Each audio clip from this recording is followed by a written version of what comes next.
Okay, he says we're all set. Okay. With that being said, I would like to welcome everybody to the July 22nd, 2020 regular board meeting. If Karen, or if anybody else wants to ask for the pledge of, or take the Pledge of Allegiance. I guess I'll do it. I'll do it. Thank you, Karen. Thank you.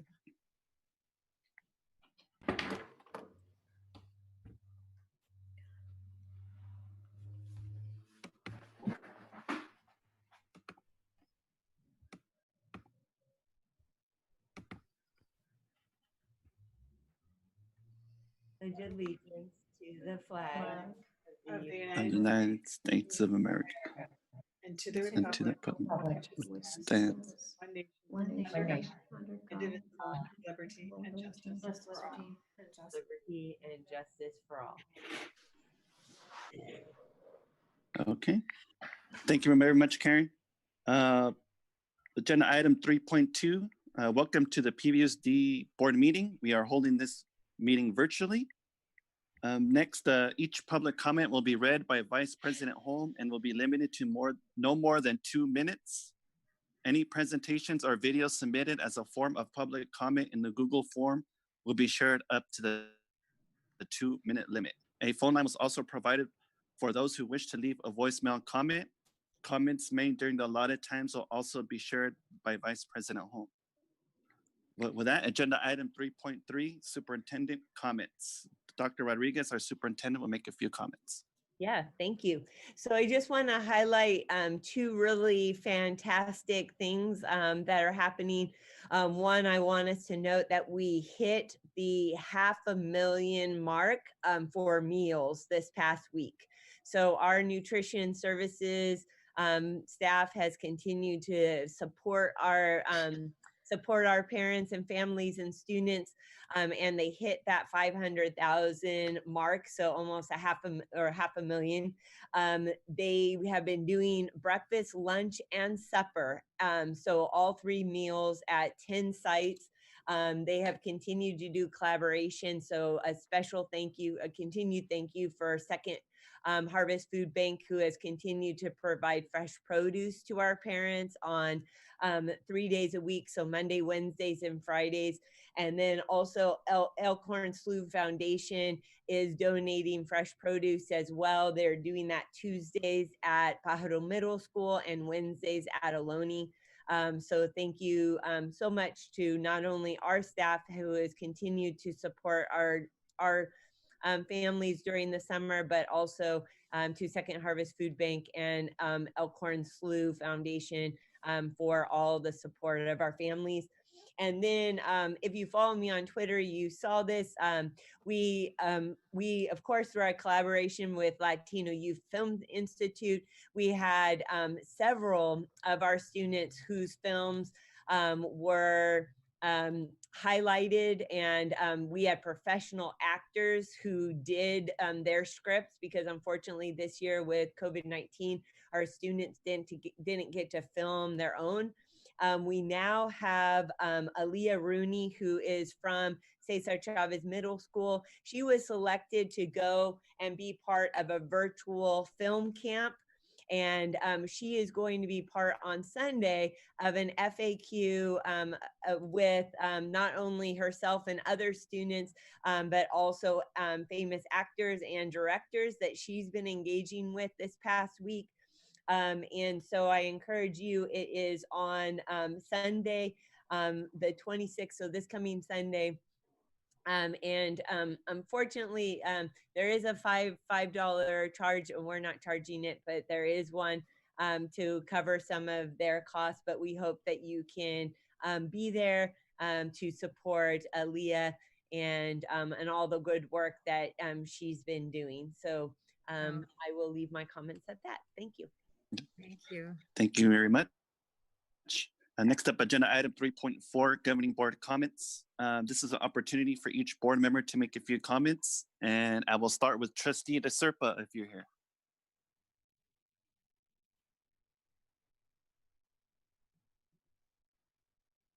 Kim. Hello. You need Okay, to unmute. Yeah.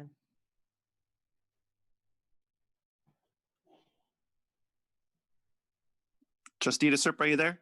I could come back. Okay. We'll come back to her. Trustee Orozco, did you want to make any comments?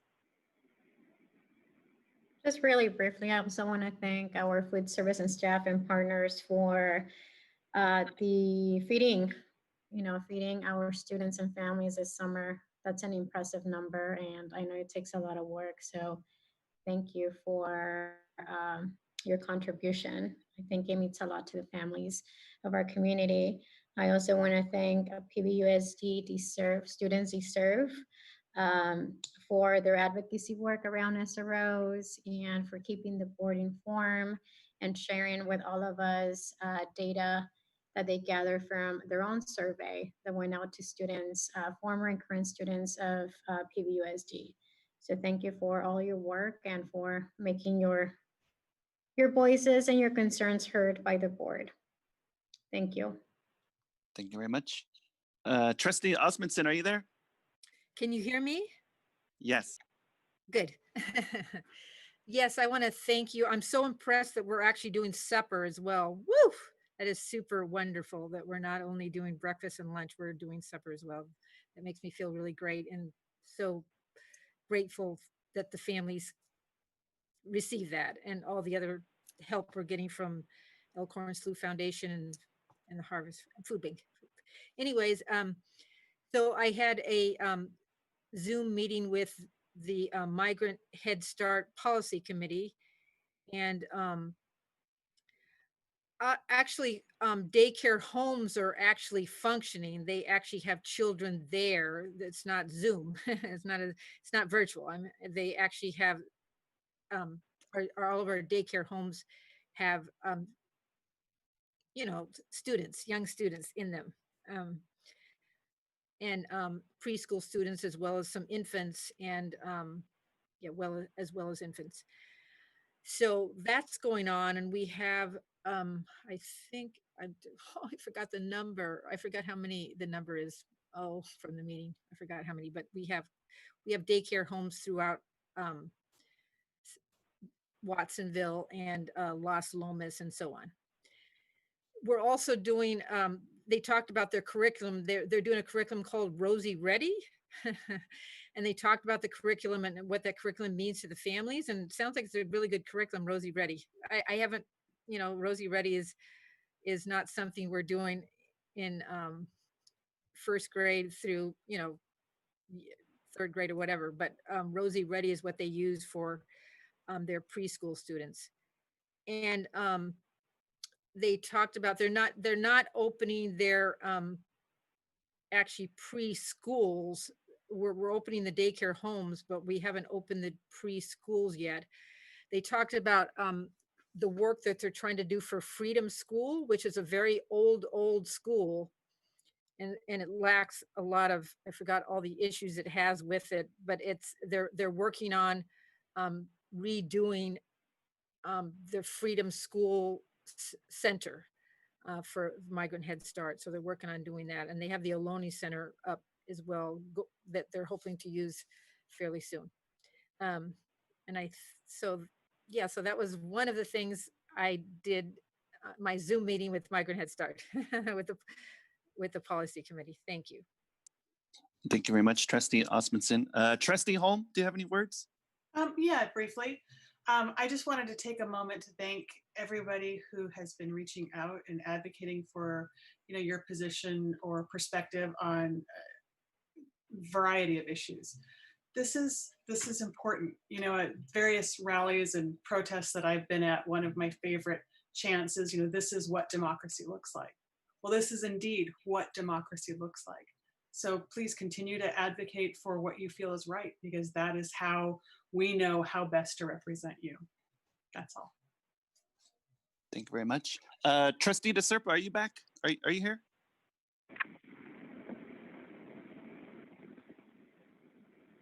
I don't know. Can you guys hear me? Yeah, we can hear you now. Oh, goody. Thank you. Well, I just I guess I want to give some gratitude to the state for giving us finally some guidance about school reopening or not in the fall. I think it was overdue, and it made for a lot of confusion in many districts across the state. And so I'm very grateful to the governor and to the staff for making it clear to everybody about what should happen. I think we are now in an extraordinary moment in history to rethink policing on campuses. So I look forward to that conversation tonight. I was privileged to participate in a forum with student voices where they were able to talk to us about their experiences in our district. And so I'm grateful for all the kids and former students who came forward and gave us their opinions on this. I want to thank the teacher from Watsonville High, can't remember his name right now, but for organizing that forum. I thought it was excellent. Mr. Jones. And what was his name? Ryan Jones, Mr. Jones. Yeah, thank you, Mr. Jones. I appreciated it. We have some teachers that are leaving the district and retiring, and we wish them all of the best. We thank everybody who's worked for Pajaro Valley, both in certificated and in classified, for all their years of service and safety to the kids and students and families in our district. And I wish everybody well. Thank you. Thank you very much. Trustee Shocker, are you there? I am here. Good evening, everyone. Thank you for spending some time with us. I'd just like to say thank you to all of our food service workers and partner organizations that have been working so hard to get families fed in our area and really going the extra mile. So thank you for all that you've done and continue to do. I'd also like to thank Leah Martinez, who is organizing a school supply drive for underprivileged children. And she is collecting school supplies to be delivered directly to families. I'd also like to thank all of the students who have reached out, expressing their views, their concerns, sharing experiences. It was incredible to hear all of your stories, and thank you for having the confidence to reach out to us and share with us. I'd also like to thank the parents and students who've also reached out with questions, concerns about distance learning and how they feel it needs to be made better. I have been working on a little document to type up, so I'll submit that to everyone from all the parents' feedback that I've gotten through my email. Some good ideas, and I know that the district is working really hard, and our team is working really hard to move us from crisis learning into what distance learning should look like. So I ask parents to just be a little bit patient, that it's not going to be this crisis mode that we were in March when everyone abruptly left school. We've had more planning, more thoughts, and more input. So hopefully it'll be a little bit easier for parents to handle with having schedules for their children. Also, just one thing, I met with various students with mental health. The question was about supporting mental health. How can we as a board, as a district, as a community support student mental health and take the stigma out of students needing mental health?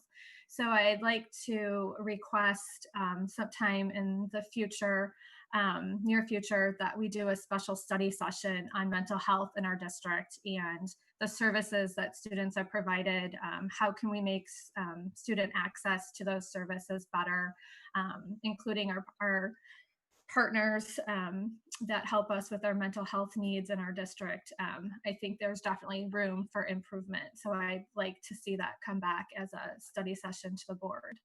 And that's it. Thank you, everyone. Thank you very much, Trustee Shocker. Trustee Acosta, do you have any words? Good evening, President Trustee Dodge. Thank you. Yes, I do. Just a few brief comments, or one brief comment. I want to thank, and I'm just having some issues with my video as well as we were in closed session that seemed to still not be working. So, but I just wanted to sort of, you know, Trustee Holm brought up a comment about our democracy and our democratic system, and we are seeing it in play, you know, full well that we haven't in times in past. One of those things also being said to that, I have received numerous comments and complaints from community members in regards to the manner in which we are currently conducting our governing board meetings, particularly the public session.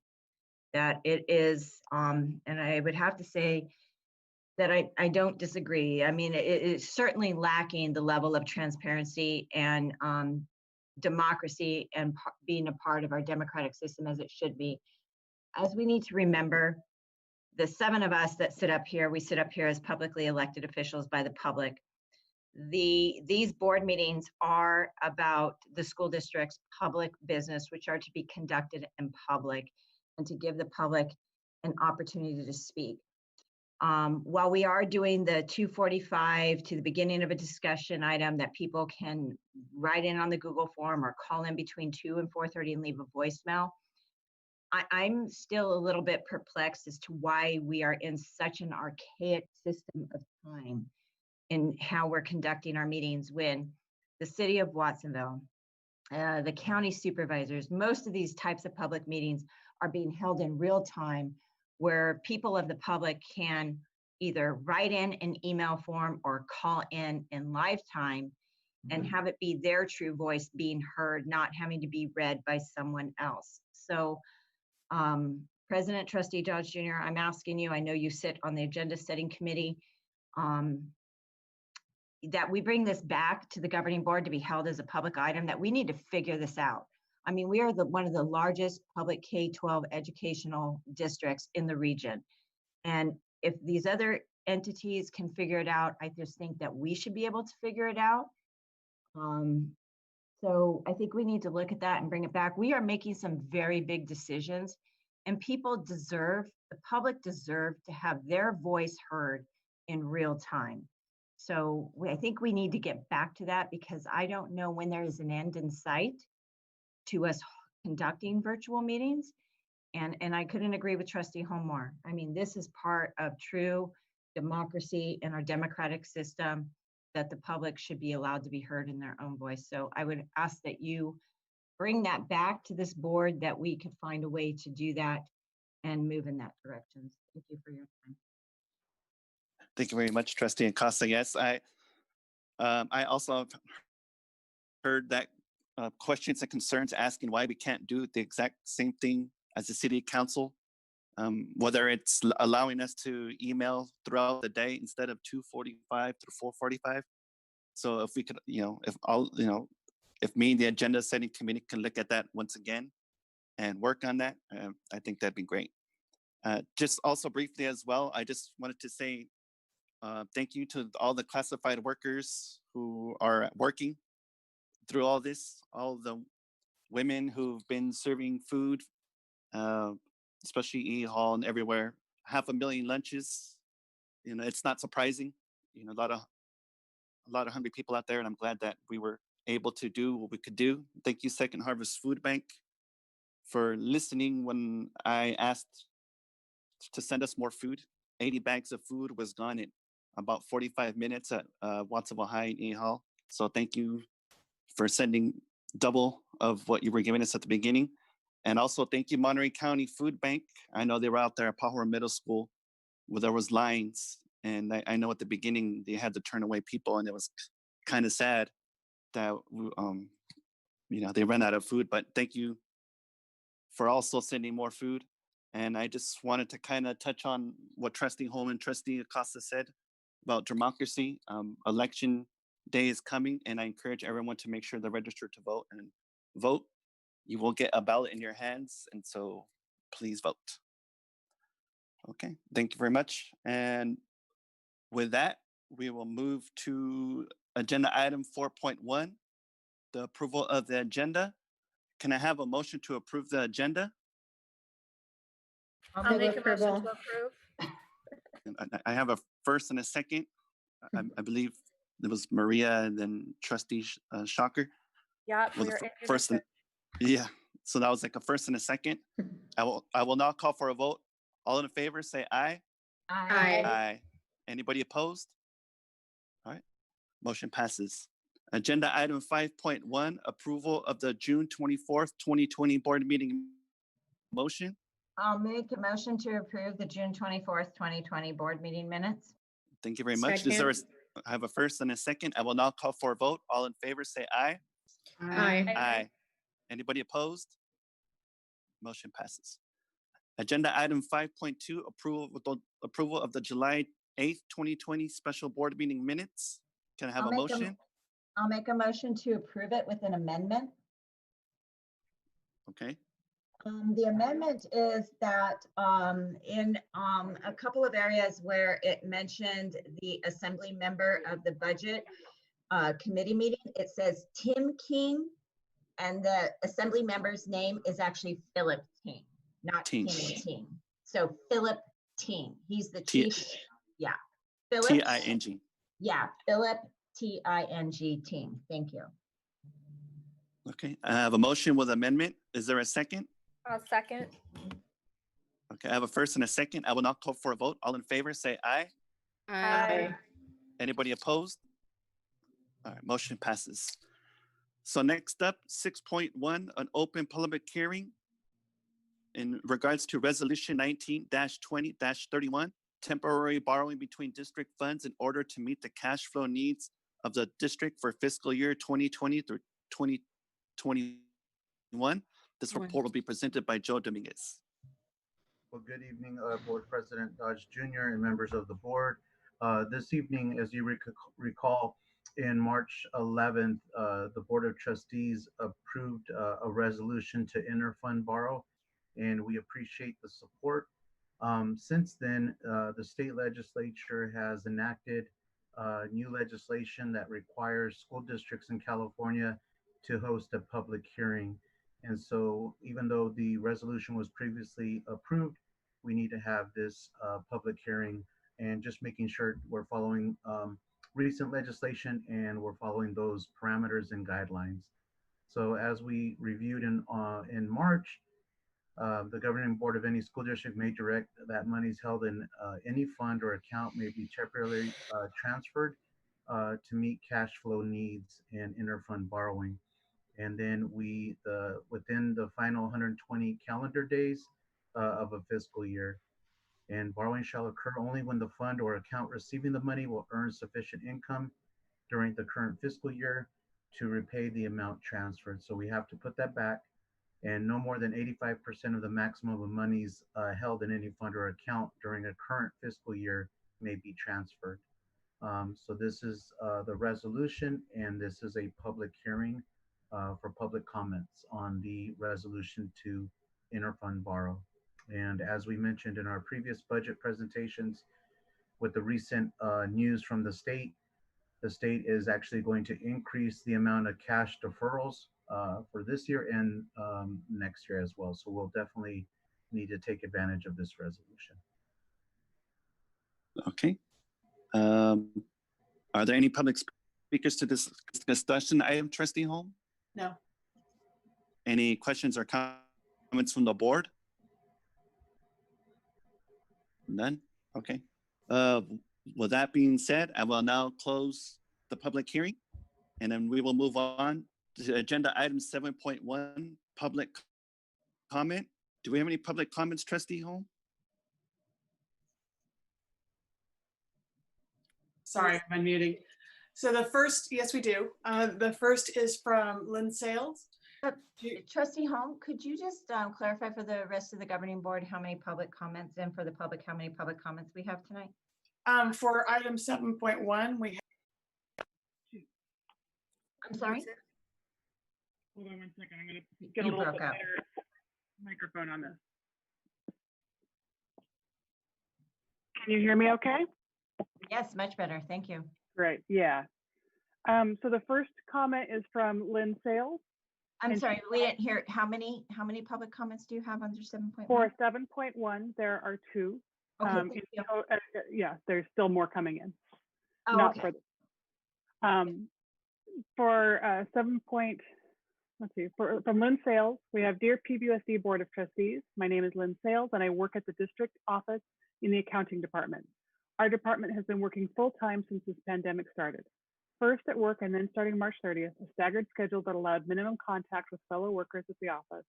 We would work 3 days from home and 2 days a week at the office at different times. According to our supervisor, Christina Coda, the accounting staff was getting their work done in this way and were able to get their work done from home on laptops. On June 30th, we received a memo from Superintendent Rodriguez that we were to return back to normal working hours. To me, there is nothing normal about the state of affairs we are in. I have 2 grown children that I have not hugged in over 5 months, and I am a hugger. One I have not physically seen in that time. She has just lived in San Francisco, and we would get together at least every 3 to 4 weeks. The other, an essential employee at a grocery store, moved out of our house so as to keep us safe. We have raised amazing, considerate, compassionate children, and I applaud their conscientiousness for others. On July 15th, with the increase in especially our county and country of the number of COVID-19 cases, I requested a return to the flexible schedule we've been working under for the past 3 months. I want to do my job safely. I don't want to take any type of leave, especially one that would drain my sick and vacation time. What if I were to get in an accident or need some type of medical attention and not have any sick leave? This is not about my livelihood, this is about my life. I was told that if I don't feel safe, she should use her personal time to stay home or take a leave until the situation changes. No staggered work schedules or working from home is allowed now, per Dr. Michelle Rodriguez. Santa Cruz County posted the highest single day, 104 cases yesterday. Prior to this week, I've only known of one person through an organization I belong to whose husband had COVID-19. This week, I now know of 4 friends who have family members testing. We are not in a state of normal. Lastly, I took items to the Santa Cruz County Office of Education on Wednesday, July 15th, as the position of the pony mail driver was limited last month. While there, I saw only one person on 2 floors of the building. Later that day in a Zoom staff meeting, the county superintendent stated it was a ghost town at the COE, and as much as he wanted to see everyone, given the current situation in state and county, it needed to stay that way. I understand your responsibility to our children, parents, and community. I also understand your responsibility to your employees. I realize that some jobs and projects require 100% participation at the job site. As an accounting technician, I can do my part to reduce the spread of COVID-19 by getting my job done away from the district office when possible. Please consider all your employees who can help us get back to normal by adjusting their work environment. I thank you for your time. Please contact me if you would like further conversation. From Adam Bolaños-Scow. Hi everyone, Adam Bolaños-Scow here. For those who don't know me, I'm a longtime environmental advocate who has helped ban fracking and protect our water here in Santa Cruz County. I'm writing to let you know after hearing about many problems facing our school district that I am running for PVUSD School Board Area 6. Here's a few reasons why. There are deep structural inequities in the districts that demand bold reform. These problems go way back and it is time to make major changes to the budget. We should decrease funds for the administration and increase funds for our classroom. The current shortage of teachers, counselors, and poor treatment of our classified workers comes at the direct expense of our students. It is embarrassing that teachers refuse to come here or are leaving for other better paying districts. Finally, there is not enough accountability and transparency on the big decisions being made. It is time we better incorporate parent, teacher, staff, and student feedback into all the major decisions being made at PVUSD. I'd like to thank Trustees Shocker and Dodge Jr. for their leadership in holding the administration accountable and getting us to distance learning in the fall. On that note, it still isn't clear why we can't call in to give our public comments live, either by phone or video. Democracy takes time, and you should be making it as easy and accessible as possible for people to give public comments. And that's it for 7.1. Okay, thank you very much. Next up, we have employee organizations. Agenda item 8.1 is PVFT. Yes, I have a comment from them. Thank you.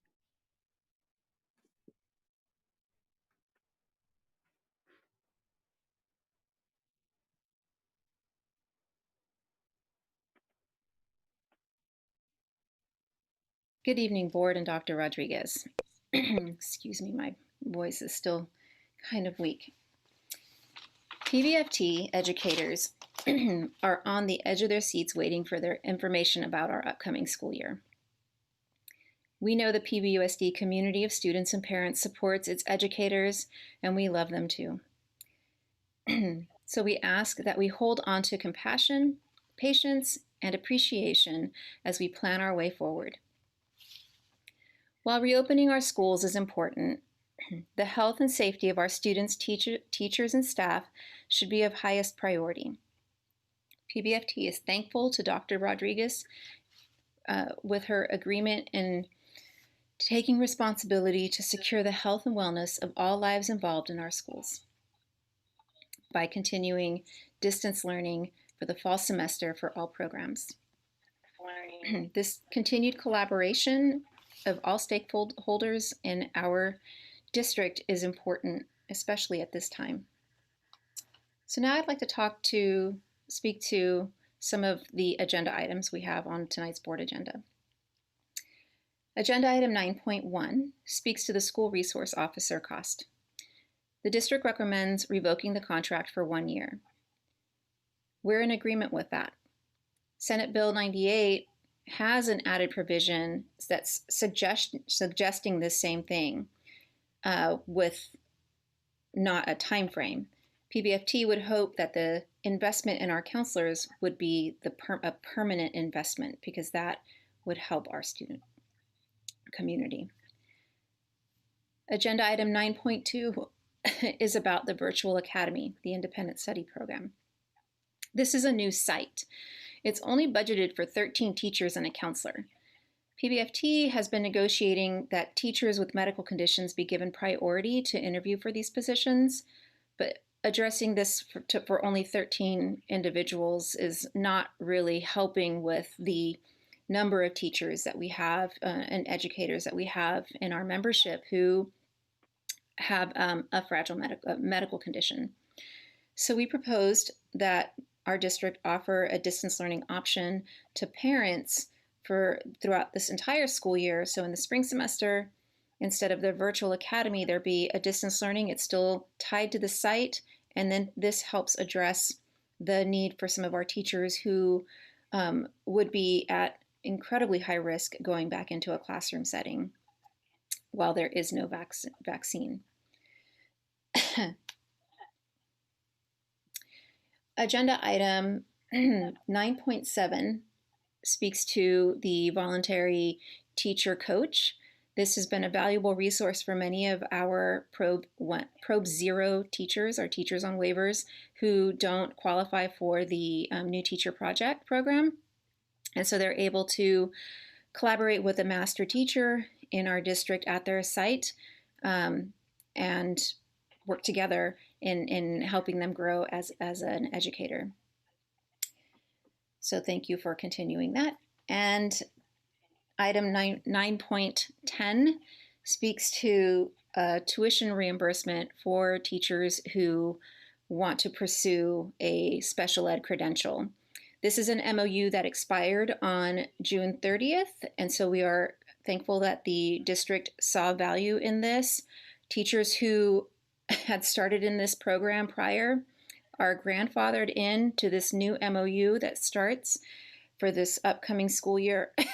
And excuse me. And it offers a clear plan on the number of teachers who could take advantage of this program and receive tuition reimbursement.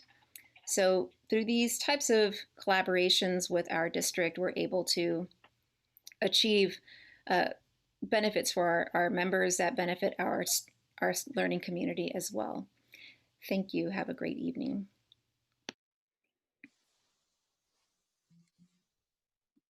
Okay. Agenda item 8.2, CSEA. Yes, I have a Okay. message from Esther. Let me share that with you.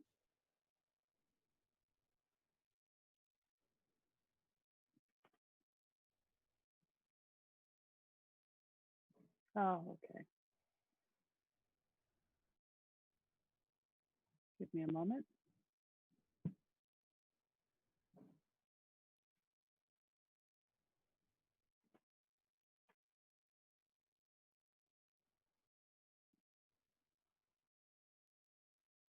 My apologies. Usually that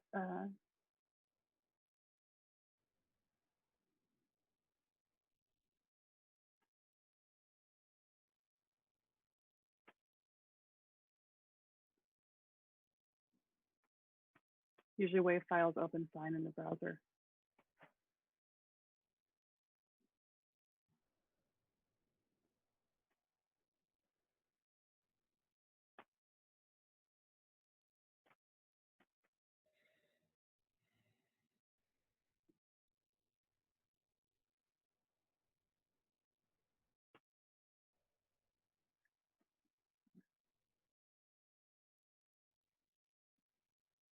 Are you hearing that at all? No, I'm not hearing anything. Okay.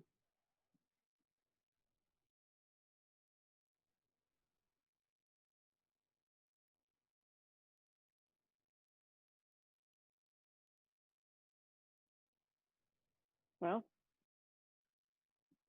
let's see.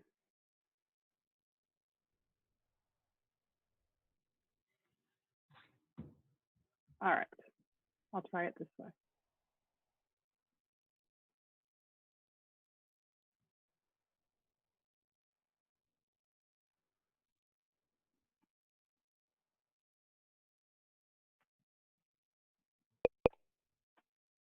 Are you hearing that? No, I'm not hearing anything.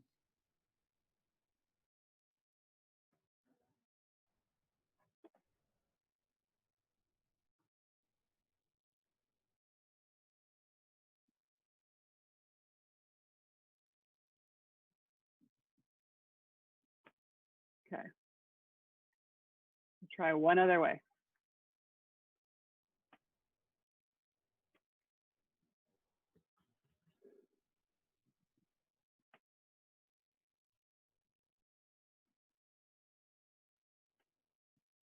Agenda item 8.2. Good There it evening, goes. President Dodge, trustees, Dr. Rodriguez, cabinet, and audience. My name is Esther Murillo, CSEA Chapter 132.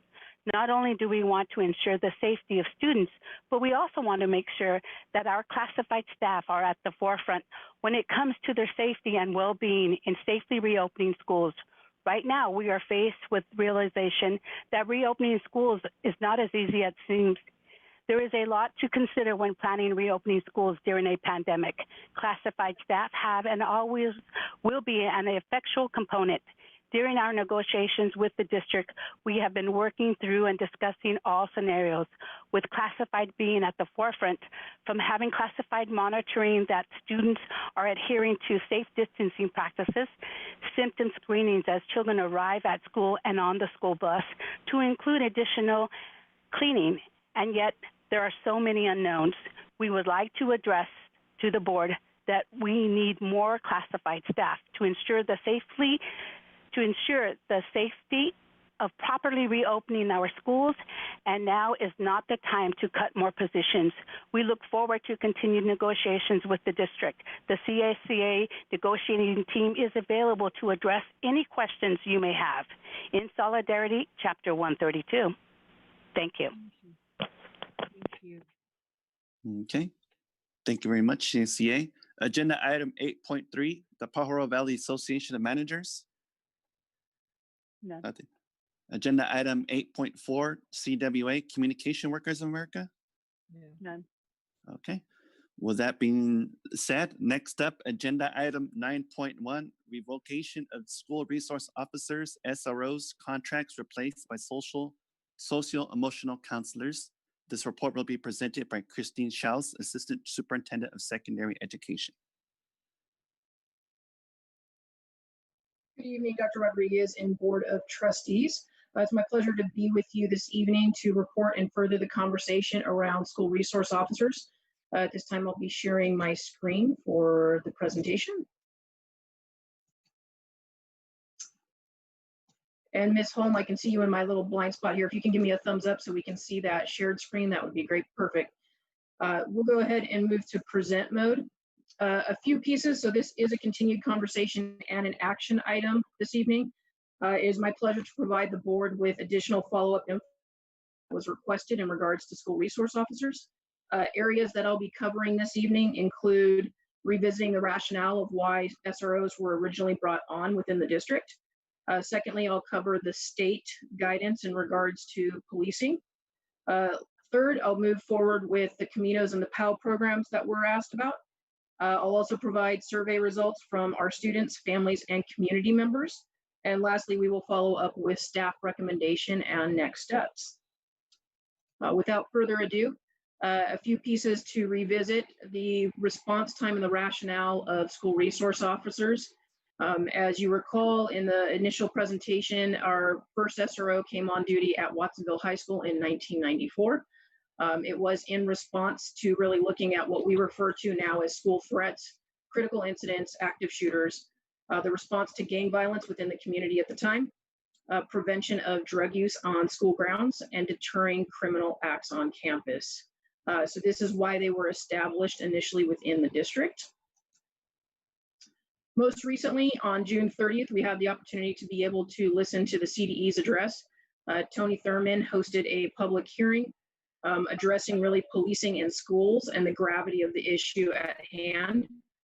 He went through a release of a framework for recommendations of school policing reforms and things that needed to be considered with police officers on campuses. In addition, he covered a report by West Ed, which reviewed research indicating SROs, whether schools were safer with or without SROs. That was not a conclusive study that any schools were safer as a result. As we indicated in the first report as well, these are limitations of SRO data that is available. What tends to happen is what you get on the data side is the ramifications of the reactionary pieces without the anecdotal or additional areas that school resource officers may serve within the school community. The data also indicated that schools with SROs have seen increases within suspension. I do want to also remind folks that increases in suspension and expulsions are at the discretion of personnel and school staff. Those are ed code violations and not the jurisdiction of SROs.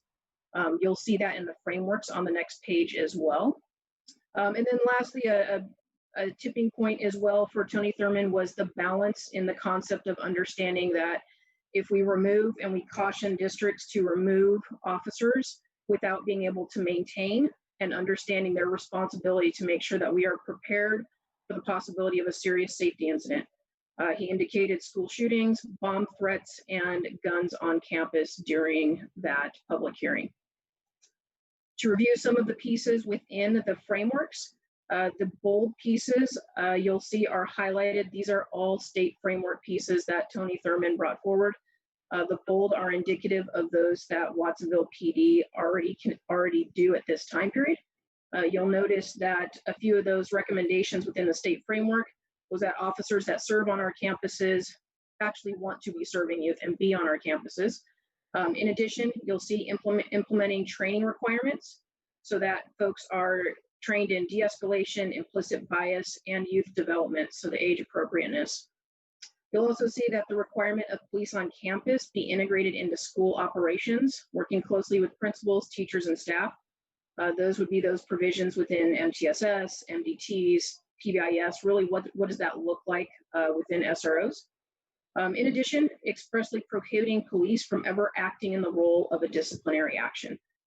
Again, that is that reference piece that I just indicated with regard to expulsions and suspensions, which is also found here in the frameworks of things to avoid. The last two bullets, which he provided, were providing funding to pilot programs within campuses.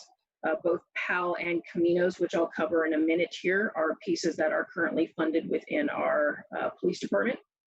And then the last piece, which is really creating additional data process and collection requirements that would allow us really to see the effectiveness at a deeper level. There is still limitations, as we presented in the first presentation. The Bureau of Justice and Statistics is currently doing a data collection system. We do not have the outcome of that information. Best practices and the results of those pieces will not be out until next summer of 2021. So there are limitations to knowing that effectiveness rate as well. To give you a little bit of an idea in terms of what the Caminos program is, it's been brought up in the past. We do have a YouTube video that I'll be sharing here shortly. But to give you a little bit of reference prior to us watching that, it really is the idea that when a student has or a youth has a first-time offense, it's the ability for them to work through a program, a diversion program.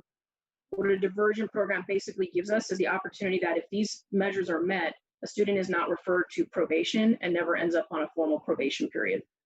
Those pieces include community service, counseling, becoming involved in PAL, which we'll reference here in a second, as well as attending weekly meetings with a case manager and attending a 5 to 8 week parenting session with their own parent as well.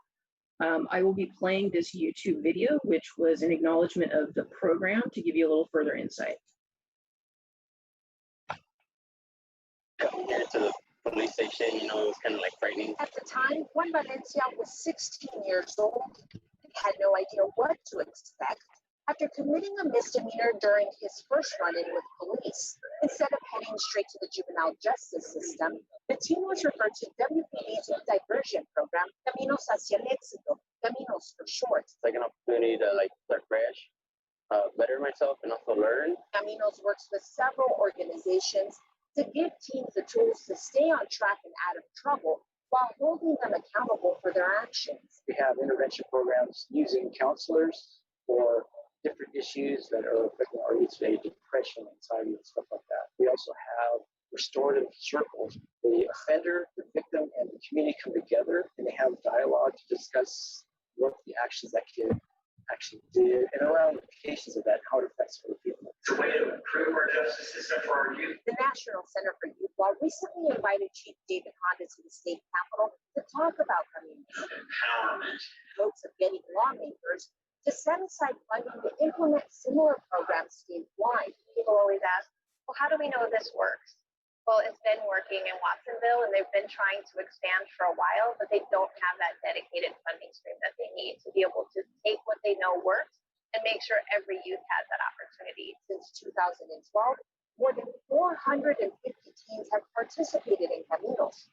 91% did not reoffend 6 months after completing the program. These programs cost money, but it costs more money to have a kid incarcerated for minor offenses. In the long run, it benefits us too because these kids become productive parts, leaders of our society. Like Juan, who's already on the right path to success. Definitely staying out of trouble. I'm just working for now, mostly school because it's my last year and I'm looking to go to college. And just, it makes me look at things very different. Like if I'm in a certain situation, I'm like, oh, I'm just gonna step aside now. Coming here to the It's been hard. Going back to further indication, you'll notice that Aptos High is missing from the student statistics. That is because they fall under the jurisdiction of the Sheriff's Department, which means they're not eligible to be part of the Caminos program. You will also notice a discrepancy in the numbers of youth served. That means that the youth served within our district may also include, so the number they referenced within the video also includes charter schools, other area schools that students go to, so they aren't all our youth that has been referred to the diversion program. You will see at the bottom there, though, in terms of what those numbers look like, 2015 was the first record of data that was being collected on a formalized level. There are students that have participated and youth that have participated in the program prior to. So that gives you kind of an idea as to their success rate and what the Caminos program have meant for several of our youth and being able to avoid formal probation. In addition to that, PAL program was asked about. So the really goal of the PAL programming, you've probably heard us talk about it previously. Rolling Hills has a very solid model. Selene and Ivan have been working very much so to create an even further partnership. So much so that we don't only have Rolling Hills students there, but we also have PV High students that come on Saturdays. The really goal in the activities line is bringing together police officers as well as youth and residents to encourage and change that relationship of really having goodwill, friendship, and sportsmanship. A lot of the activities that they are involved in are around recreation. It serves youth from 4 to 20, depending on the program. Some of those activities include soccer, martial arts, boxing, team building, and leadership. Past that point of the two programs, we're also providing information in regards to the survey results.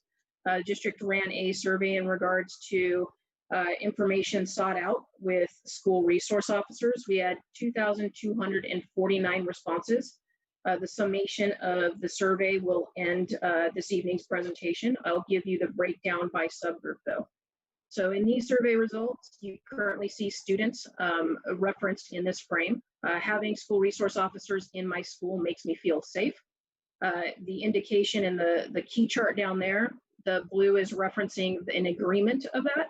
So 37.9% agree that it makes them feel safer, 35% disagree that it does not make them feel safer, and 27% of our students remained neutral with that question. In addition, you'll the indication of, does it distract from schoolwork? Does the presence of an SRO distract? You'll see agreement that 29% agree that yes, they have been distracted from their schoolwork as a result. 49.5% indicating that no, they have not. And then moving forward with another piece that has come up repeatedly within discussion was that all students are treated equally by an SRO. So our students responding, and that included past students as well as current students, indicated that 34.9% agree that students are treated equally. And you'll also see 43% disagreed that students are not treated equally, in addition to those remaining neutral, followed by some 4 additional questions for our students. We asked the students if they felt comfortable with having an SRO on campus.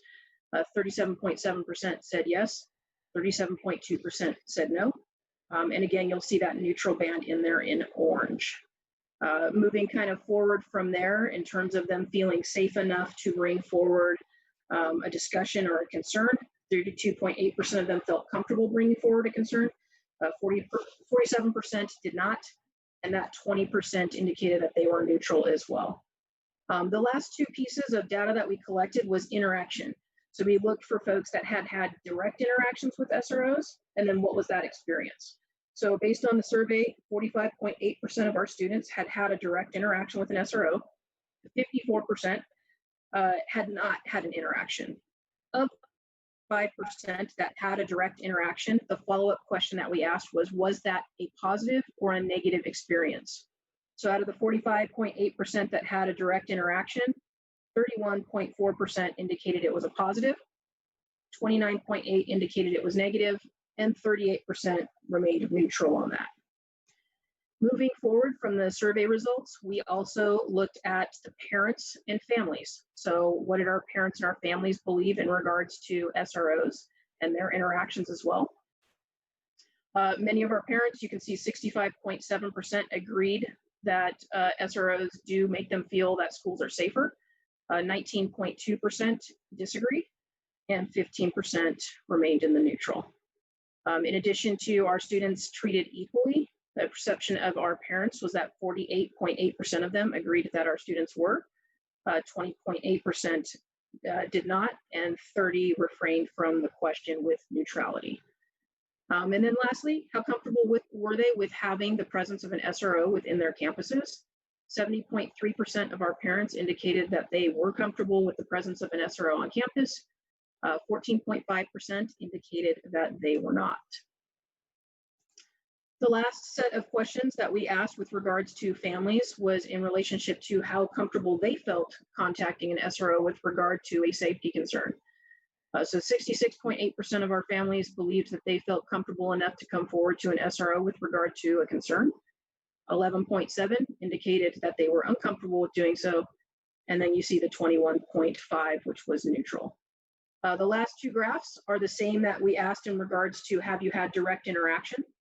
You'll see that with our families, we had 31.1% that had direct interaction. 68% of our families have not.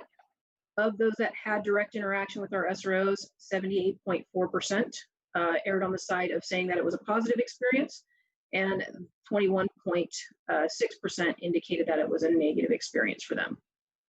So past students and then parents and families, we also asked community members. You'll see the data from the community members within the slide. Again, a couple of those questions looked at whether we believed that the students were treated fairly, as well as do we believe that the SROs have provide an additional safety piece on campuses. The first graph there will show you that having a school resource officer at school makes folks feel safer. 46.8% of our community believed that that was accurate in agreement. 34.7% did not agree with that, and 18% again within the neutral column. Past that point, you will also see the 41.7% disagree that our students are treated equally by SROs, with 33.8% of our community believing that they are treated equally. Those last two bands, which is how comfortable are they with SROs on our campus, 47.7% were comfortable, 34.9% were not, and again, the neutral band that did not weigh in on it. The last piece was direct interaction. So of our community members that have had direct interaction with our SROs, 35.8% of the respondents had had interaction with our SROs. And of that 35.8%, they had a 65.7% positive rating on their experience and a 34.3% negative experience within that. The last group that we looked at was teacher, staff, and related specifically to that we had information from teachers across, and they had indicated that within the survey. We specifically asked teachers at PV High, Watsonville High, and Aptos High. Those are our 3 contracted schools by SROs, which is why you're seeing those 3 schools really the target of the information that we're trying to get out of with regard to staff. Having an SRO on their campus makes them feel safe. 56.2% of our staff on those campuses indicated they agreed with that. 22.8% said they did not, and 21% were neutral. In addition, the other piece that we looked at was, does it distract from their work? So this could be a piece where an SRO, came into a classroom or any of those pieces. What we found was that they disagreed with that statement, that 72.7% of our staff indicated that their presence has not caused a distraction to their instruction and their work. In addition, we looked at whether they believe our students are treated equally. You'll see 51.3% were in agreement of that, 23.2% indicating no, and 25% remaining neutral.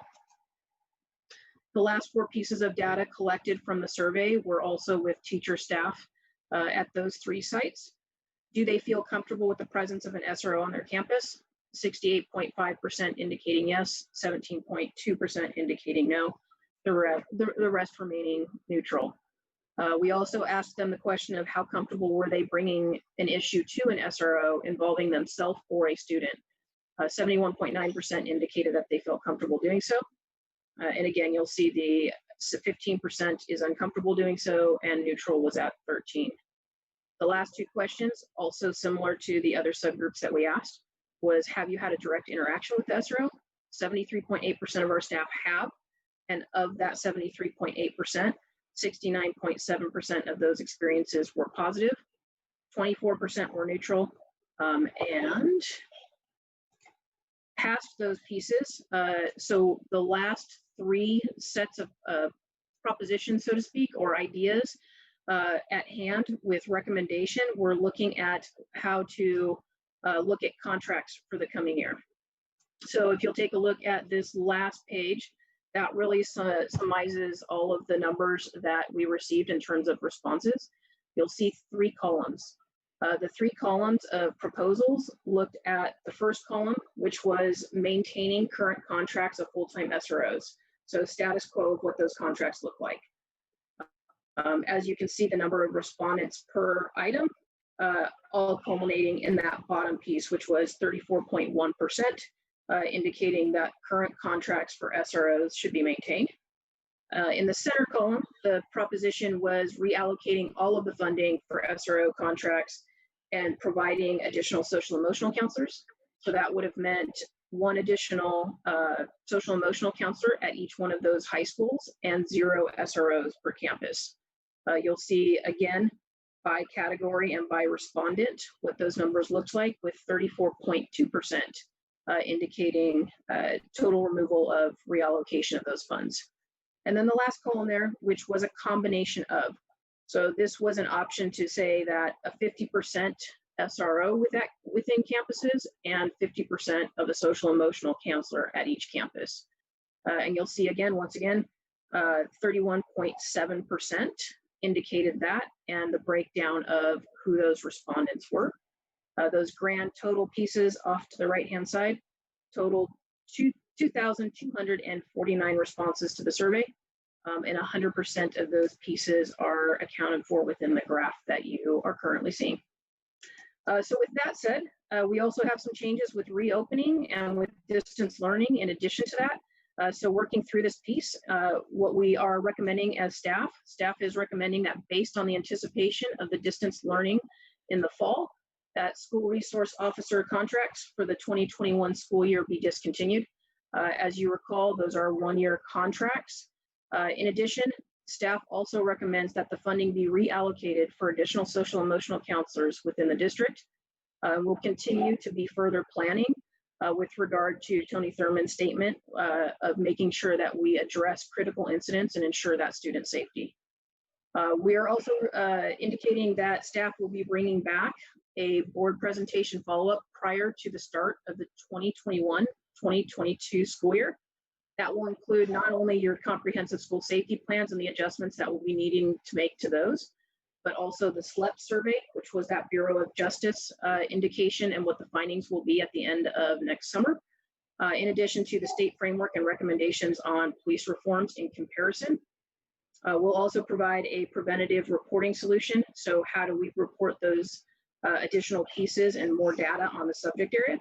And then lastly, the protocol review of active shooter and critical systems that we'll need to be able to provide to the board as well. And with that staff recommendation, I am open to questions or discussion. Okay, before we get to that, do we have any public speakers, Trustee Hall? Oh, she's muted again.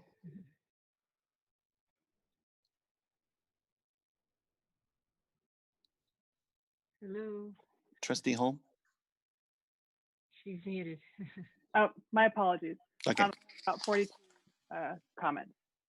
The first is from Isaiah Castro. Hello, board members and Superintendent Rodriguez. My name is Isaiah Castro, and I am a teacher at Watsonville High School. I wanted to speak about SROs and police presence on our campus.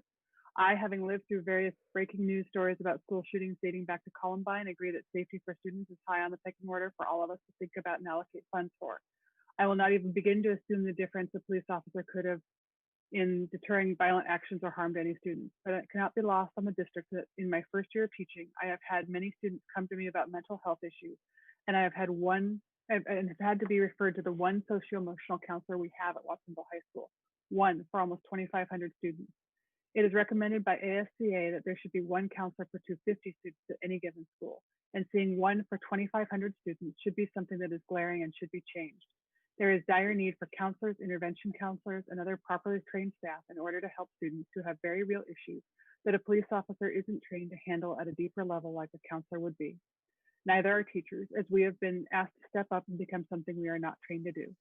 I put forth to the board to sincerely look at the necessity for a budget that includes police on campus, mainly because the police station is walking distance from the campus, and look into adding more properly trained counselors to help with students who have severe mental health issues, some of which include gang members and at-risk students, as well as programs to help these at-risk students.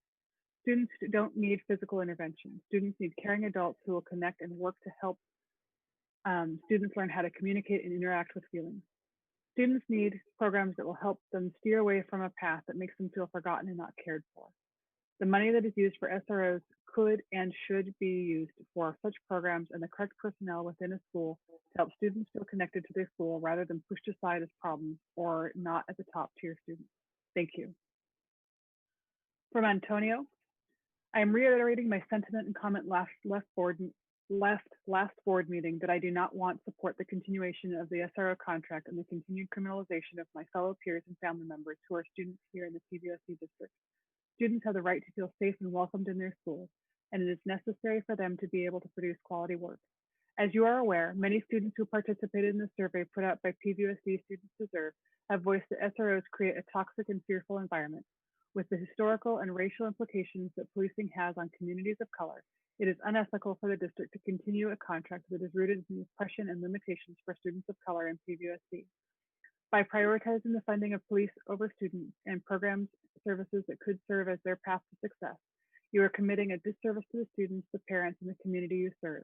As people in positions of power and privilege, and with such a lack of diversity on the board, I urge you to reflect on what the community you serve looks like and how your actions will affect what kind of environment PVUSD students who are already greatly underprivileged and underserved are taught in. I demand that my peers have a space where their ideas, identities, and circumstances are understood and taken into consideration when addressing the means on how to further help them. Cops on campus are not the solution. A vote to continue the SRO contract this year, next year, or any year after is a vote against the community of color that you serve and that is not represented on the board. When we demand culturally competent professionals, this includes all of you. And if you choose to side with an oppressive institution and contract, just know that the community will gladly return the favor and vote you out when the time comes. Be a leader who did right by their students and community. I am looking forward to the discussions that will be held during this meeting. From Adam, hello board. I demand that you end the SRO contract. Our community demands that you end the SRO contract. Most importantly, our students demand that you end the SRO contract. After seeing students come together and tell you collectively to end this contract, it is hard to understand anything short than an end to the contract. The role of the trustees who sit on locally elected school boards is to ensure that school communities are responsive to the values, beliefs, and priorities of their communities. You are literally in violation of the role you were elected to perform if you do not end the SRO contract. Our priority is our children. Is it the board? How you vote on this will let us know, and we will remember when it's our turn to vote. Our students have shown you where their priorities stand, with counselors on campus and cops gone. Our students have shown you plenty of examples why they need cops off campus. I have to mention the survey you provided to the community lacked depth, lacked information for the community to make an educated opinion on this contract. It was poorly set up and allowed people to take the survey multiple times. As a person with integrity, as you all hold dear, I only took it once. We cannot trust everyone did. These things have to be taken into consideration. The way you set up the survey is also very telling. As leaders, I expected more from you. Most importantly, above any community survey is the voices of our students. Our current students don't want comps on campus. Current students told you that you are not creating a healthy environment for them to learn when you chose cops on campus. Do your job, create a healthy environment. These overpaid and unnecessary contracts have harmed far too many of our students in the last 25 years. End the SRO contract completely. One more time for clarity, end the SRO contract completely. From Rosa Noriega, the presence of SROs goes back to the history of policing and overcriminalization of Black, Indigenous people of color. The 1994 crime bill passed under the Clinton administration contributed to the ongoing rampant police misconduct and racial profiling by deploying hundreds of thousands of officers into neighborhoods of color. Most notably, the 1994 crime bill also allowed for the funding of SROs, which have invariably contributed to the school-to-prison pipeline. One of the ways in which schools directly contribute to the school-to-prison pipeline is the hyper-criminalization of their students, and youth in PVUSD schools are no strangers to this. In 2013, the board agreed to pass an initiative that aims to bring forth drug dogs to do random searches at PVUSD schools. As one alumnus remembers, school police officers and search dogs are heavy in Watsonville schools. Imagine having attended an unfinished school with very few resources on campus, along with the heavy policing and searches. What kind of atmosphere do you think that creates for students there? I want to urge you all to put an end to the SRO contract, not just during a global pandemic, but also if and when we return to in-person instruction. It is utterly disgusting to me to know that our youth have been deprived of the resources they need in order to succeed academically. As of current, PVUSD has the same number of many socio-emotional counselors at the high school level as SROs, which of course speaks volumes of the type of services that our board of trustees sees worthy of investing in. From Joseph Manfred, in my opinion, and I am speaking on behalf of the RSOs I have seen at PV High, I believe it's a good thing to have an RSO on our campus. The interactions I've had involving students with the SROs have been great. I believe they have treated students fairly and have made good relationships with students on our campus. I think it would be a shame to get rid of them. I would hope some of the students' lives that have been changed by our RSOs would speaking during this time, so some positive things would be heard. Thank you for your time, and go Grizzlies. From Abel Fernandez, as much as I respect the WPD, several former students are WPD officers, and Officer Bailey is an honorable WPD officer. With the lack of help from the federal government, the revised budget due to the COVID-19 pandemic, and the fact that PVUSD is committed to distance learning for the first semester at a minimum, who would our SROs serve and protect on campuses? They would be better served out into the community. I do not believe in defunding the WPD. I do believe in shifting the PVUSD resources to academic and social ends. Thank you. From Deborah Finney, the SROs fulfills a great duty to the school staff and students. In the past, there have been security issues with non-students. I think the SRO is incredibly important at WHS. From Adrian Elizalde, the SROs only contribute to the criminalization of our youth, and any type of officer cannot be a part of restorative healing within our community. You must completely separate PVUSD from the police department within this contract, and any other positions you may try and add on after the fact under a different name that would be doing the same harm to our students. Your second survey was also faulty in the fact that it did not limit the survey taker to one submission, meaning your total number of answers and data is not accurate. Overall, we must take this ludicrous amount of money and start healing the staff and students, so there is no need for such an abusive power play at schools. Our children are hurting. You are hurting them. You are the ones who prioritize your election seats, money, and image over the physical and mental health of our students. And you do not need you need to not only take away complete funding for the SROs for this year and every following year after, you need to realize that you are actively talking over the children and young adults who you are there to serve.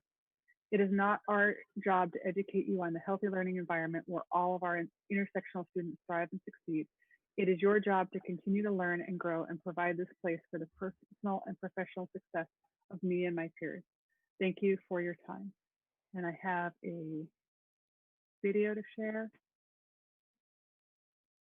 from Ryan Jones. For far too long, we have neglected to attend to issues of poverty, addiction, mental health, physical health, institutional racism, housing, and more. Instead, we've left the police in our nation to deal with symptoms of under-resourced communities. But police are ill-equipped to deal with these problems. A police officer has a toolbox full of different levels of force. That's their core job, to use force to enforce the law. Even their less violent de-escalation tactics are really just one more tool to enforce compliance. So, is it appropriate to have officers stationed at schools with this toolbox full of force? And does their presence create or impede a safe and healing learning environment? As a teacher, I've thought about this issue for as long as I've been in the classroom. I've watched an SRO escalate a situation and I've watched one de-escalate. I've seen actions that were problematic and I've seen actions that were helpful. And I've done a lot of listening, and I hear the sincere pain in the voices of students describing what it feels like to be policed. So for me, it comes down to this. All of the positive things we want our SROs to do, ask them to perform outside their core duty of using force to enforce the law. And all the positive things I've witnessed an SRO do can be done and done better by a social worker or a counselor. So tonight I'm calling on the board to remove SROs from our campuses and to replace them with culturally competent counselors and social workers that will help me deliver on our promise of a meaningful education. Just weeks ago, you passed a unanimous resolution to address systemic racism. Institutional change is made up of individual local decisions like the one before you tonight. We solve these problems by working at the local level, where change is most possible. So please, let PVUSD be a leader in this movement to end the policing of our students and to redirect those funds toward much needed supports.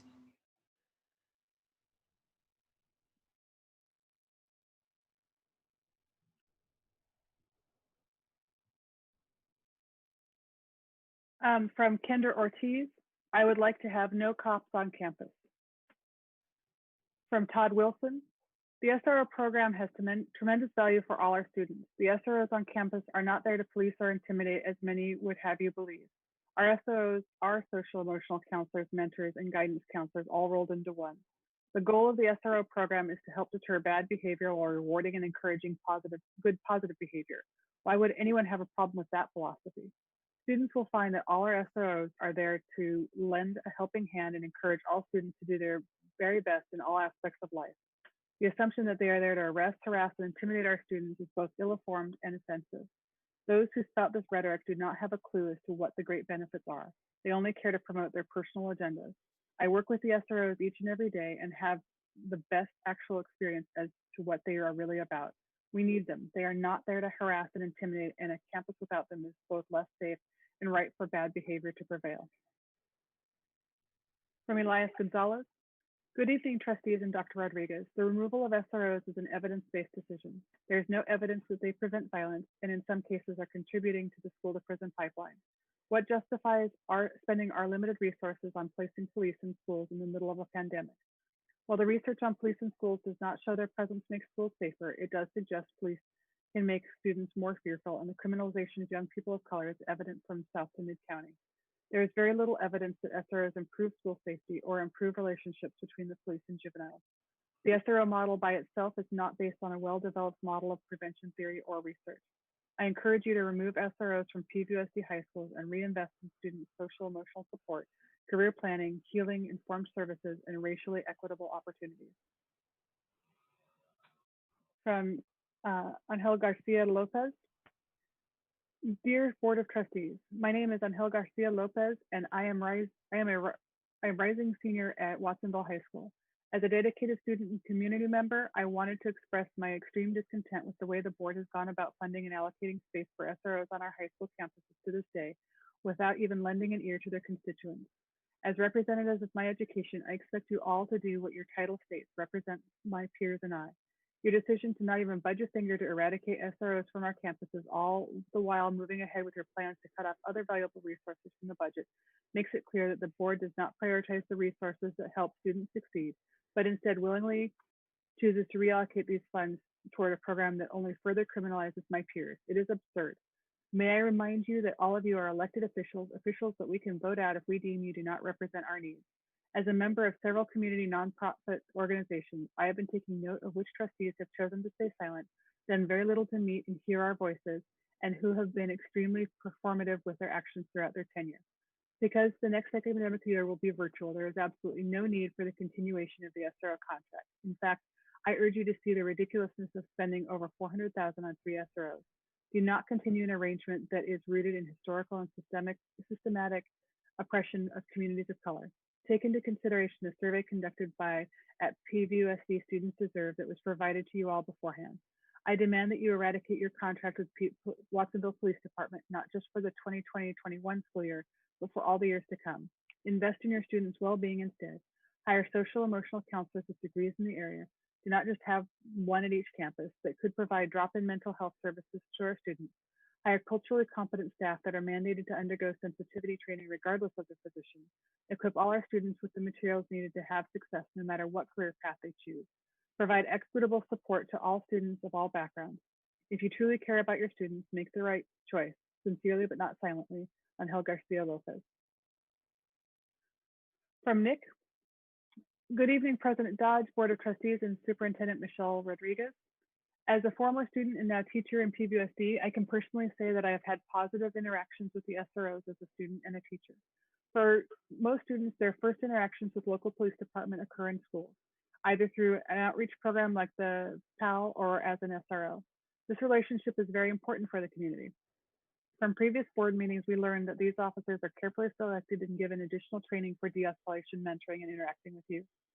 As a teacher, I can say that the presence of police officers on school campus is inevitable, as they are called upon numerous times throughout the school year to help assist with a variety of situations. If SROs are completely removed, administrators will have to call dispatch to have the nearest patrol officer respond when assistance is needed. Who knows how long this will take and who will respond. I would rather have an SRO that has been given additional training and has a better understanding of the school climate and culture than a random patrol officer that has not had additional training. With the understanding that the contract needs to be revisited due to distance learning, I ask that tonight you consider reform and not removal of the SROs. Thank you for your time and consideration. The next comment is a repeat.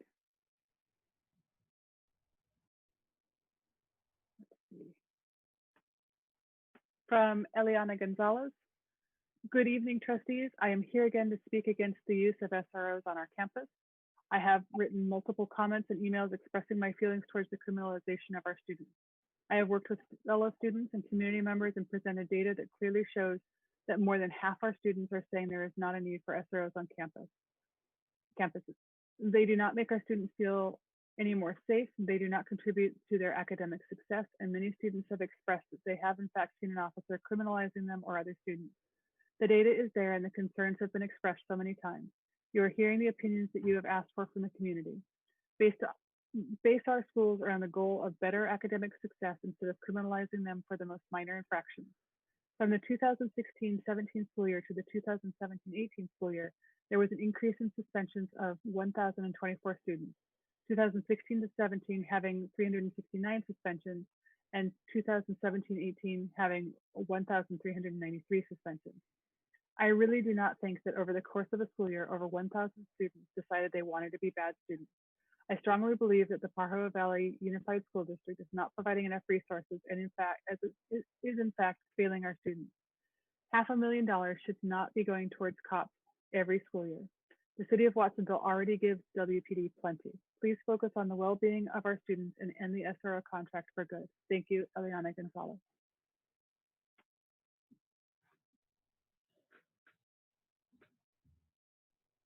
From Rosa, and that's a video.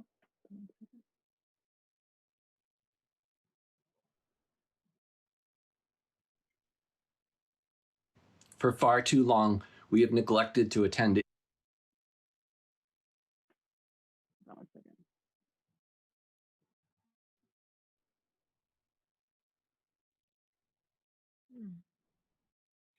I just wanted to take a moment to further look at the data that was collected from PVUSD regarding the presence of SROs. So as you can see here, the majority of teachers can agree that SROs make them feel safe. The majority of teachers at PVUSD also say that SROs are not a distraction to them. And the majority also say that students are treated equally by SROs. Moreover, 68.5 say that they're comfortable with the presence of SROs, and so forth. It'd be interesting to put this data in conjunction with the racial demographics of our teachers. If you can see right there, 72.2% of our teachers in the year 2017 to 2018 were white. Oh, there's more. All right. From Donovan Artiaga. I am writing as a PVUSD alumni and community member to voice mine and many of the community's strong opposition to bringing SROs onto high school campuses. The $400,000 budget should not be granted for a contract with WPD. Why do you insist on further criminalizing our youth? That money should be routed to mental health resources for students. If you are really concerned with their safety and well-being, this is not a radical idea. Advocating for mental and emotional health rather than looking at students as criminals is not a radical idea. For years, the community of Watsonville has been asking for resources that our youth so desperately need. Should the board decide to end the SRO program for the 2020-21 school year, I hope it is because you are truly committed to advocating for our students in our community. I hope it is not only because we all know instruction will be virtual for the following school year, and you're hoping to save face and get the voices of the community off your back because the board has shown inability to accept criticism. Please don't think that because you've done the bare minimum or added a few ethnic studies courses that you should pat yourself on the back. You should always want to advocate for more for our students. Remember who you represent because we won't forget what you vote. Donovan Artiaga. From Ramiro Madrano, please end the SRO contract and create intervention counselors at each high school who focus on high-risk students, not only at the high school, but their respective feeder middle schools. This person can serve as liaison between the student, school, family, and community. These intervention counselors are highly needed. It would be imperative to find the right fit for each school. I would be happy to work with the district to develop these positions. In addition, please give counselors a much needed budget for transportation, field trip costs, snacks, and materials. These are basics for any counselor to have. Thank you. And let's see. I'm going to share my screen. 1 second.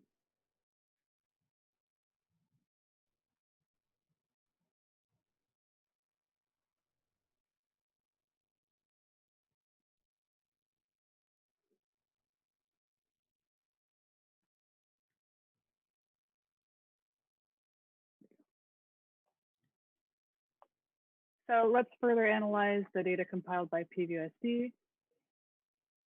And I think, oh, this was The last slide is, of course, white teachers are going to feel safe with SROs. Please protect two things, white people and property. Mhm.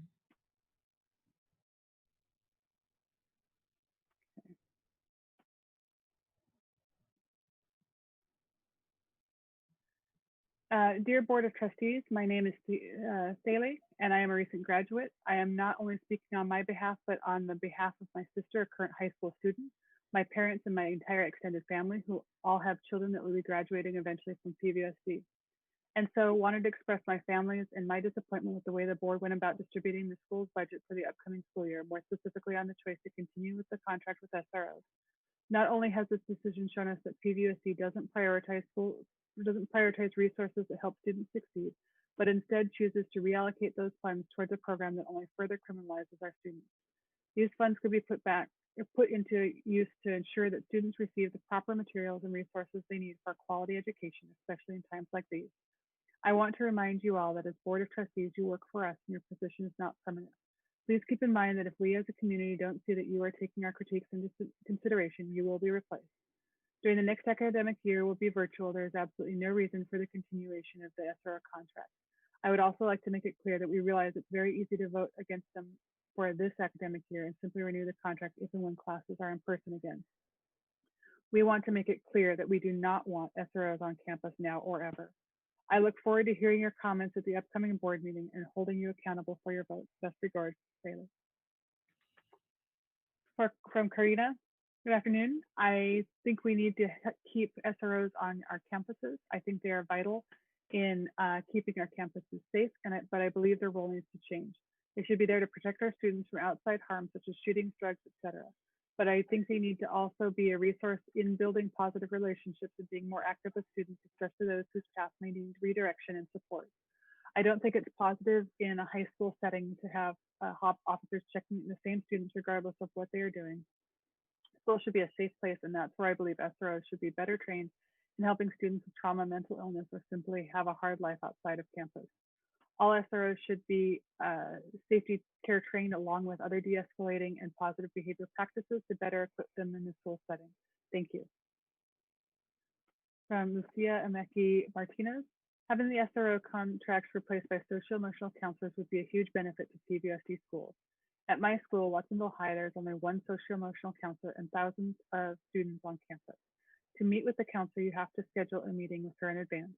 But this is difficult because we cannot choose when we have an anxiety attack, panic attack, or just even when we have had a bad day and need someone to talk to. Students need more mental health support and resources, especially now in the wake of the COVID-19 pandemic. What is the point of having SROs if we aren't going to be on campus for the first semester and possibly the entire school year? There is no point. Please, I urge you to allocate the money that was spent paying SROs who not only criminalize students, but also cause many students to feel uncomfortable paying social-emotional counselors who will make a remarkably positive impact in the community. From Christian, please consider the following. I strongly suggest reconsidering SROs on campus.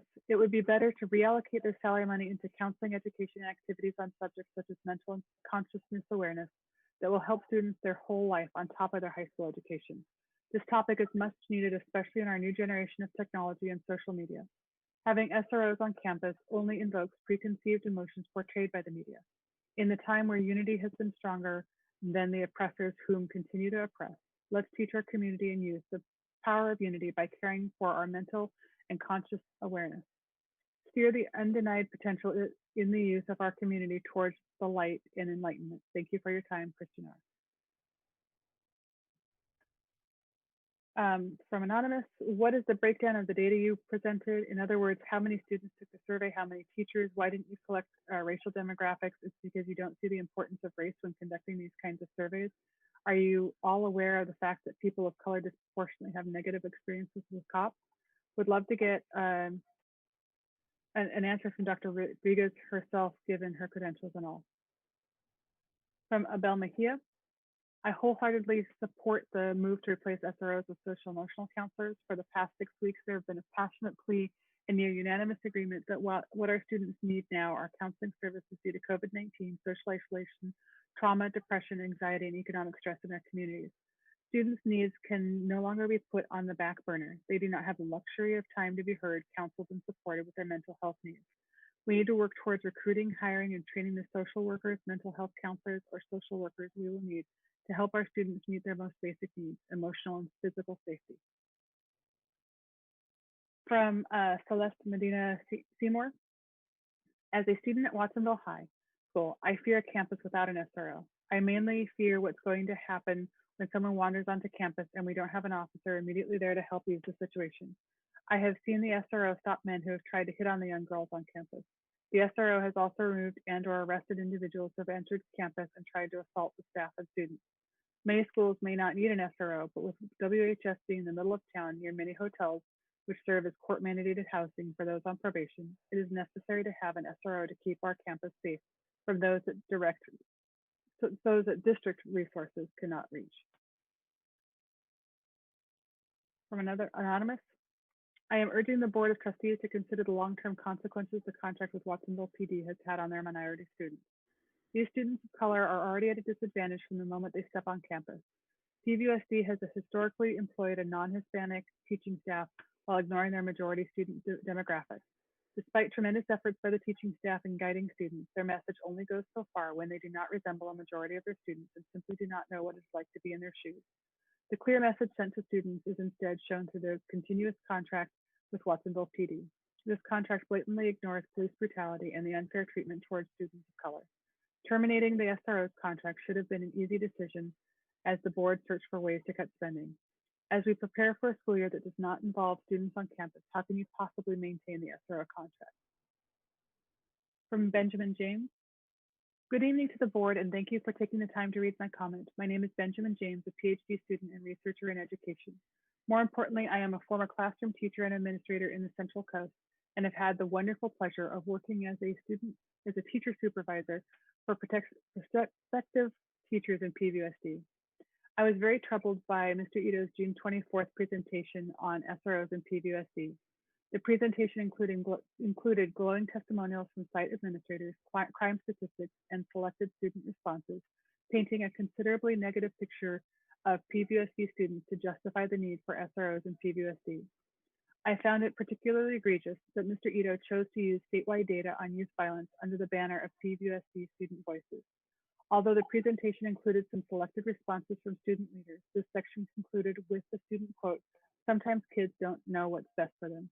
Surely this is not the board's position that PVUSD students do not have the intelligence or agency to contribute to decisions about their own safety. I was very happy to hear the recommendation to replace the proposed SRO contract with the social emotional counselors for the 2020-2021 school year, and I urge the board to consider this as a permanent support for PVUSD students and families in future school years instead of SROs on campus.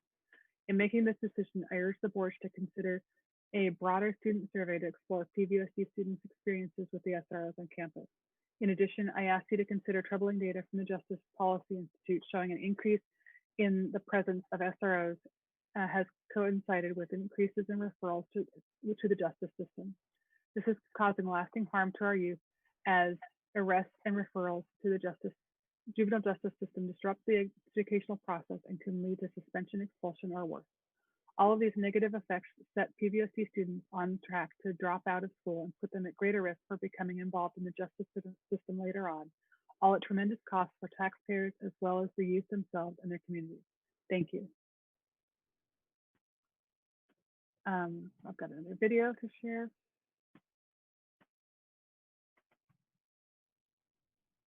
This is from Elizabeth.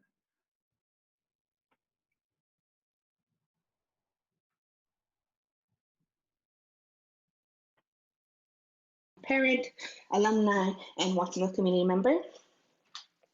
PVUSD students recently spent 2 hours telling the Board of Trustees that they want the board to end the SRO contract. A survey reflects the same. Students express anger as well as sadness when speaking to the board, tears and frustrations. Our students want and deserve change.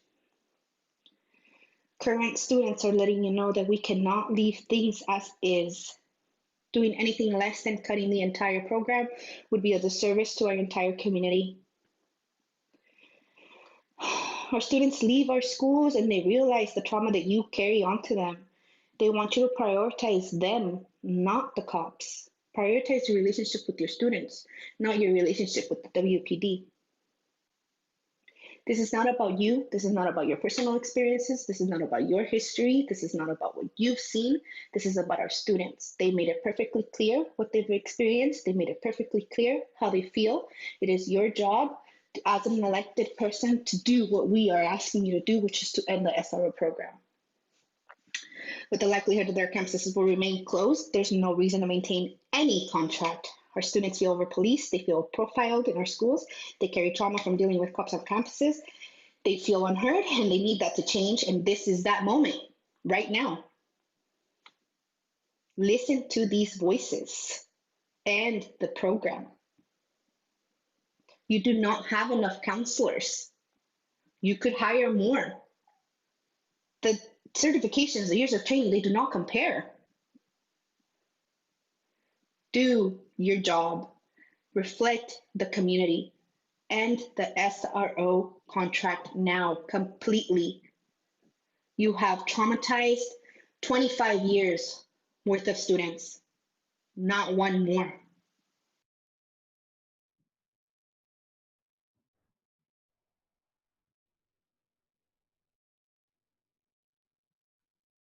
From Emma Ahern. I am writing to express my support for ending the PVUSD SRO contract and by investing these new funds into counseling services. As many have expressed, these expensive and inherently violent contracts only serve as reminders of how little the education of students, particularly students of color and/or poverty, is valued by their district leadership. These contracts seek to oppress and undermine. Investing this money in counseling and support for the students, provided that counseling is intersectional and fit for the PVUSD community, will act as an uplifting force for students. Additionally, speaking to a particular comment made by a board member to SERPA, it is irrelevant how SROs make board members feel. To prioritize your own safety and feelings in this discussion further alienates and undervalues the feelings of students oppressed by these policies. Serve your students, all of them. It is what they have deserved for far too long. From Michael Mansfield, I would urge the board to carefully consider the proposal to defund our district's contract with WPD and the Santa Cruz County Sheriff's Department. It is certainly a difficult situation. On the one hand, there is good research and data to highlight the potential of increased criminalization of students when SROs are present on campuses.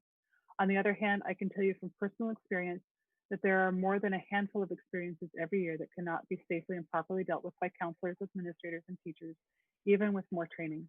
These incidents include dangerous adults entering our campus during school hours, students harming themselves and others who could not be de-escalated by any other staff, and assessing high-level threats against the school, to name some of the more common incidents.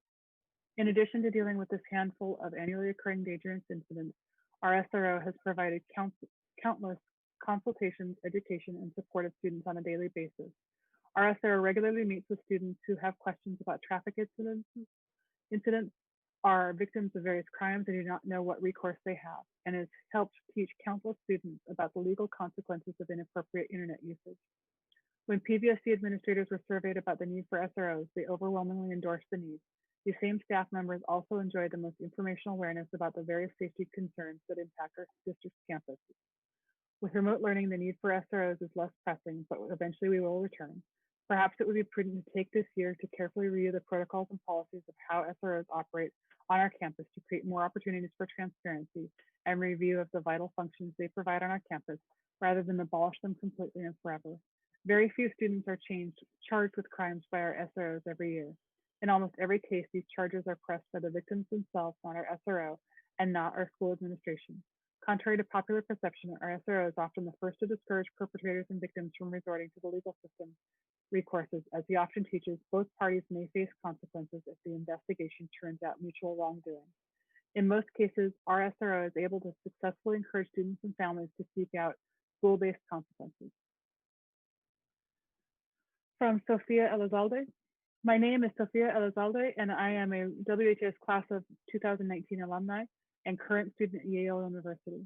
I am writing today to urge the district to end its SRO contract and instead invest its resources in its students' mental health. Over the past few weeks, you have heard many stories of students' negative interactions with SROs and the pain and trauma that they have experienced as a direct result of your contract with WPD. Yearly, you invest $400,000 in the continued criminalization of your students and contributed to the school to prison pipeline. I hope you realize that in doing this, you have failed your students and that you are going to have to put in the work to gain their trust back. You can start by investing in students' mental health. Over my years at WHS, I have struggled with my mental health. I quickly became overwhelmed and burnt out. During my senior year of high school, I could barely motivate myself to do much of anything, even eat. The only way I could get myself to do things was through commitments to other people, which was exhausting because that meant I often overextended myself. I now know that what I struggled with was a mix of executive dysfunction and anxiety.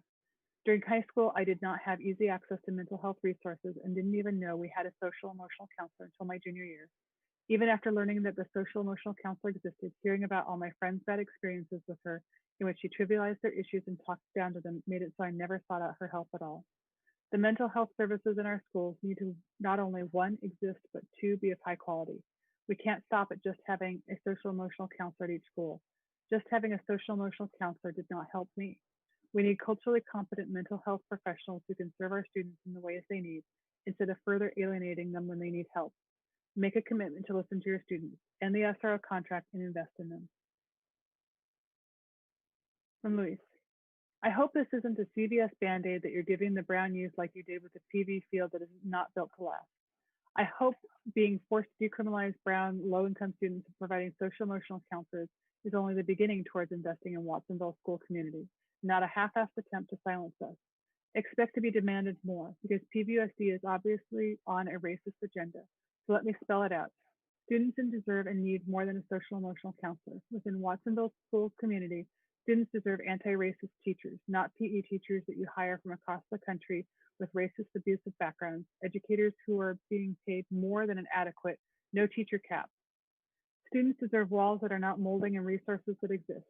PV still has absolutely nothing. No field, no theater stage, no pool, nothing. Yet coaches for football are receiving a more than sufficient amount of pay for reasons that are too long to explain here. And parents deserve to know the injustices that PVUSD is feeding to their children. Why do parents have to send their children to schools that obviously need not invest in them, but instead invest in student resource officers? Racist agenda. Unless you send them to APTOS, but parents have to send them to APTOS. White wealthy families get options between other better schools. They obviously don't send them to PVHS or WHS, LOL. Also, I recommend that you leave the public chat open. Quarantine has obviously made you comfortable in silencing the community. The least you can do is allow us a platform to talk while you control the future of students of Watsonville. From Cynthia Lewis. As a faculty member and educational researcher at the University of California, Santa Cruz, I am writing to urge the trustees to vote in favor of the revocation of SRO contracts. A strong body of research shows that SROs do not lead to an increase in school safety. In fact, African American and Latinx students feel significantly less safe in schools with higher levels of security. Police presence in school increases the chance that youth will be referred to law enforcement for infractions that can be resolved through other means. Racial disparities in disciplinary practices are evident in California and nationwide. There are alternatives to police and security measures in schools that actually improve safety. These alternatives suggest that positive school communities are the key to school safety. Funds currently used to employ SROs can be repurposed to give students what research shows they need. Students need increased resources in school counselors, art programs, restorative justice programs, ethnic studies curriculum, and training in culturally sustaining practices for all staff.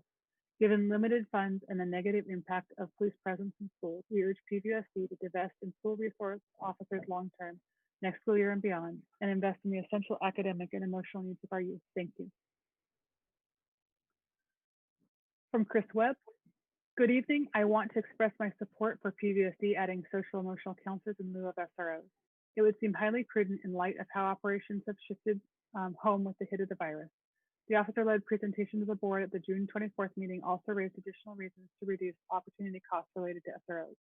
The unnamed administrator quoted in the presentation said a key strength of SROs is that they act as a counselor. That seems like an indication of what position is really needed, and that it might be more efficient and beneficial to hire counsel in the first place. Time off to see that those contracted with PVUSD are trained up to California standards seem a minimum requirement. We've contracted for decades, and yet long required SB 1624-26 training has been received by those we've contracted with. Given that history, citing the pandemic doesn't justify the ongoing mistraining, especially when the pandemic hit late in the school year near the end of the third quarter on the PVUSD calendar. I wonder if mistraining is a factor in the trend in increasing CSO injuries the board was presented with. There was little notation of training status of the SRO from the Sheriff's Office and whether the required trainings had been completed. Given the higher fiscal cost of that position within the SRO contract, I would think that PVUSD should be getting a fully trained officer there. For decades of use, I find it striking that the lack of data to justify ongoing use of SROs and how the board was told we are there to educate and counsel, then predominantly presented with data on citations, arrests, suspension, and expulsion. The lack of testimony of support in the presentation from teachers and students of the general population was also telling. Trustee Shocker was right at the previous meeting to speak to the need to explore address why students don't feel safe, then bring weapons to school. An appeal for state-level reform is in order to avoid due process violations with mandatory minimums in effect for suspensions and expulsions. SROs only operate on campus, and I've observed that a safety gap lies between the school bus and the student's home. No contract should be necessary to make that gap safe, and the current contract doesn't make it safe either. Thank you. From Anonymous, good afternoon. I'd like to ask you to please consider what the voices of the youth have been asking. They are asking for an end to the SRO patrolling and controlling of the students. Having these officers on campus shows students that they are a threat. And when students think they are threats, their learning is no longer taking place. They are asking for a non-stereotypical and oppressive school system that values their learning. Please value their education and learning. If you proceed to fund the SROs, you will prove that you are further implementing oppression and fear into the PVUSD school district and do not care about the well-being of your students. Stop looking towards the patrolling, controlling of students and start looking towards the learning and engagement of students. Stop normalizing these oppressive institutions such as police in our communities. Thank you. From Krista Arlano, I would like to comment in favor of the revocation of the SRO contract with PVUSD schools. As a former PVUSD student, WHS graduate, and former WHS student representative of the board, SROs did not make me feel safe, and I felt that their presence existed more to police students negatively than protect them from any threat to students. I would also like to comment in favor of the revocation of the drug dog contract, which was sometimes used in conjunction with SROs. Survey data collected by PVUSD students deserve overwhelmingly show that students across the 3 high schools are not in favor of SROs and do not feel they contribute to their academic success. Student behavior should not be policed or criminalized, and schools like WHS, PVHS, and Aptos, and the majority of schools in PVUSD, which have had high populations of, if not majority, students of color, should be cognizant of their impact, implicit and explicit biases, and the ways in which they contribute to the negative experiences and outcomes faced by students of color from teachers, admin, staff, including SROs. I ask the board to consider what positive resources could be funded for our students if we reinvested the money that goes into the SRO contract. It is overwhelmingly clear from recent events the inherent racism built into policing in America. Communities of color do not have positive relationships with police, and we should not allow our students to be policed and feel like they must be watched and policed from a young age in our schools. Students should feel safe to learn in schools, and if students do not feel safe around SROs, they need to be removed. In revoking the SRO contract, I hope that PVUSD schools can, in its place, come up with less punitive and more restorative policies of dealing with student behavior.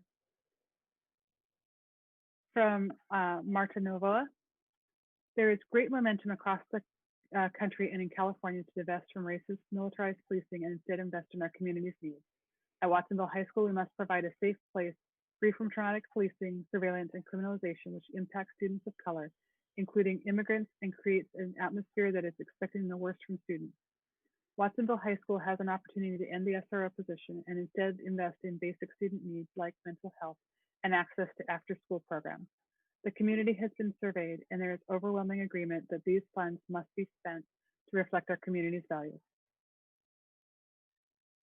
And the last one is from Liz. Ending the SRO contract for a year is not enough. End it indefinitely. Saying you end it for a year is a slap in the face. It is a Band-Aid. We will not be okay with it. And that is it for public comment.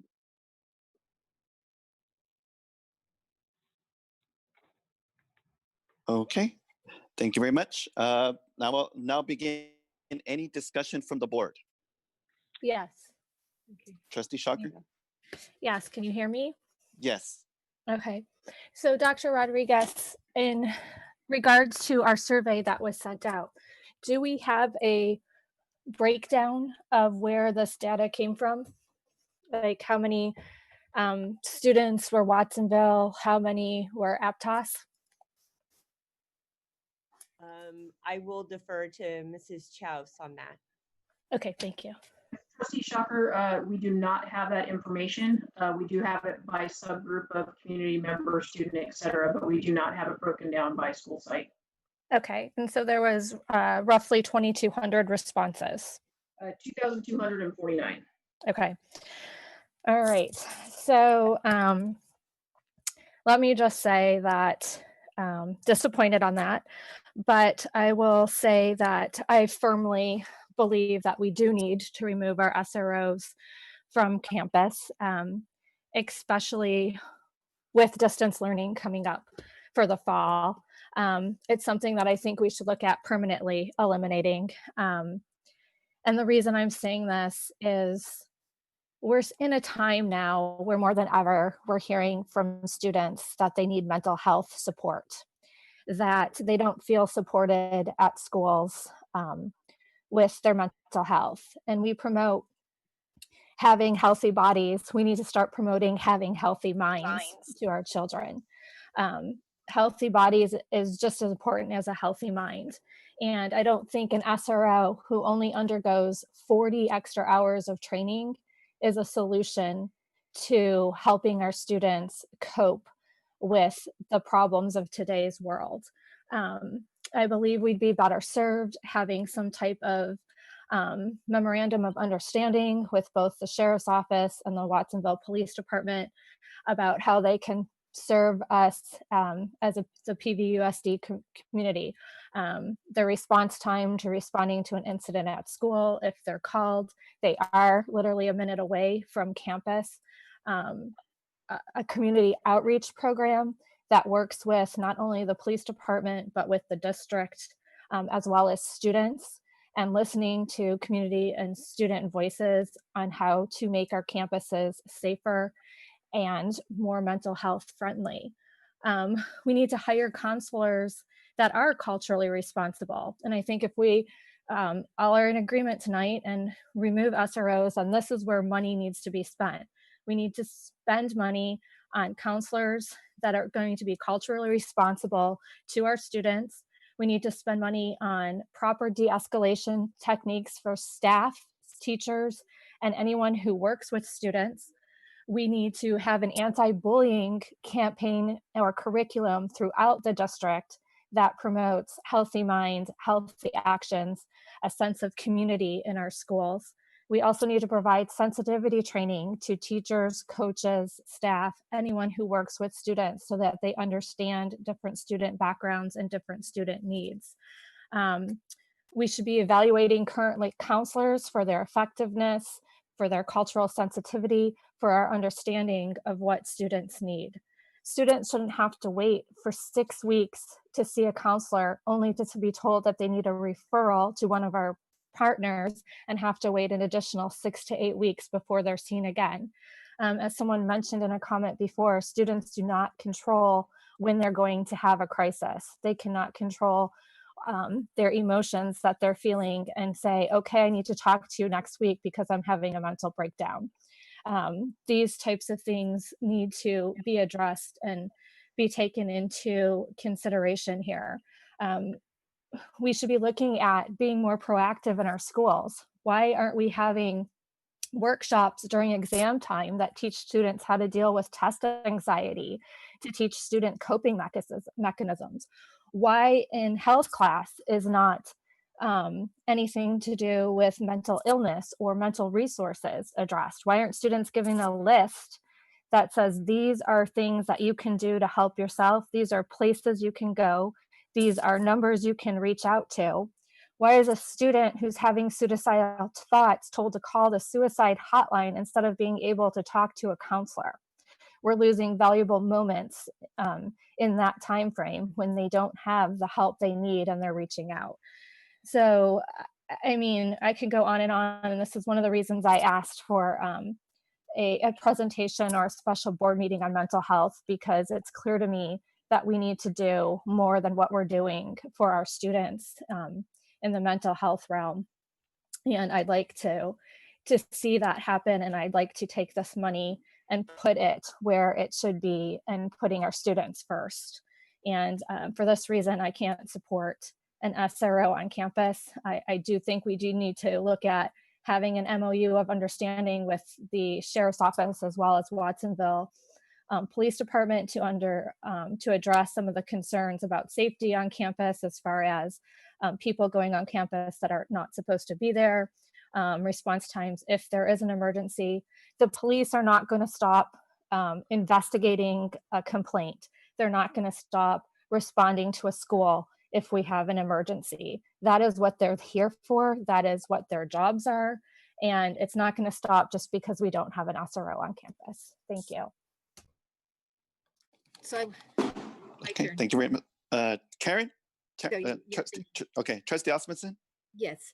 So as I've already said before, I've said this already before, including with the Pajaro, that I'm not supporting having SROs on our campuses, as I've already said. I mean, I was against the dogs being on campus. I voted no against that. I wasn't for that at all. And I think there's so much more. I agree with Jennifer Schachter about, working on the mental health issues in our school district more than we have done so far. But I also think there's so much we can do. I mean, together we can, the issues of restorative justice. We already have a positive behavior program that we're doing in our schools that have decreased suspension rates, which of course is good. But we can do more with restorative justice programs as well in our school district. And we need to figure out, I agree with Ramiro about having more intervention counselors. I think that's what he said, intervention counselors. And you're talking about actually hiring some more social emotional counselors, which, might be good too. But what we need is, that they're paid highly. I mean, those SROs are paid very highly. And so using that money on something else, and I know we've already decided not to hire them during the distance learning, but I agree with others that we should not hire them at all. They should not be here. And people are fighting throughout the country for more de-escalation of police officers and less police officers, and the whole idea of defunding the police. I can hear what people and why they're saying what they're saying across the country, even across the country. Yeah, so I am so supportive of the idea of not having SROs, and yeah, that's what I have to say, I guess. And that we can do more for mental health in our district as well. And I think that's a good idea to have a agenda item or a special meeting or on the idea of what we can do more for mental health issues in our district as well. So yes, I, like so many other students and ex-students, is very supportive. And I've already said that before in a meeting, that I am very supportive of not having SROs on campus after the distance learning as well. After it ends, we should not have them. We should put the money in better places. Thank you. Thank you very much, Trustee Osmondson. Is there anybody else who has a question, comment, or concern about this issue? I do. Trustee Holm? Justice means different things to different people. For some, the emphasis is on punitive justice. For others, it's on restorative justice. And I believe as an educational institution, we must lean towards the latter. While I believe that the SROs we have worked with can provide a valuable service, I also believe the reports of many students, past and present, who have illustrated the unintended impacts. In a perfect world, we would have all of the benefits and none of the harmful effects. This isn't a perfect world. We must find, a better, healthier way to ensure our students' safety. And I think we have an opportunity here to, bend that moral arc of history towards justice, even a little bit. And I support the redirection of district funds to culturally competent socio-emotional counselors. That's it for me. Okay, thank you very much, Trustee Holm. Trustee Orozco, did you have anything to say, or should I just keep moving on? I do. Thank you. Uh-huh. Well, the bottom line for me is that our students deserve better. We need to reinvest monies to programs that we actually know work, to support resources that we know positively impact students, such as those that support the social, emotional learning, physical and mental well-being of students across our district. I am in favor of permanently removing SROs from our campuses. I would like to suggest that we work directly with our community partners, with our students, families, and staff to explore alternatives to keeping our schools safe, because safety is a priority, should be a priority for the school board.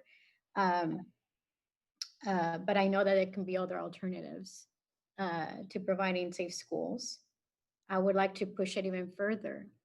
Just like we have careers, college and career centers, I would like as a district to explore the idea of wellness centers, a safe place where students can access a broad spectrum of mental health services on campuses.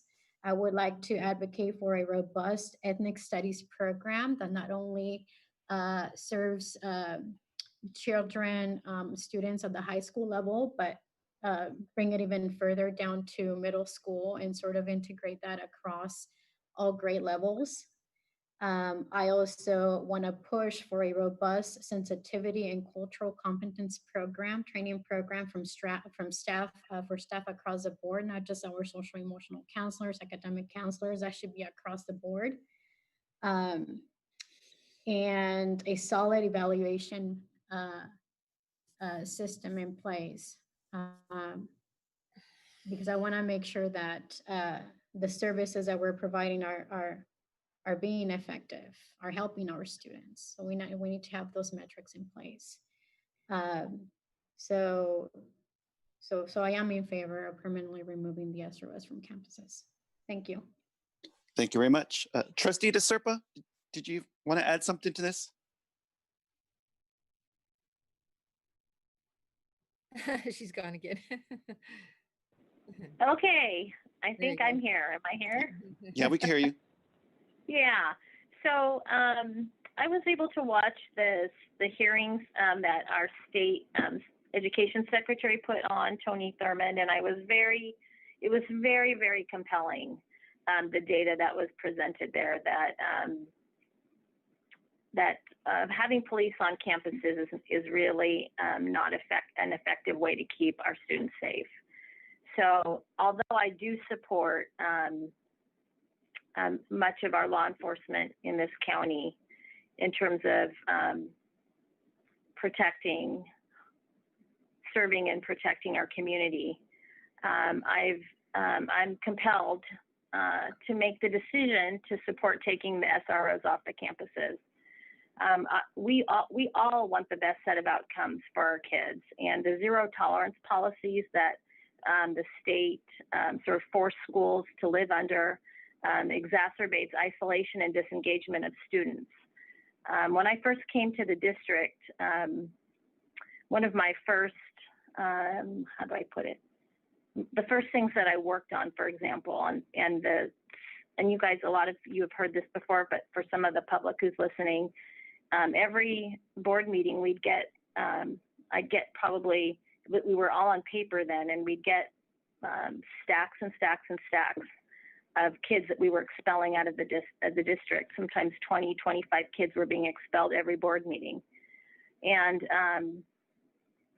I started looking at all the evidence that was presented about why these kids needed to be expelled. And there wasn't really one shred of evidence about what our district did to keep these kids engaged and in our schools. And so I started voting no on every one of those expulsions. And as a result of that, and many conversations with the superintendent, we started doing things differently in our district. We started, and it was a difficult, dark time in education where we had had to cut back budgets to the bone, and at that time it was before me, but most of the social emotional counselors had been let go because we just couldn't afford them. We weren't paying coaches. We weren't, we had one janitor, one custodian on every campus. I mean, it was just a really dark time. Our budgets have never come back to the place where we all know that we should be supporting more mental health, more counselors, and indeed social workers on our campus. Our district has, I don't think, ever had social workers employed on our campuses. So for the best set of outcomes, I would like to see school social workers at every high school, if that's possible. So I will be voting in favor of ending our contract with SROs tonight. Thank you. Okay, thank you very much, Trustee DeSerpa. Trustee Acosta, did you have anything to say? Thank you, President Trustee Dodge Jr. Yes.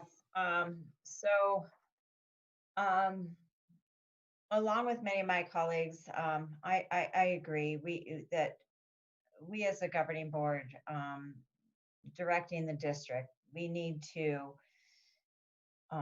put more consideration into what we need with social emotional counselors right now, especially given the climate of everything that we're in and looking at the possible not reopening of schools in the fall of 2020, based on the press release that I read last week.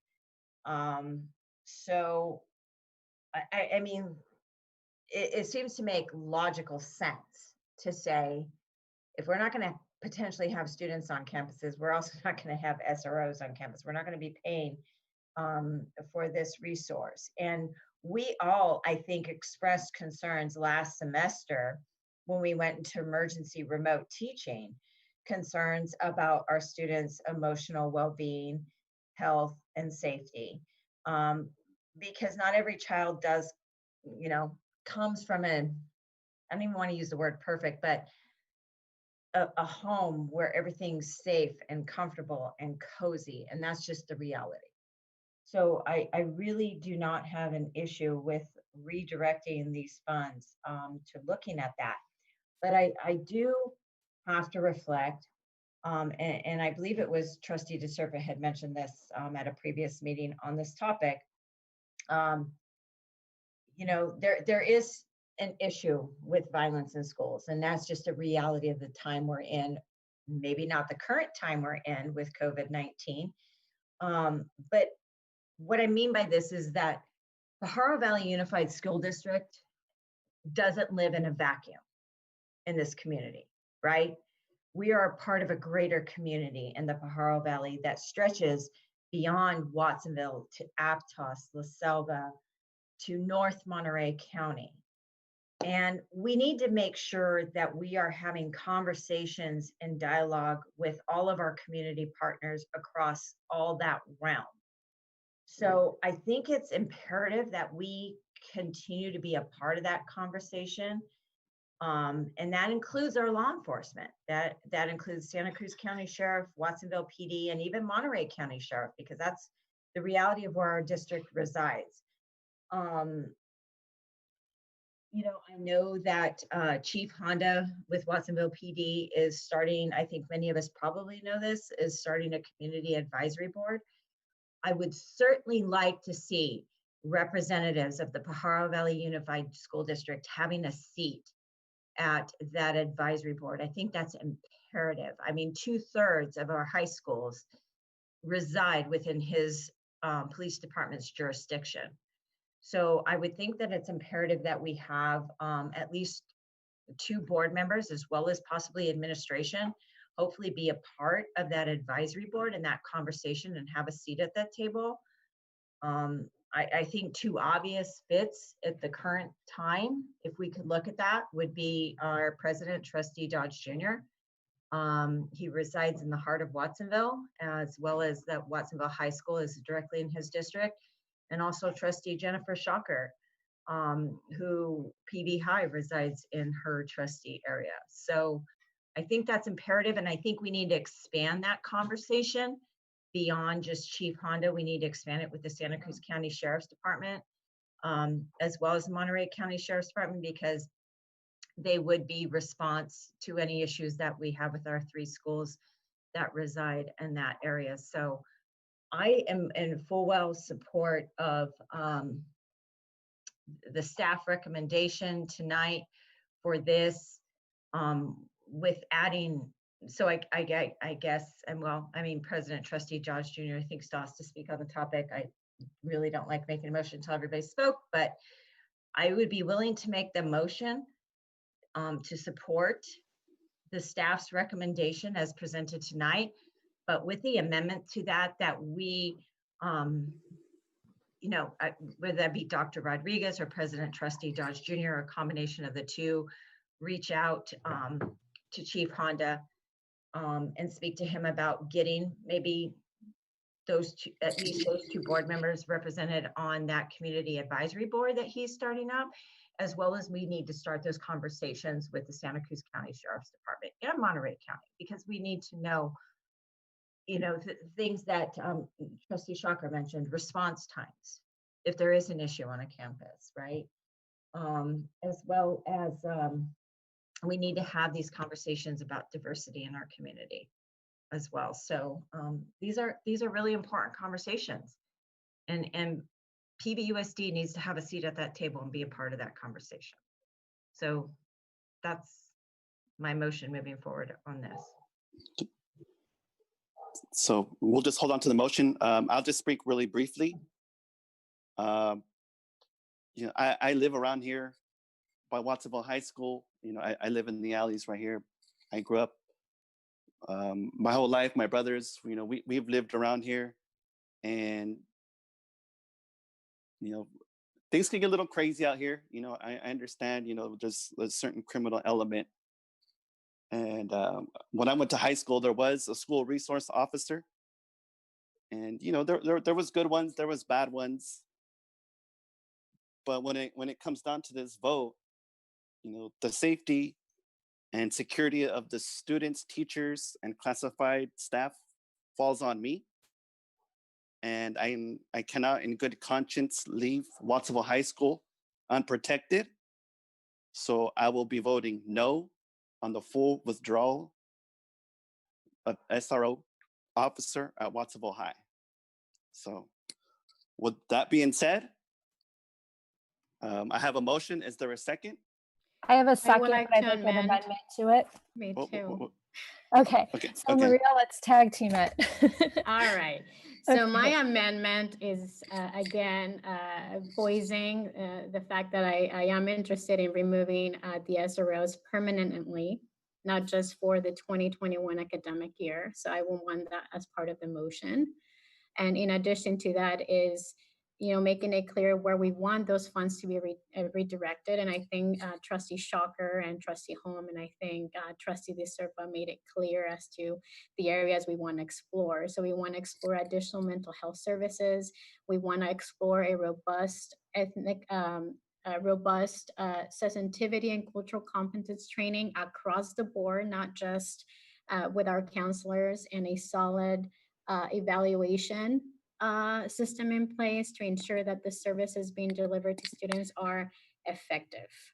Do you have anything else to add, Trustee Yes. Shocker? So you covered most of the points about redirecting the funds, but I definitely want the funds spent on counselors, because I think that's where this needs to go, as well as, like you said, the de-escalation and sensitivity training across the board, and also like to look at the anti-bullying component for K through 12, because I think that some of the problems that our teens have start off when they're little. So I just include that in the scope of investigation. And I agree about the permanently removing. And I know this is pushing it, but I think we definitely need to explore the wellness center idea that I mentioned. I know it might not be doable, but I think if we reach out to community partners, it could be something that we can explore as part of that investigative measures we're going to be taking moving forward. Yes, and bringing back this agenda item for mental health to a future agenda. I think that Here's our I like the idea. motions. Okay, so I think you're both referring back to me. Yes. For the majority of all of that, I do not have a problem. And boy, that was like a mouthful between the two of you. But for the majority of that, I do not have an issue. I also have to heed to what President Trustee Daniel Dodge Jr. is speaking to. And I think this is a concern. Both he and I, we have our students, well, it does reside in his trustee area. Many of our students fill into that school. We do have open campus issues that are very, very concerning, particularly with Watsonville High. If we just look at Watsonville High School, for instance, from a geographic standpoint, I do not foresee any way that we could take that school and make it a closed campus to make it safer for students. So all I'm asking is that we take this year of the school year, the AY school year of 2020 to 2021, we be a part of the conversation with Chief Honda at his table for his community advisory board to be a part of the discussion, be a part of the conversation. I don't, so to speak, want to see us, PVUSD, shoot ourselves in our own foot by just abolishing this on a permanent level and not having a seat at that table to be a part of that conversation, because these are some serious risk factors that we have to think about, particularly with Watsonville High and the nature of that campus. I'm not suggesting that means in 2021, 2022 AY year, we bring back SROs, but if we're not gonna even be on campus with students, we're not gonna have SROs on campus. I think we're all in agreement to make that full decision here tonight. Let's channel that money into what we've all talked about with our concerns about social, emotional health concerns with our students. But let's have a seat at that table to be a part of that conversation with his community advisory board and talk about that, because that is a serious issue. And even in our last presentation that we did have, our director of student services, Ito, had even mentioned that there were more incidences at Watsonville High School campus with people who were non-students than with students. So all I'm asking is that we could be a part of that conversation in this next year going forward and bring this back based on getting at least maybe 2 board members. Like I said, I think, President Trustee Dodge Jr., Trustee Shocker are great because they both, PV High and Watsonville High, reside in their trustee areas, to be a part of that conversation. And I think we've heard differences in their opinions tonight, which could create a balance, and have that conversation be brought back from that, as well as our Intergovernmental Relations Committee. I mean, where is Intergovernmental Relations Committee on it? So I just want to see that we're continue to be a part of the conversation. I have no issues with us redirecting funds, Maria, Trustee Orozco or Trustee Shocker, into any of the areas, and I will amend my motion to that.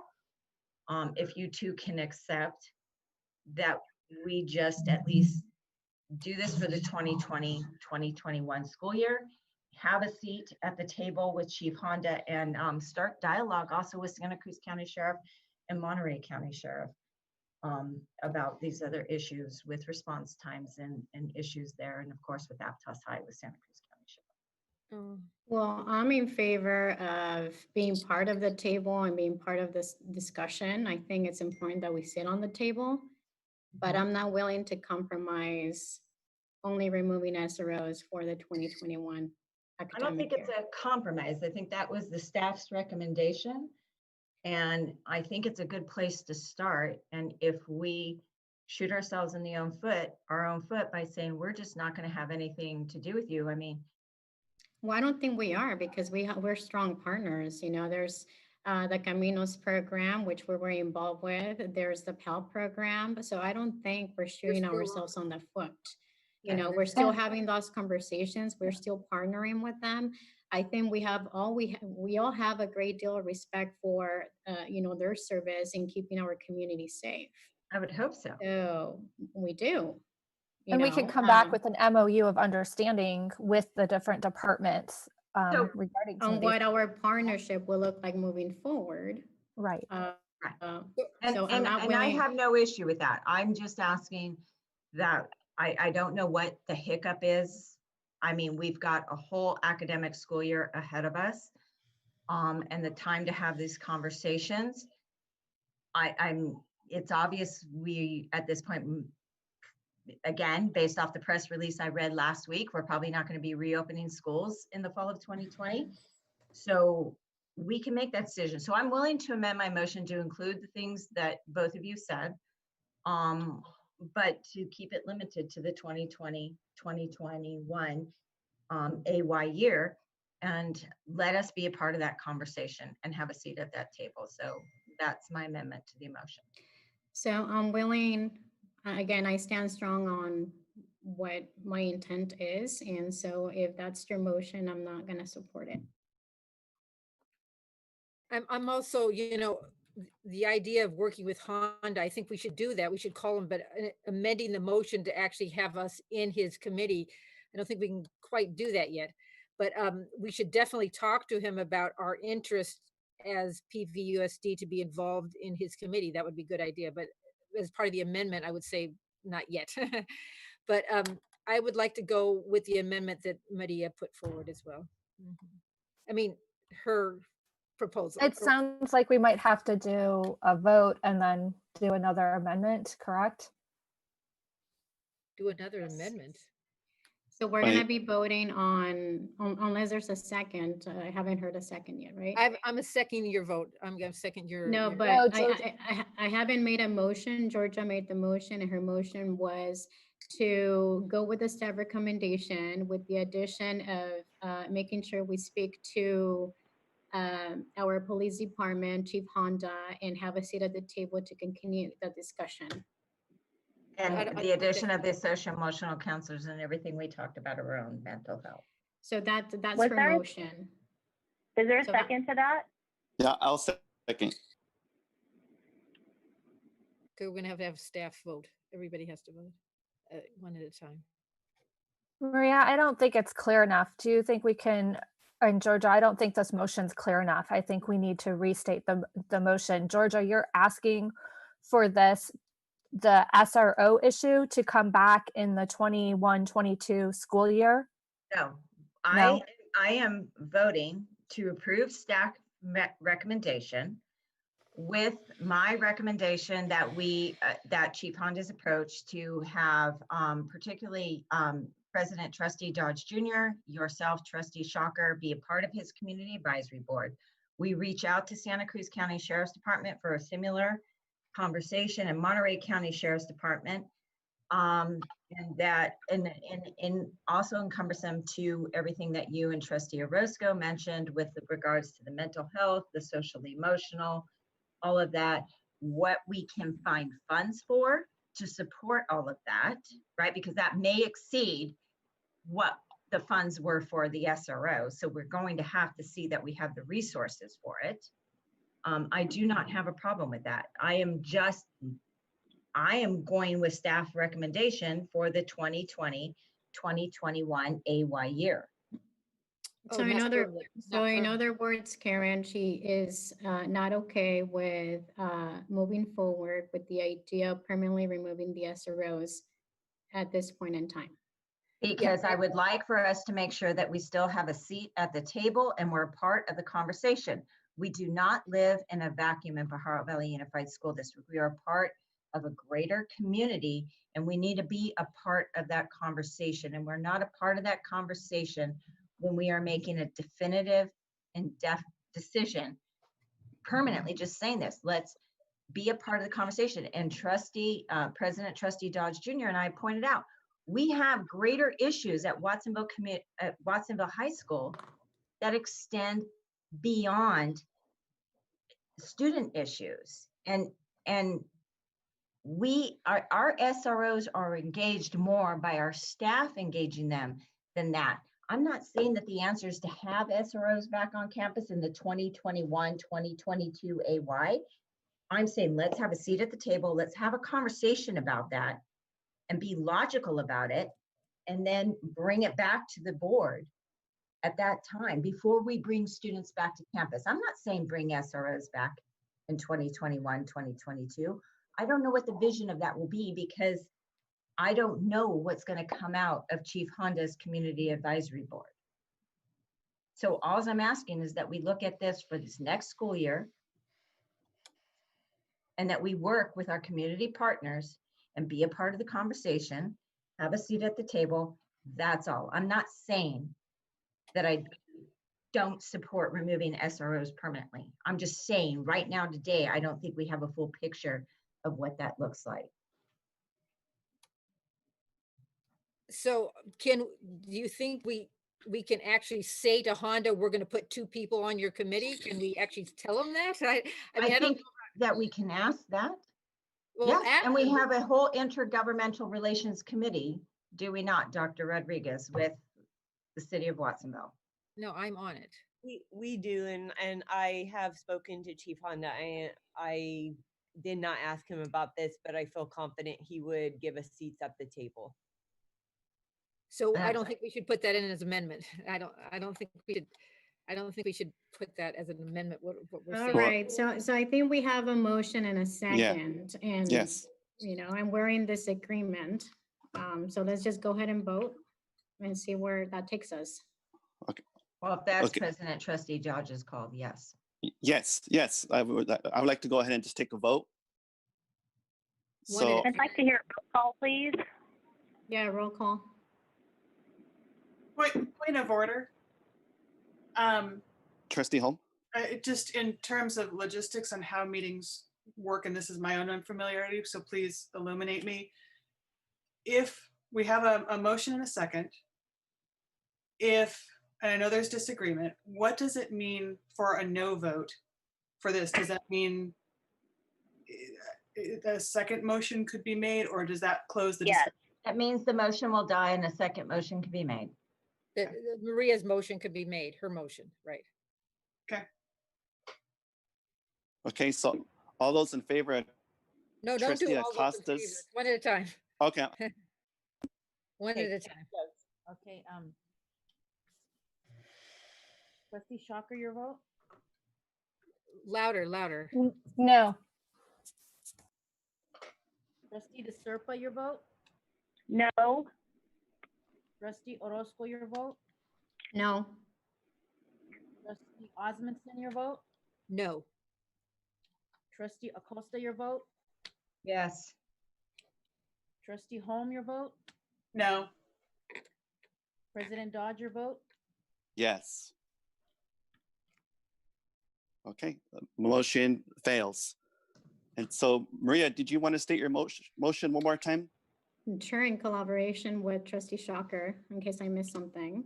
Okay. So I'm making a motion to permanently remove SROs from our campuses with the condition that we work with our community partners, including the police department and Chief Honda and everyone else involved in that committee, students, families, to explore alternatives to keeping our schools safe, and redirecting the SRO funds to fund social emotional counselors. In addition to exploring the idea of wellness centers that offer a broad spectrum of mental health services to students, and a robust cultural competence and sensitivity training program for staff across the board, and an evaluation system to ensure that the services that we're providing to students are effective. Is there anything else you would like to add? That we come back at a future meeting with either a special meeting or an action item to explore mental health in the district, as well as an MOU of understanding with our various law enforcement offices about some of the questions and issues that were raised tonight regarding response time, campus safety. And the anti-bullying component. And the anti-bullying component. Thank you, Dr. Rodriguez. Okay, I think that's it. Oh, that's a big one. That's a big one. Okay, so are we just all voting as one. Can we Yeah. get a second? We need a Roll second, right? call. I'm I think you second. got it from Jen, didn't you? Yeah. Yeah. All right, can we do roll call, please? Roll call. She's coming. Jen Shocker, did you give a second? Was that your second? Yes, that was my second, Kim. Yes, you did. Thank you. Okay, thank you. I heard a lot of words, but I wasn't sure I heard a second. Trustee Shocker, your vote? Yes. Trustee Acosta, your vote? No. Trustee DeSerpa, your vote? Yes? Trustee Orozco, your vote? Yes. Trustee Osmondson, your vote? Yes. Trustee Holm, your vote? Yes. President Dodge, your vote? Okay. President the- Dodge, the- Hello? Hey, Your vote. we didn't hear your vote. Oh, I said no. So it's 4-3. No. Five- 4-3 or 4-2? 5-2. 5-2. 5-2. Okay. Okay. That motion passes.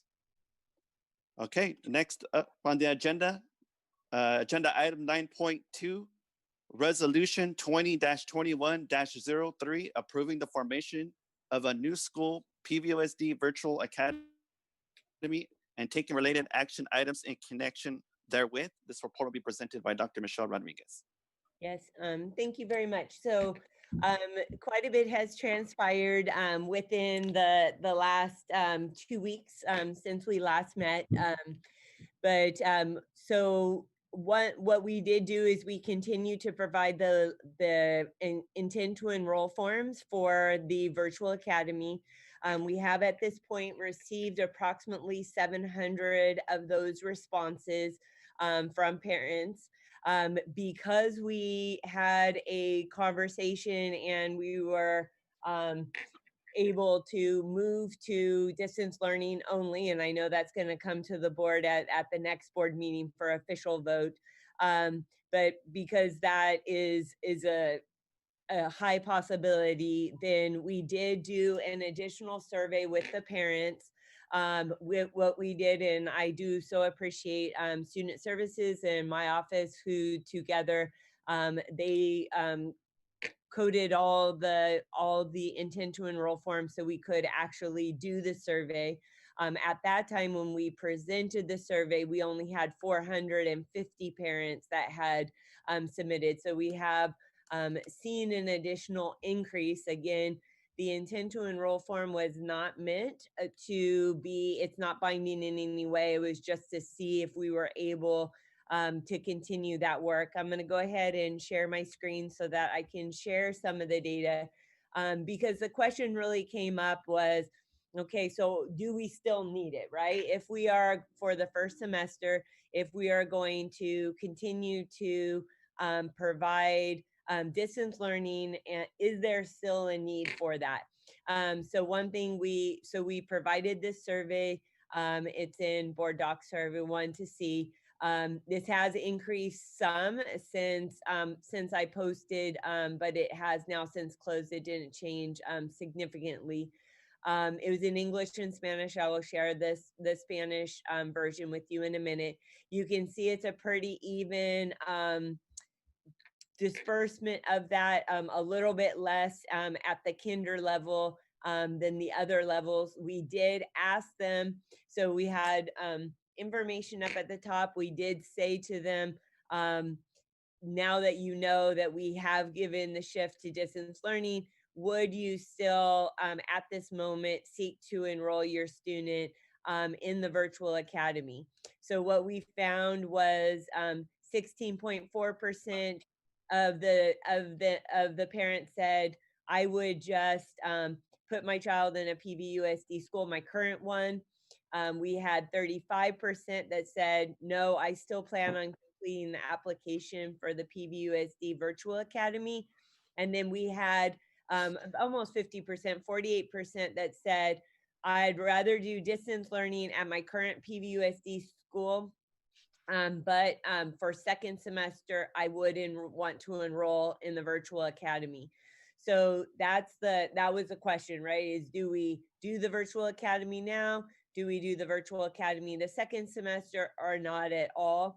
What we found is as this number continued to increase, the percentage remained fairly consistent, which is about 35% of the parents said, you know what, I want the virtual academy regardless.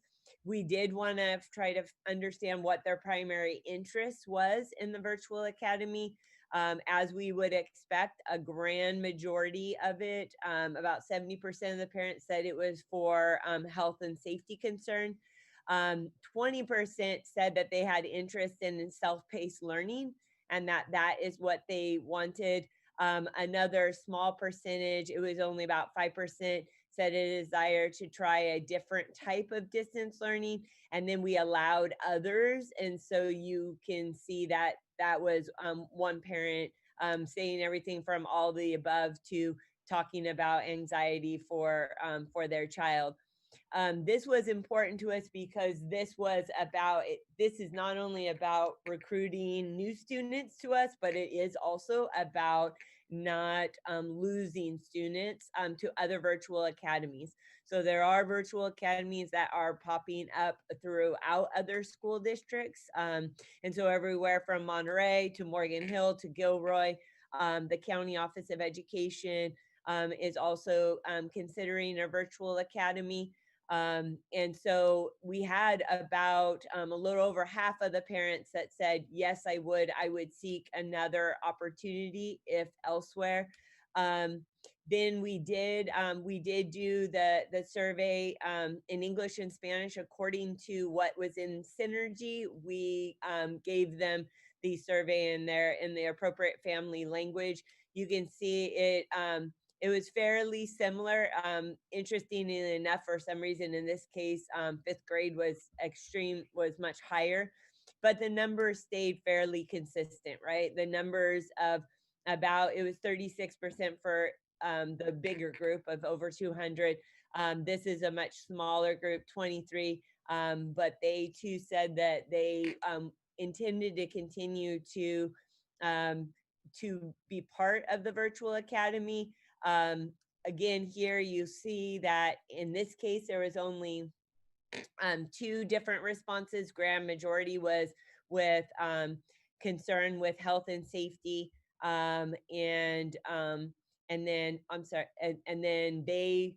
we were even a little bit more of them said, if you don't do virtual academy, then I would look for another opportunity.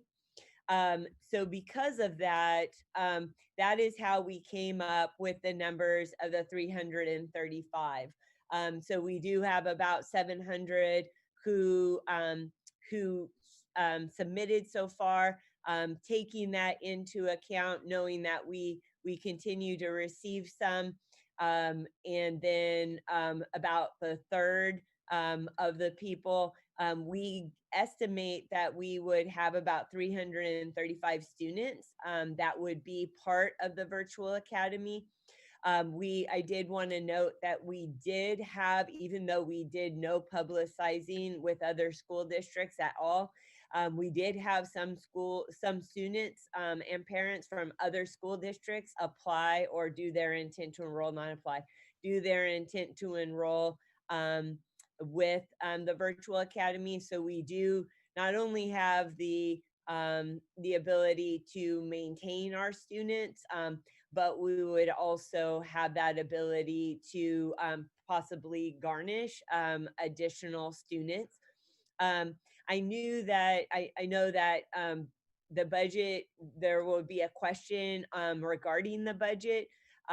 So you will see the breakdown of how we feel that it will not only, if not be cost neutral, be a cost benefit.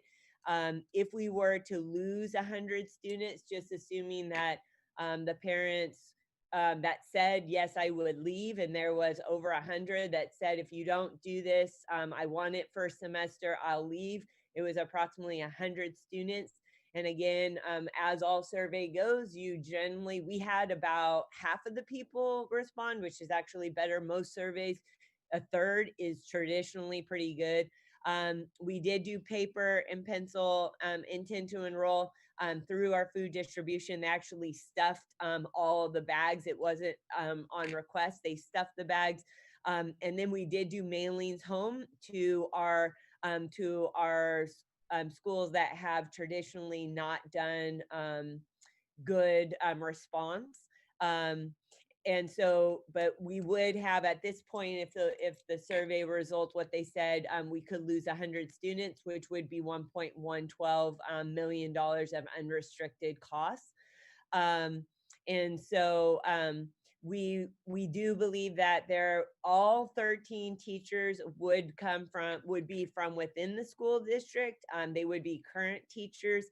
We may backfill with new teachers, and we believe that we would need to have about 40% of the teachers that would actually take out of a site, we probably would need to rehire. Just because you're not going to have a one-to-one, right? We're taking a few students from multiple school sites. And so that is part of the cost. But who would be present in terms of staffing? We are required to have an administrator that is for the site because it's considered a new site. We also are required to have, so it's right here for you. We're also required to have clerical. So we are required to have these two. We're required to have a principal and an office manager. We are also recommending a computer tech just because the students are going to be full-time on distance learning or on virtual learning, and then also an academic counselor. Because you are going to have K-12 students. So you are going to have approximately 200 secondary students that will need to be supported. Also elementary students, if they're looking to have this as an acceleration, they would need to have that support of a counselor as well. And then you'll see, I can go through any document that people would like, but you can see everything from the student parent handbook to the master contracts that would be legally required. And in the budget, I'll just go really quickly over this budget that kind of shows what we estimate. If we were to say, you know what, we're not going to do the program, these are the expenses, and then this is the loss of revenue. I do think if we approve this and we start marketing it, we do have the ability to capture more student attendance from people who are not within PVUSD as well. But I will open it up to questions. Just really quickly, sorry. Just so you're aware of the timeline. So it was important for us to do this tonight in an effort if we want to not only start doing recruitment of staff, but also officially allow students to enroll. We need this to occur because, as is mentioned here, I need to petition CDE for the school code, and that allows us to do all this other work. As I had mentioned before, we have had conversations already with CDE, and they are willing and able to help accelerate our CDS code so that we can be fully operational. And we would be using Florida virtual global courses, which are WASC accredited in A through G. And that's something that's extremely important to us if we're going to have high schoolers, because it could wind up impacting the rest of the school district if we didn't do it properly. And I'll open it up for questions. Thank you very much, Superintendent Rodriguez. Trustee Holm, do we have any public speakers to this item? Yes, we have, looks like 4 comments. Okay, thank you. From Ava Klein, we have, I am writing regarding the virtual academy and our student population. Most of our students come from Spanish-speaking families. Multiple sites in the district offer bilingual programs. Will the virtual academy have a bilingual curriculum? If the district genuinely wants students to succeed, we must do what serves them most. Equitable decisions must be made, and offering a bilingual education is essential. I was shocked to learn from a colleague that the summer packets were only in English with no Spanish translation, even for the bilingual students. This exacerbated the struggles of many parents who no longer had access to the work due to the language barrier and were denied the ability to fully support their children who were already falling behind. Yes, the bilingual teachers offered support, but can you imagine how much more the children would have progressed if the parents were given full access? Why are we going backwards? Why are we not going to incorporate Spanish? A global pandemic does not take away a language. A global pandemic does not change your students' needs. Who is this district supposed to truly serve? I implore you to ensure that families who desire their children to have a bilingual education and who also value keeping their families safe at home are given equal access to a rigorous learning environment via the virtual academy. From Amy Locks, the virtual academy is only budgeted for 13 teachers. Approximately 500 families responded with interest in the virtual academy, and by Dr. Rodriguez's estimate, only 335 spots will be allotted for enrollment. The safety of both students and staff's families need to be the first priority of every decision being made. The district needs to offer a distance learning option to all parents who requested for the full school year. This will require more than 13 educators and will allow more of the medically fragile teachers to work virtually, which will take care of family and educators' needs. I agree with a high school teacher who said, spring was not distance learning, it was emergency pandemic teaching. True distance learning is planned and intentional, and it can be as rigorous and engaging as classroom learning. PVUSD students can have great success with virtual education if all are equipped with the tools to fully implement it. The district must provide sufficient support, planning time, and professional development to ensure distance learning is a success. Please heed the community's wishes and offer both virtual academy as well as an alternative year-long distance learning option if spaces are so limited for the virtual academy. From Anonymous, in regards to the virtual academy, I would like to request that intra-district transfers be honored upon the student's return to school the following year or semester. So many changes have taken place for children that it would be unfortunate for a child to not be able to return to school they feel most connected with. Similarly, I ask that teachers be able to return to their original placement, school sites, grades, subjects upon their return to the classroom. Teachers should not have to choose between their health and the job they love. From Jimena, I want to make the call for a better planning for resources for the students at PVUSD. What is the plan to support students in the distance learning? How is PVUSD giving support to the academic counselors to better serve the students in their caseload? I'm afraid this idea to open new schools out of the general education may remove the support and budget to make a stronger GE now in the distance. As an academic counselor, I wish for the board to review last semester's results. I was overwhelmed seeing how vulnerable our students are in our school system. This experience should be a point of reference to make better decisions for the next academic year. So my questions are, what are the needs to support? How is PVUSD bringing resources and reaching out to all the students, especially at the high school level? Last semester as an academic counselor, I had to focus on the seniors in danger to graduate, taking into account what they had for third quarter. It was challenging and it was not enough time to reach out toward the end of the year. More students started showing up with attendance issues and unfinished assignments. We are starting a new year and we need to have a plan of how to support not only the RSP SDC students with case managers, which took a good chunk of time, but focus better in the general ed students with more academic counselors to attend the needs of all students in their academic progress. And that's it. Thank you very much, Trustee Holm. Any discussion from the board? Yes. Trustee Shocker? Okay. So, Dr. Rodriguez, you mentioned that the cost of this program to start the Virtual Academy would be approximately $1,950,000. Is that correct?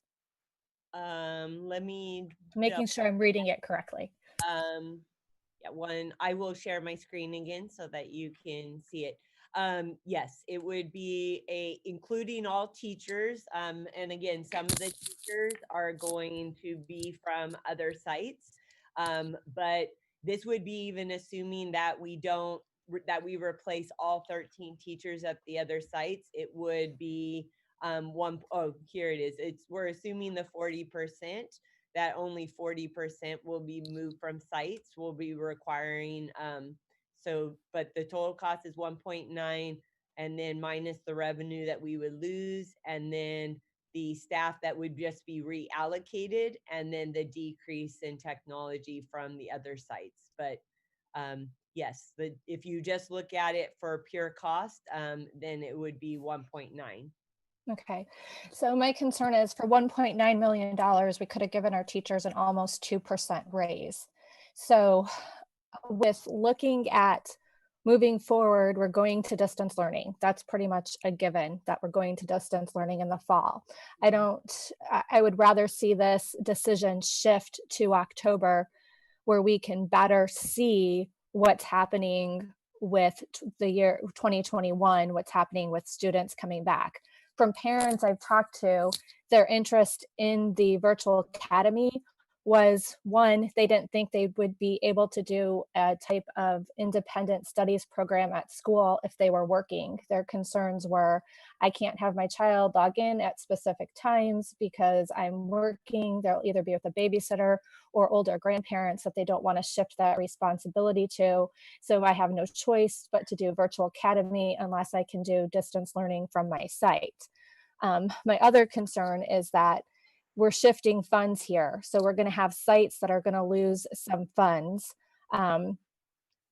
because of this academy. I think we'd be better off to look at doing as much as we can at the school sites, since most parents' intentions are to bring their kids back for the 21-22 school year in hopes that there's either a vaccine or majority of people have already been exposed to the virus. So most parents plan on coming back to the school for the 21-22 school year.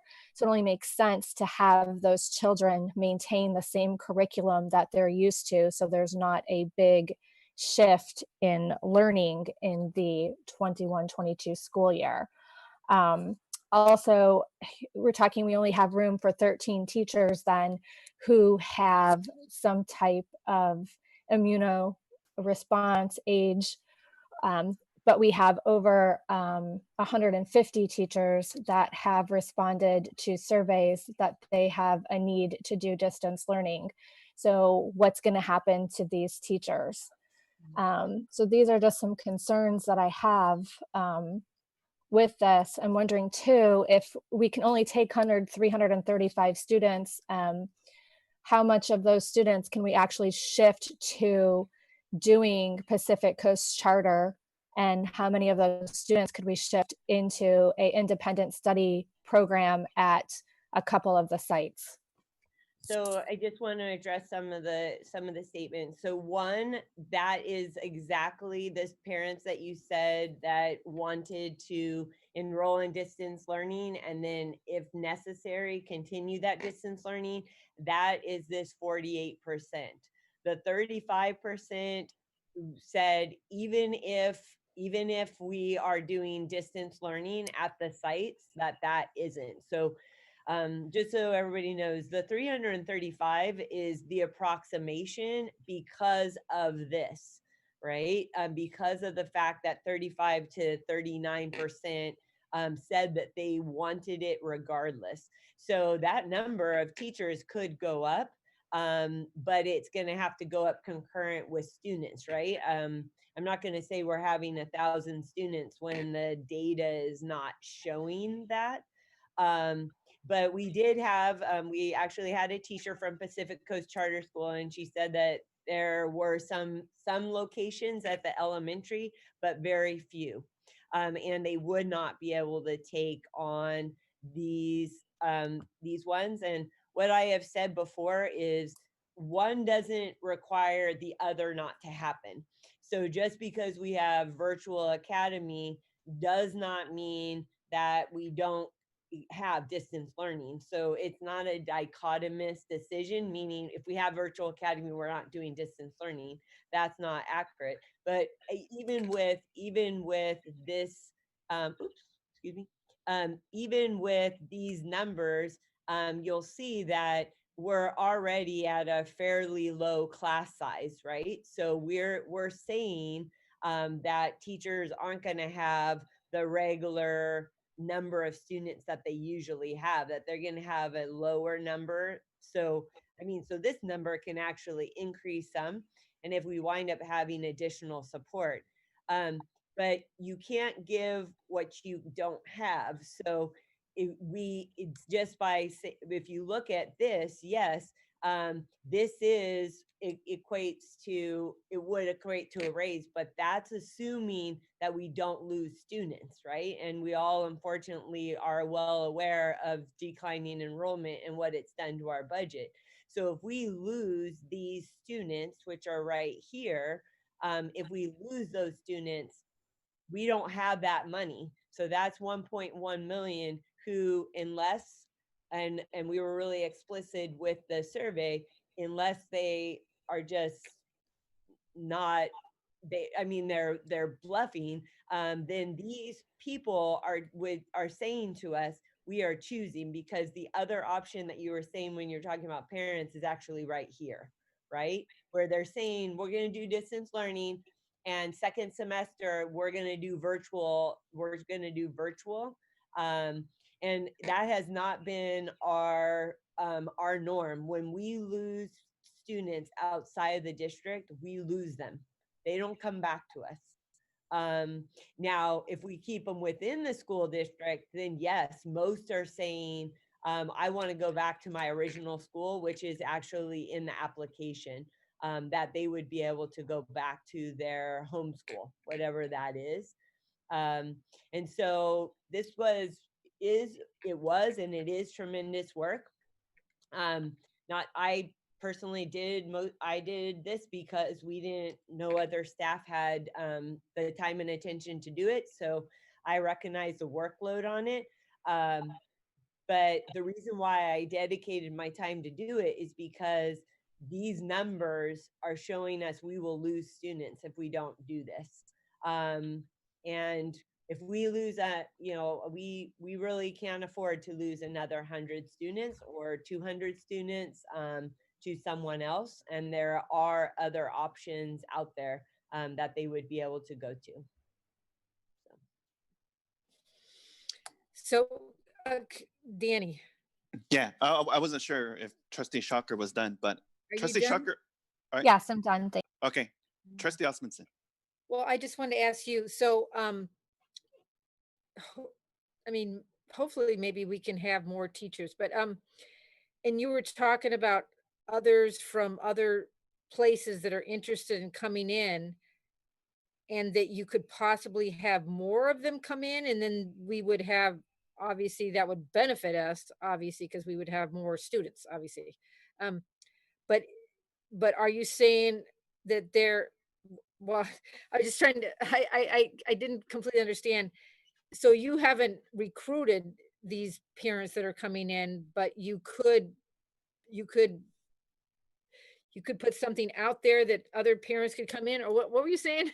Just maybe help me understand, because the idea of having other people come in would mean we have more students, which would be good, obviously. And then we would probably need more teachers, obviously, if more people from the outside came in. But are there ways that we're advocating other people coming in? I mean, you know what I'm saying? Are we advocating that? Yeah, so we had not, and that was my point. So what we did is we sent an email through Synergy to all of our parents, and we did no messaging. I mean, if they're watching our board meetings, I guess they saw it, but we did not do any messaging to the larger community about the virtual academy. It was all done to people within PVUSD. And even though we did no outward messaging or publicizing, we still had people submit letters of interest of intent that weren't from PVUSD. So what I'm mentioning is that if this gets approved and we want to increase the numbers, then we can do that messaging. I mean, most people have seen some of the other school districts that have started to do high level of messaging to our parents. And that's my fear, right? Is if I've received it and I have a college age child, then I'm sure people with school age children have received it. And so my concern is that they would go to a different virtual academy, which are popping up all around our area. And so once we approve this, then we would be able to begin that messaging outward. So And when we do approve this, we can do messaging in other places so people could be interested if they wanted to. yes, that is accurate. Okay, well, that would be maybe good for us. And if that happens, we have messaging, I mean, we have quite a few people from other places interested, then we would obviously need more teachers, obviously, to do it, right? That's correct. So as the numbers go up, then staffing would go up. So this 335 students is not, it's not something we're saying, yes, that's what we're gonna do. We are opening it up to other students as well, obviously, right? Yes, this is what we would submit to the CDE because we would have to prove how we got our numbers. So Okay. proving how we got our numbers is our intent to enroll numbers plus this survey data, which shows that approximately it would be about 330. If it winds up being 500, we just can't go over 1700 is what we can't go over. Okay. But we could have a lot more than 335, obviously. Yes. Karen, can I jump real quick and touch up on something Dr. Rodriguez was saying? Yeah. Just real quick, I believe Dr. Rodriguez is saying we will lose those students to other schools because I know firsthand personally that they will look for other academies. So I believe she's correct when she says that. Mm-hmm. Yeah. So thank you. Okay, are you done, Karen? Yeah, no, I mean, Okay. I'm hearing what you said. That's why I think we should make sure that parents know that they have this academy, number one. Exactly. And Yeah. number two, if people from the outside, and we're able to put it out there that if other people are interested in the academy, that they could come in to our academy and be there with our students, and however many students want to come, however many students that are out there want to come in can come in, right? Yes. Up to 1700. Yes. Okay. All right. Thank you, Karen. Is there anybody else that has any questions or comments? I have a Hi, Leo. clarification to a point that Dr. Rodriguez just made. Oh yeah, Trustee Shocker. Okay, so SB 98 caps us though at our ADA. So we cannot bring in a bunch of students because if we stay at current capacity, we're capped at ADA. We're not going to bring students in that we're not getting money for. So this is one of my other concerns with saying, oh, we can actively seek students from other places. I know that the virtual academy was all over social media, so I know that different people heard about it from different sources, and there are parents who are looking for options for kids. Citing the major concern was they didn't know how distance learning was going to be run for the fall, and also were concerned about having the flexibility with distance learning to help their children learn at off-hour times. So how are we going to bring in more students if we're going to be maintaining our ADA? So I think for us, it's about what will happen the following school year. So the question for us, how we're going to have ADA actually established for the upcoming school year is what can hurt us, right? So we don't know if we're going to have to, for the 21-22 school year, we don't know if we're going to be able to, again, use the 19-20, or if we're going to have to use this year, right? They didn't actually specify how the following school year. Generally, it's whichever one is highest you can choose. And so the question for us will be, do we choose the 2020, if it winds up being the way that usually is, do we choose the numbers in 2021 or do we choose the numbers in 21-22?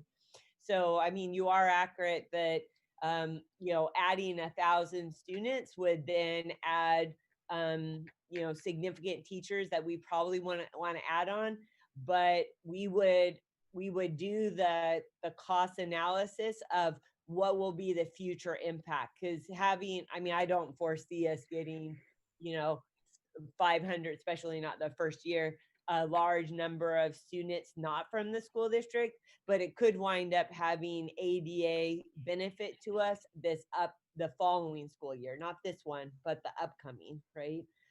Because we are still declining enrollment. So the likelihood is if they made us choose between this school year and the next school year, unless we can change it, we would choose this upcoming school year's ADA, right? Because we anticipate we'll have declining enrollment yet again the following year.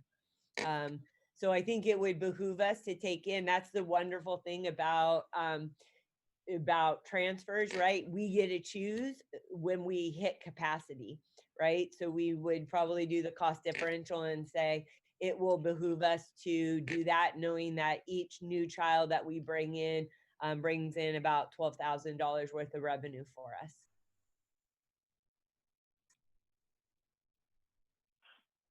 Hello. Yeah, is there anybody else that has any questions or comments? I do. Trustee Orozco? Well, before I do, I think I want to make a motion to extend the meeting. We still have a lot to cover. So I'm going to say midnight. I'll second. Hopefully it won't take us that long, but just in case. Yeah. Okay, so I have a first and a second. So all in favor of supporting this motion, say aye. Aye. Aye.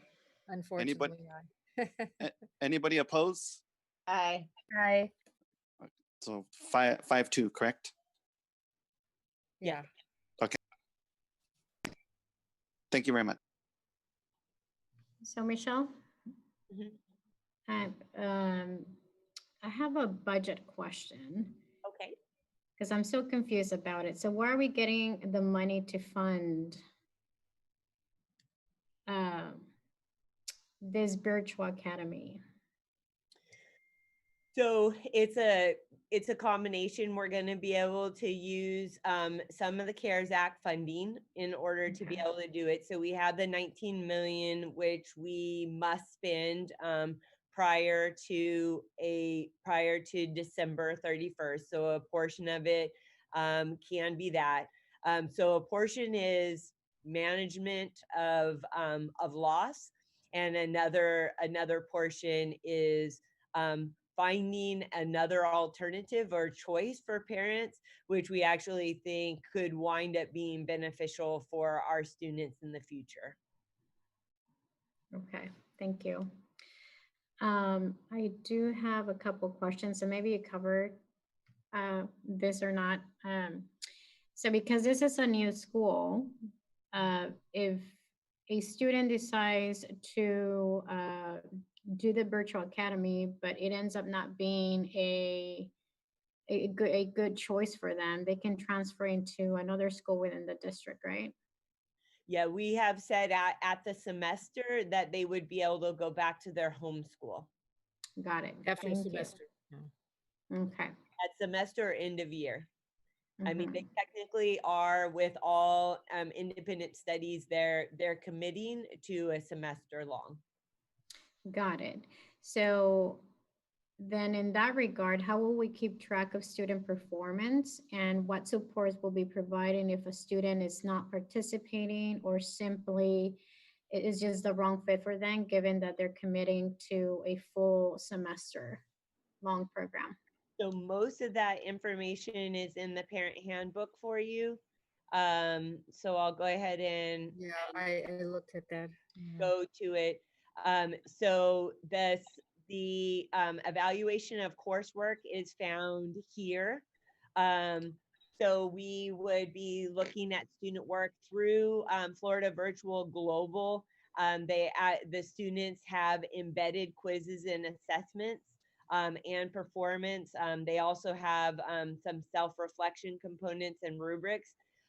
They would be also doing measures of academic progress. So we would still be doing map testing with them because we want to make sure that, I mean, they're still within our school district. So we would be able to actually track really well what is happening with them. So part of how it works with a independent study program is each child receives a personalized learning plan. And so it is different. An independent study program like PCCS and like this is different. So how it works is each child has an independent learning plan. This is an example of an 8th grade version. And then what they have is 2 things that are major supports for them. One is they do have a weekly virtual coaching session that they have followed up with their supervising teacher on their PLP. So the students have to come show their work at different levels. It looks different. Most of it is within, it's a new learning management system. So I think the difference between distance learning and the virtual academy is distance learning, we are taking our current curriculum and we are putting it in a virtual setting for our students through distance learning. The difference between this is it is truly from the ground up. The courses were developed knowing it was going to be all virtual. And so this is actually using a learning management system. So it's all incorporated in the costs. It would be about $140 per student. And that includes not only the courses, which I'll go and show you in a minute, but it also has a learning management system. So Google is a platform, a virtual platform, but it technically does not have all the components of a learning management system. And so this would allow the students to be having, submitting their assignments, doing all that work on Buzz. And then they would, so apart from these virtual learning coaching sessions, then teachers would also be providing supports. But there is a requirement for the students to be more self-directed learners. So when you looked at the letter that was provided, it specified who would be the optimal candidate in the virtual academy. It is not all children, right? It isn't all children. The reason why we're moving towards using Florida Virtual mostly is for our secondary students, but it's extremely important that it's WASC accredited and already A through G approved. So these courses, kind of like what we use for Edgenuity, right, for credit recovery, is all A through G approved already, and so that we don't have to worry about the students later on, their transcript, they call it redline when they find an error, but redline or actually not graduating. And so these are all the different courses that the students would be able to take on. It's a, it is Florida Virtual. Global courses are used. That's why it's global. It's used all over the world. Modesto Unified uses their courses as well for their virtual academy and have had great success with it. I did create a high school virtual academy down in Santa Ana. We chose to create our own materials, but I had a large team underneath me to do that work, and it was really, talk about laborious and time consuming. It was extremely time consuming, and so I would not suggest us doing that because at this point we couldn't get things A through G approved in time. Thank you. That was helpful. And then my last question and concern is, when the applications go out, I want to make sure that we were able to provide access to those applications in the best way possible that are easily accessible by parents who may not have access to email or don't know how to use email. So I'm wondering what ways we're looking at to address, those needs so that those families don't are not they're able to apply as well if that's an option that they're looking at. So we will be doing. We did get great response from the schools that we sent out the mailers. So we will be doing that for all. We'll be sending this out to all parents, and then so they'll receive it in the mail, and then they'll be able to make that selection if that's best for them. Okay, and I'm assuming there will be a phone number where these parents can call if they need further clarification on what it actually is. Yeah, and we're gonna do a brochure that is included with it so that because it would be too costly for us to send this entire packet because it's multi-page, but we will do a brochure of some parts that has most of this or has high level information on it so that a parent will know what it is. And maybe a bilingual video would be helpful too. We definitely could. Thank you. Okay, thank you very much, Trustee Orozco. Is there anybody else that had any questions or comments before we move on to voting? This is Karen. I just want to really quickly. So there was someone in their comments that were worried about the fact that we're not going to be doing a bilingual kind of approach to the virtual academy, and that all students need support, including those who need bilingual support. So we are going to do that bilingual support in the virtual academy as well, right? So there is English language development support, but it is not bilingual. Okay. So one negative of going with Florida virtual is they have electives like Spanish beginning, Spanish intermediate, and they have courses in. I know I saw that, yeah. But they do not. They do not have. They do not have bilingual courses, so they do not have bilingual kindergarten. They do not. Okay. And so the parents that would choose this, it's not that we can't have English learners in here because we would have supports for them, but they wouldn't be able to have a bilingual kinder program.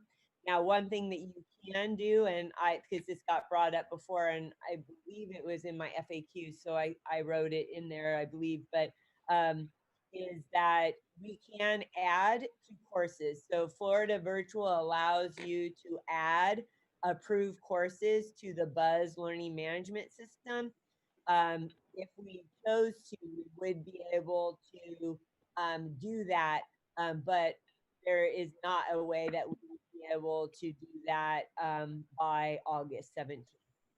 Okay, so we could at some point, if we continue to do it, look at programs that could be more bilingual that we could figure out. I mean, not do it for August, but if we're going to continue to do this, we could figure out how to put more of a bilingual program in there. Is that what you're saying? Possibly? Right. Yeah, I would tell a parent if they're wanting to do a bilingual program at this point, and remember, I was a dual immersion teacher and a bilingual teacher, so yeah, that I've only taught in mostly Spanish, but I would encourage them to go to our neighborhood schools and do distance learning with our neighborhood schools. Yeah, that's what you do too. But that you're saying that they can, in the Florida thing, English language learners could apply for this program and get support from, I don't know, academic counselors or somebody who can speak Spanish or something. No, well, there's scaffolded support. So there's ELD supports within the process.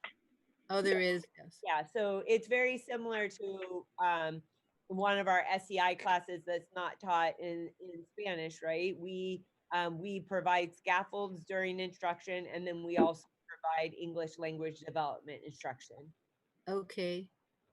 Okay. That would occur Thank during you. the courses. Thank you. Thank you. So do we have a motion for I this still agenda have item? a comment. Okay, I still have Trustee a Hall. comment. I was curious about how we'll be supporting, our teachers who are moving to the virtual academy, or distance learning, because I know for me as a college educator, like what I set up for myself, at home was kind of an ad hoc, thrown together situation. And what do we have to support, the teachers who are transitioning to this as a permanent measure? So we have had our technology department working with Florida Virtual. Most of the almost everything is uploaded from them. So they do have professional development. We have decided that we will have our own staff be trained, and then they will then train the teachers. And so it very much so, because it's built from the ground up as an online, it doesn't have the creation aspect that is really actually a challenge for distance learning. So for distance learning, the challenge is you take what you have, and then we're asking you to create that within Google Classroom. Versus in this case, it's already uploaded, the course is already uploaded. And so you're really more of a supervising teacher and guiding along the way. You're not doing the creation aspects that you're doing during distance learning. So it's much for the teacher. It's much more scaffolded. So we've already had Dan Weiser and G have already been working with Florida Virtual, and they said that it looks fairly easy for our teachers to take on, because again, they're not now creating the quizzes, they're not now creating all of the activities, but the activities are actually already there. Okay. And in terms of, and just in terms of like, if there's like infrastructure support, like, technology support that they need at home, do we have any kind of stipend or anything like that to help with that transition? Yeah, so we're negotiating that right now. We don't have the MOU on it, but we are considering a small stipend that would support both speed internet, because they would need a certain level of speed internet. We also are going to be purchasing the teachers' actual laptops, because of what's required. It's a little bit different than what is required through distance learning. And because not only of the short-termness, but just the intensity of it. And then we're also going to be purchasing a document camera for them, or shifting according to how the numbers go. But that's part of the reason why the cost is somewhat there, is due to the supplies, right? The services and supplies and the cost, which would, we do have an initial cost, because we have to give them some higher level technology than our other teachers. Okay, thank you. All right, thank you very much. Anybody else, or can we go ahead and move? Yeah, I have a question real quick. Okay. This goes Trustee back DeSerpa. Thank you. Dr. Rodriguez, could you share your screen one more time with the costs involved?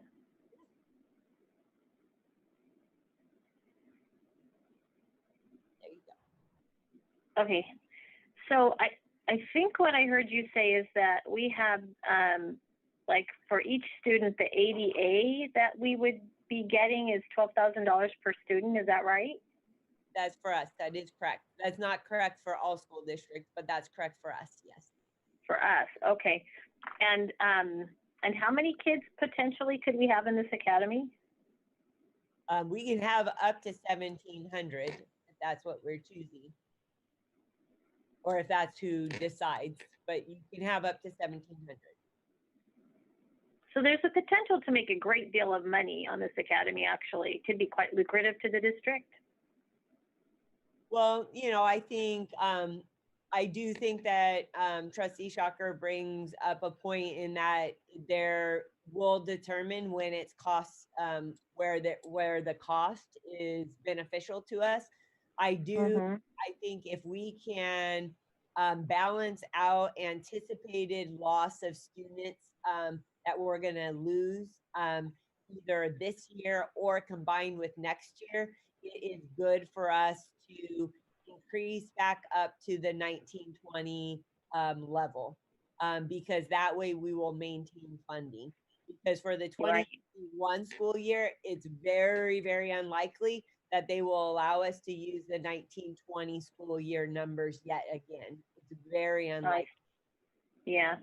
Well, I think there is a certain segment of our student population that may never come back to regular classroom for whatever reason. You know, they might be immunosuppressed, or an online program might work better for them. So even if school does reopen, there might be a number of students that are actually looking for a virtual academy. So I think we should do this. But like, I just did the numbers, and like, if we had all 1,700, we would make 20,400,000. And 1.9 million cost is like a drop, you know, compared to what we potentially could bring in revenue if we could attract a lot of students. So I think that if there's something special about it, aside from being a virtual academy, and make it a welcome, shiny, fantastic academy, I think we should try to do that. Thank you. Thank you very much. Is there a motion to support this agenda? Oh. President, Trustee Dodge Jr., I actually Yes. had a. Okay, sorry. Trustee Acosta? Okay, thank you. So, Dr. Rodriguez, I just wanted to elaborate. Just a moment ago, I think you answered Trustee DeSerpa's question. You said that this was going to bring in a revenue of $12,000 per student. Yes. Per day, I take it, right? I'm sorry? Did you, per what Trustee DeSerpa just asked you, yep. I think you said that this was going to bring in about 12,000 per day per student? No, per year. 12,000 per student per year. That's correct. And what is our ADA in our regular setting per student per day? That is the same. So this is the general, this is with the regular, and then we also have to add some supplemental and concentration. That's how I get to the 12,000. But this is our allocation without all the supplemental and concentration, $11,284.67. And it increases about up to 12,000 once you add on all the other funding that we receive. But ADA is per student per year. Okay, thank you. So I think one of the other things that a few things that I'm concerned about here, again, based on the press release I read last week, seems like we're going to be going to an all distance learning format in this next AY 2020-2021. So I'm not certain why each of our, 30 plus schools can't just expand their digital footprint, and why we are investing the cost and the money into doing this instead of expanding that digital footprint. Okay, go ahead. Because our parents are saying that they would go elsewhere. That's why we did this survey. They're showing that that's not what they would do. 16% is saying they just go for the full year in a PVUSD school. This one is saying that they would go to distance learning in a regular PVUSD school and then transition to virtual academy or keep on distance learning. And this group right here is saying, no, we are going to complete and enroll our child the first semester in virtual academy. And then when we ask them, then we asked them, would you seek another opportunity elsewhere if we didn't implement the virtual academy? 53% said yes. So that's why we're doing what we're doing. We're doing it because that's not what the parents say that they would do. Okay.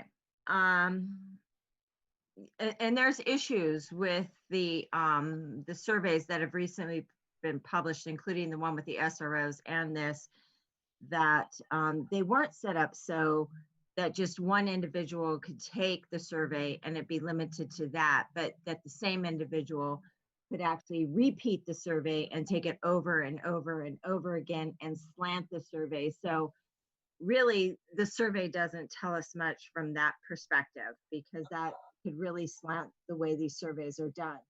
Yeah, that was true. That was true for the SRO survey. That was not true for this. This was only one was allowed. Okay. But that's also assuming that we would have someone who cared enough to slant. So, I mean, for me, what I would say is this has been extreme work for me. So, I have no purpose to need to have a virtual academy unless I think not having a virtual academy would harm the school district, because this has only been pure work for me. So so to say that I think that a parent or a staff member would actually try to slant data, I think is just not probable. And for me, it would have been much easier for me to say, I don't want the virtual academy. We don't need to do the virtual academy. We're going distance learning. But I want, and the board can choose to do that. We can slash this. But what I want the board to know is we will have parents. This data is showing that we will have parents that will go elsewhere, and that will wind up affecting our ADA. It might not be this year, but it will most likely be next year. And when we have a major loss of ADA and we have people who have left us for other virtual academies, then I want us to know that that's what our survey told us was going to happen. Okay, let's move on. Okay, I'm sorry, Trustee Osmondson, I'm still speaking. I think you had your moment for comment, please. Thank you. I did.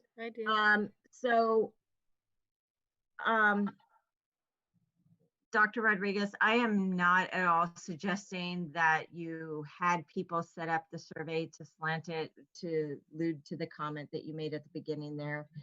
I am concerned about another potential of this that was brought up, which is that we could basically poach students from other school districts. And you know, I mean, when we start talking about our youth and our students as being poaching devices, I mean, that is very concerning to me. I don't think we should be looking at the youth of our community or any other community as poaching devices.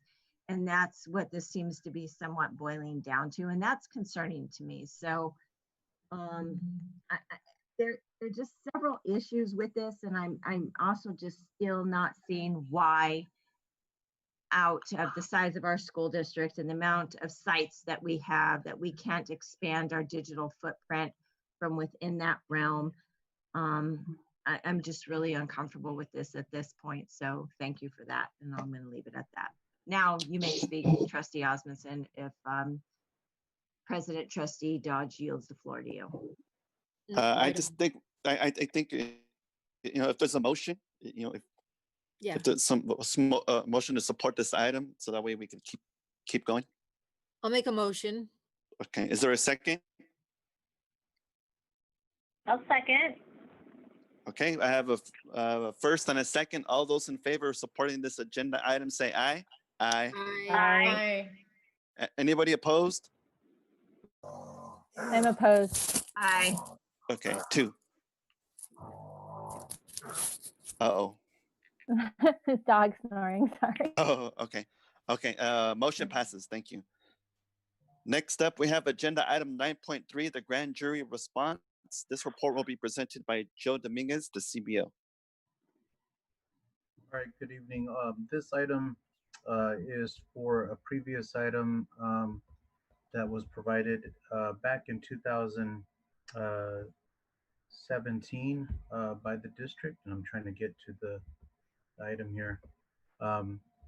So the grand jury submitted a report to the district, and in that report it had various findings and approximately about 11 findings and 10 recommendations to the district in regards to our Citizens Bond Oversight Committee.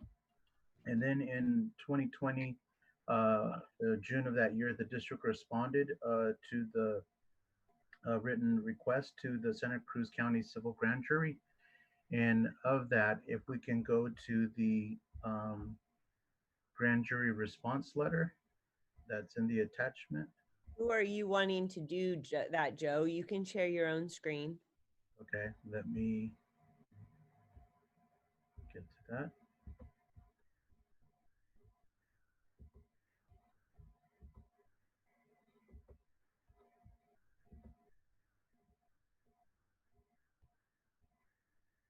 All right, can everyone see my screen? Yes. All right, so if we go to the response letter, here you see it's specific to 2 items within our findings. So we received a correspondence from the grand jury for further information. In finding number 3, we're only given options to agree, partially disagree, or wholly disagree. And so our stance for the district with our district council is to partially disagree. This is specific for our Citizens Bond Oversight Committee and best practices. And our explanation on behalf of the district is we disagree, partially disagree with the finding, as noted in the response in finding 3 in the final report that we submitted to the grand jury.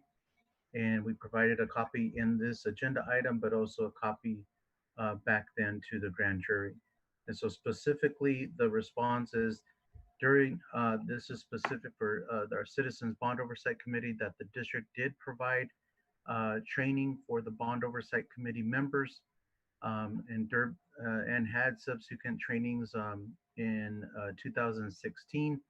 And the 2016 trainings were provided by District's Bond Council, and additional training materials for our Citizens Bond Oversight Committee were provided to this Citizens Bond Oversight Committee, along with the best practices document that the grand jury mentioned in the report. And then furthermore, we also covered the obligations under Ed Code of 15278 and Prop 39 facilities funding. And so we provided all that. And so the recommendation is moving forward and providing that. So that's a partially disagreement. With the recommendation to number 3, sorry about that. Our response is we have 4 options: is has been implemented, will be implemented in the future, require further analysis, will not be implemented because not warranted or reasonable. And so we are responding as a district will not be implemented because not warranted or reasonable, because we did provide the training to the Citizens Bond Oversight Committee. And specific to this one, the Citizens Bond Oversight Committee within finding 2 has presented information to the district Board of Trustees since 2012, 25 different times or occasions, and also provides an annual report to the board. And so that's our stance, that we provide that information to the board and the Citizens Bond Oversight Committee, and then the annual report at the end of the year. And the other piece that we provided is with the training, but also it was noted in the grand jury, the 1920 grand jury report to the district, that they recognize that the district provides, informs our bond oversight committee, informs the public and reports to the board of trustees, and oversees the project as evidence on the website and the Citizens Bond Oversight agendas. And so that being recognized in the grand jury response and report, that's where we came up with the response in our letter. And so this is an action item, and then it's just the response to the grand jury specific to those items that I covered. Thank you very much, Chief Business Officer Joe. Trustee Holm, do we have any public speakers to this item? No, we do not.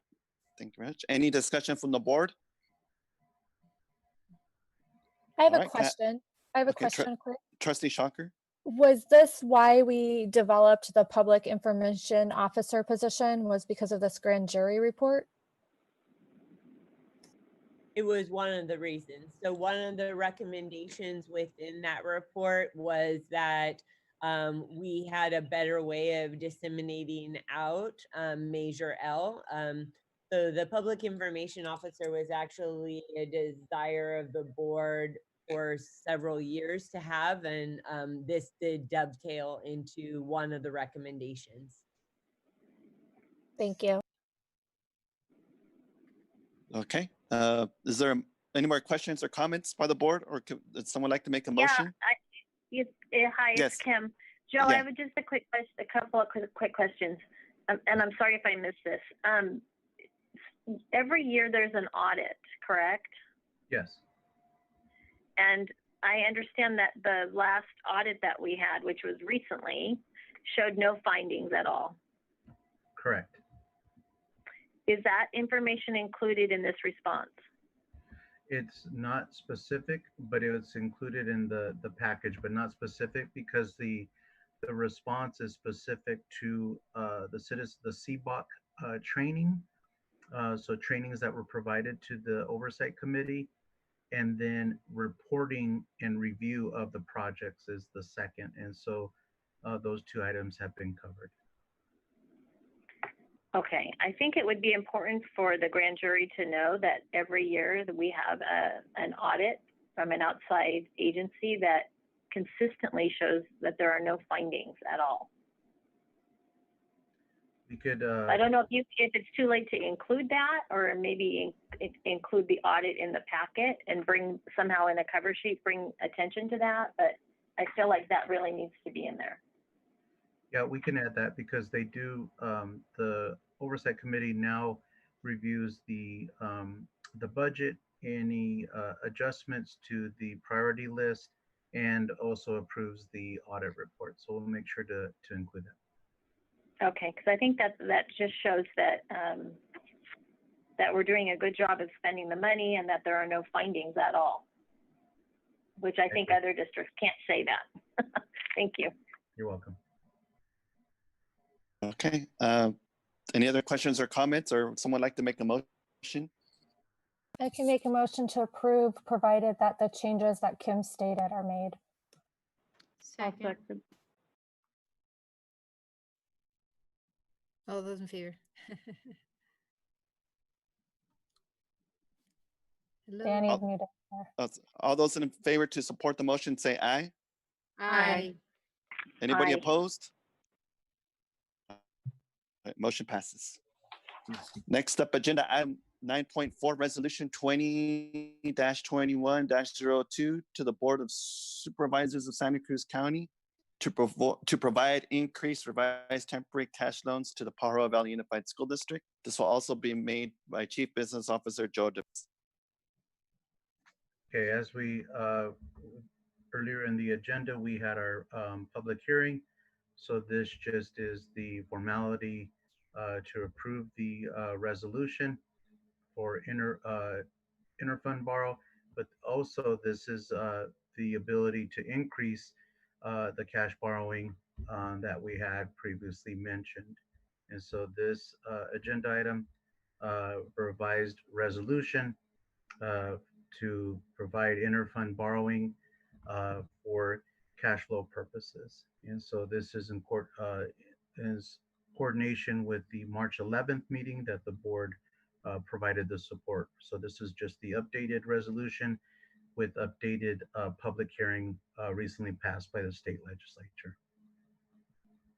Okay, thank you very much. Trustee Holm, any public speakers to this item? No. Any discussion from the board? Is there anybody that would like to make a motion? Move to approve. Second. Is there a second? All right, I will now call for a vote. All in favor, say aye. Aye. Aye. Aye. Anybody opposed? Motion passes. Next up, agenda item 9.5, approve the memorandum of understanding with PVFT regarding retirement incentive for employees 65 or older. This report will be presented by Dr. Shona Killeen, Assistant Superintendent, Human Resources. Thank you, President Dodge, Board Trustees, Dr. Rodriguez. This action item was negotiated and supported by PVFT with the district. It extends the timeline for participation in the early retirement program, incentive program that we have under Article 23 in our collective bargaining agreement with PVFT. And this MOU provides a level of protection for our 65 or older teachers who are in a protected class under ADA as we continue to listen to their concerns about the health and safety during the COVID-19 pandemic. Moreover, there is no financial issue with regard to the health and welfare benefits. This is only looking at a $5,000 early retirement incentive for eligible employees.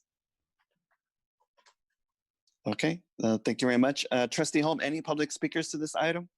We have one from Sharon Paul, and she says, "Good evening, board members. I am wondering if classified staff over 65 will be offered the same monetary incentive to retire as teachers are, and if not, why not?" And that's it. Okay, thank you very much. Any discussion from the board? Can I have a motion to support this agenda item?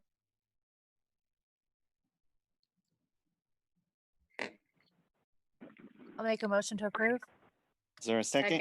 Second. Okay. I have a first and a second. I will now call for a vote. All in favor, say aye. Aye. Aye. Anybody opposed? Motion passes. Next up, agenda item 9.6, to approve the memorandum of understanding with University of San Francisco for teaching and counseling experience. This report will be presented by Dr. Chona Killeen, Assistant Superintendent. Yes, thank you, President Dodge, Board Trustees, Dr. Rodriguez. Our district closely works with colleges and universities to fill our certificated vacancies, especially for classroom teachers. Student teachers and student counselors have been a tremendous resource for filling our vacancies. We are able to recruit them before they go to the general marketplace, as they develop from these experiences at our schools, a deeper commitment to our students and familiarity with our community. The specific MOU is with the University of San Francisco, and the term is 4 years, ending in June 2024. And the MOU is terminable by either party, either the district or the university, with a 30-day notice. Master teachers, our own veteran teachers from our district, will be paid a stipend by the university to support the student teachers and student counselors. Okay, thank you very much. Any public speakers to this agenda item, Trustee Holm? No. Any discussion from the board? Okay, can I have a motion to support this agenda item? I'll make a motion to Approve. support. I'll second. Okay, I will now call for a vote. All in favor, say aye. Aye. Aye. And anybody opposed? Motion passes. Next up, agenda item 9.7, approve the memorandum of understanding between PVUSD and the Pajaro Valley Federation of Teachers regarding voluntary coaching support. This report will be presented by Dr. Chona Killeen. Yes, thank you, President Dodge. Board Trustees, Dr. Rodriguez. This action item extends our MOU with PVFT to 2022. This MOU provides voluntary coaching support, our on-site teacher mentors for our new teachers, those especially that are pre-preliminary credential teachers on short-term teaching permits, provisional intern permits, and in the intern program from our veteran teachers that are on the same site. The vast majority of the new teachers are not covered with additional support under our NPP contract for BITSA, the Beginning Teacher Support and Assessment. This MOU, thanks to the board support previously, has proven to be invaluable in helping us retain teachers as they receive individualized support and training from their colleagues at their school and from among our finest veteran teacher mentors. We recommend continuing the MOU until 2022, until we can negotiate Article 20 mentor program with PBFT in 2022. Okay, thank you very much. Any public speakers to this item, Trustee Holm? No. Any discussion from the board? Is there somebody that would like to make a motion? I'll I'll move make a to motion approve. to approve. Okay, Jinx. Second. Okay. I will now call for a vote. All in favor, say aye. Aye. Bye. Anybody opposed? Motion passes. Next up, agenda item 9.8, approve the appointment of teachers on provisional internship permits. This report will be presented by Dr. Chona. Again, thank you, President Dodge, Board Trustees, Dr. Rodriguez. In response to ongoing shortages of teachers nationwide, and more importantly, our district's need to recruit and retain the best and the brightest teachers for our students, we're submitting 2 applications for provisional intern permits. In compliance with the Commission on Teacher Credentialing, the applications must be presented for board approval for the following teachers. The first teacher is James Dutra. He is currently at PMS teaching social studies. He's known at the sites as a super sub, and he's a former graduate of Watsonville High School. And Mr. Dutra has a BA in political science from Santa Cruz University and MA and a master's degree from USC. He needs to take the CSET, which is the California Subjects Examination for teachers, to get his preliminary credential. However, due to the COVID-19 pandemic, testing centers have been closed. The second candidate is Elsa Hiddle. She is a teacher at Hyde Special Education, and she needs to get the permit until the beginning of until she can get into the intern program at San Jose State. Okay, any public speakers to this item, Trustee Holm? No. Any suggestion from the board? Do we have, Chona, any idea of when they're going to possibly look at lifting the testing restrictions? And are we keeping up with how many teachers and how far behind they are with taking their certificate credentialing? Yes, we do make sure that we look at our teachers, and we're working with Santa Cruz County Office of Education to check consistently with the Commission on Teacher Credentialing to see what the changes are. And one of the new changes that that they did bring as a response to COVID-19, because of the testing centers being closed, is the next item on the agenda, which is the variable term waiver. And we do work very closely with the county, and we regularly check with the teacher credentialing to see what their new requirements are. And we do work closely with our candidates that are in the pre-preliminary stages of their credential. Okay, so we don't have teachers going 2 or 3 years typically without going and finalizing their credential. We don't keep extending their waivers, correct? No. Okay, thank you, Chona. Thank you. Is there a motion to appoint this agenda item? I'll make a motion to approve. Is there a second? A second. Okay. Okay, I got a first and a second. I will now call for a vote. All in favor, say aye. Aye. Aye. Anybody opposed? Okay, motion passes. Next up, agenda item 9.9, approve the appointment of teachers on the variable term waivers. Again, this report will be presented by Dr. Chona Khalif. Thank you, President Dodge, Board Trustees, Dr. Rodriguez. As with the previous action item, the same issues of shortages and recruitment of quality education, along with the CTC compliance, we are submitting for board review of 2 variable term waiver applications for 2 teachers. The first to Jillian Bogue. She's at McQuitty and in special ed. She has a BA and a master's from UCSC and will be in an intern program this fall. The second is for Joshua Bowman. He's a social studies teacher at PMS, has a BA from CSUNB, and he's unable to take the RICA, which is the Reading Instruction Competent Assessment, again, due to the COVID-19 pandemic, unavailability of testing centers. Okay, thank you very much. Trustee Holm, do we have any public speakers to this agenda item? We do not. Any discussion from the board? Can I have a motion? I'll make a motion to approve. Is there a second? Okay, we have a first and a second. I will now call for a vote. All in favor say aye. Aye. Aye. Anybody opposed? Motion passes. Agenda item 9.10, approve the memorandum of understanding on PVFT for tuition reimbursement. Report will be made by Dr. Chona Kalim. Thank you, President Dodge, Board Trustees, and Dr. Rodriguez. There continues to be a shortage of fully credentialed teachers, particularly for special education positions. This MOU extends our existing agreement with PVFT to 2023. As mentioned earlier by PVFT President Nellie Vaquera-Boggs, this MOU is needed to encourage our teachers so that they can pursue credentials for special education positions by providing them an incentive of a tuition reimbursement so that they can continue in their current special education positions. We have placed restrictions on this extension, limiting the number of reimbursements to 6 employees at $5,000 apiece, and on a first come, first served basis, including grandfathering the special ed teachers already receiving the tuition reimbursement incentives. Okay, thank you very much for your report. Any public speakers to this item, Trustee Hall? No. Any discussion from the board?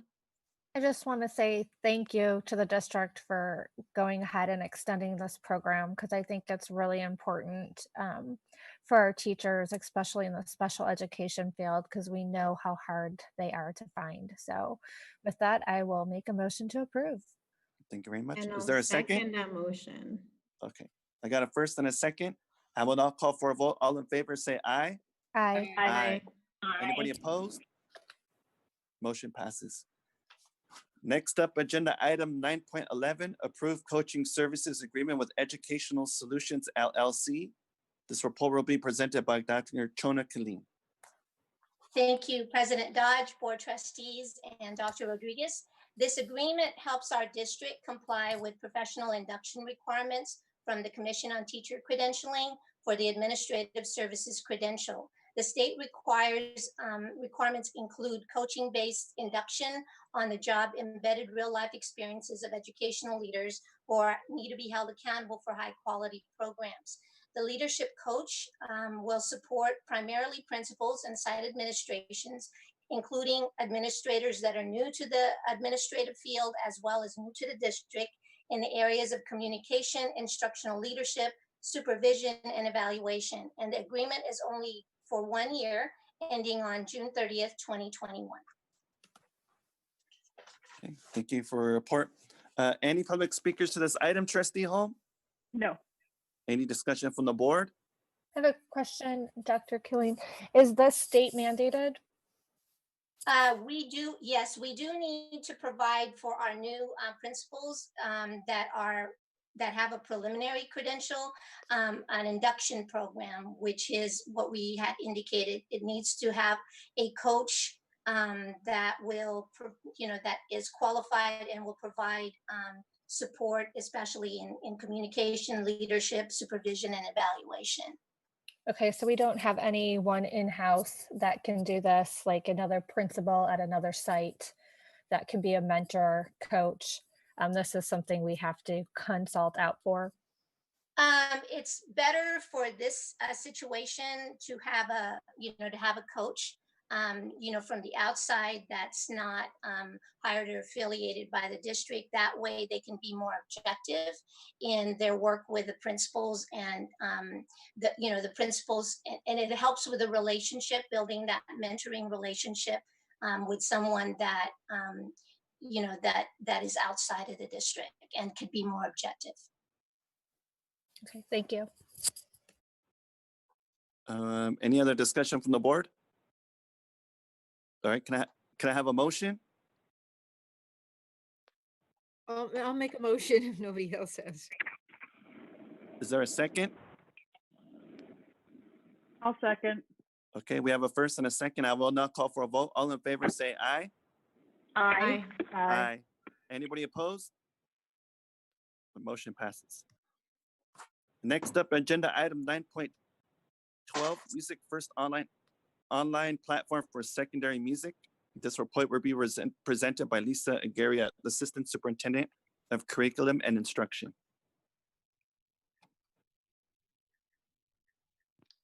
Good evening, President Dodge Jr., Dr. Rodriguez, and Board of Trustees. I have the opportunity to present 2 items this evening that will support online teaching for our music educators. The first is Music First. Music First is an online platform that provides rigorous access to music education and offers teachers many unique ways to provide feedback to their students. This platform has a number of apps that allow students to receive virtual feedback, including visual cues. NoteFlight is one of the applications that students can use, and with using the application, they can compose music, practice their playing the instruments and singing, and then receive adaptive feedback based on their individual playing or singing from the program. Last spring, our teachers used a number of online platforms. Music First was one of the platforms that allowed students to play together in an ensemble. And the PVUSD teachers piloted a number of online platforms. They got to choose from a variety and found that Music First provided them with the most flexibility, rigor, and options for student engagement.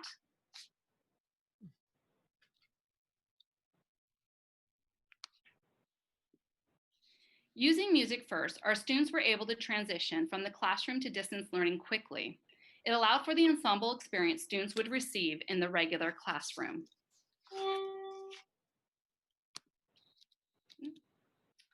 The majority of the teachers who responded to a survey that was sent out agreed that the Music First is the ideal platform for distance learning.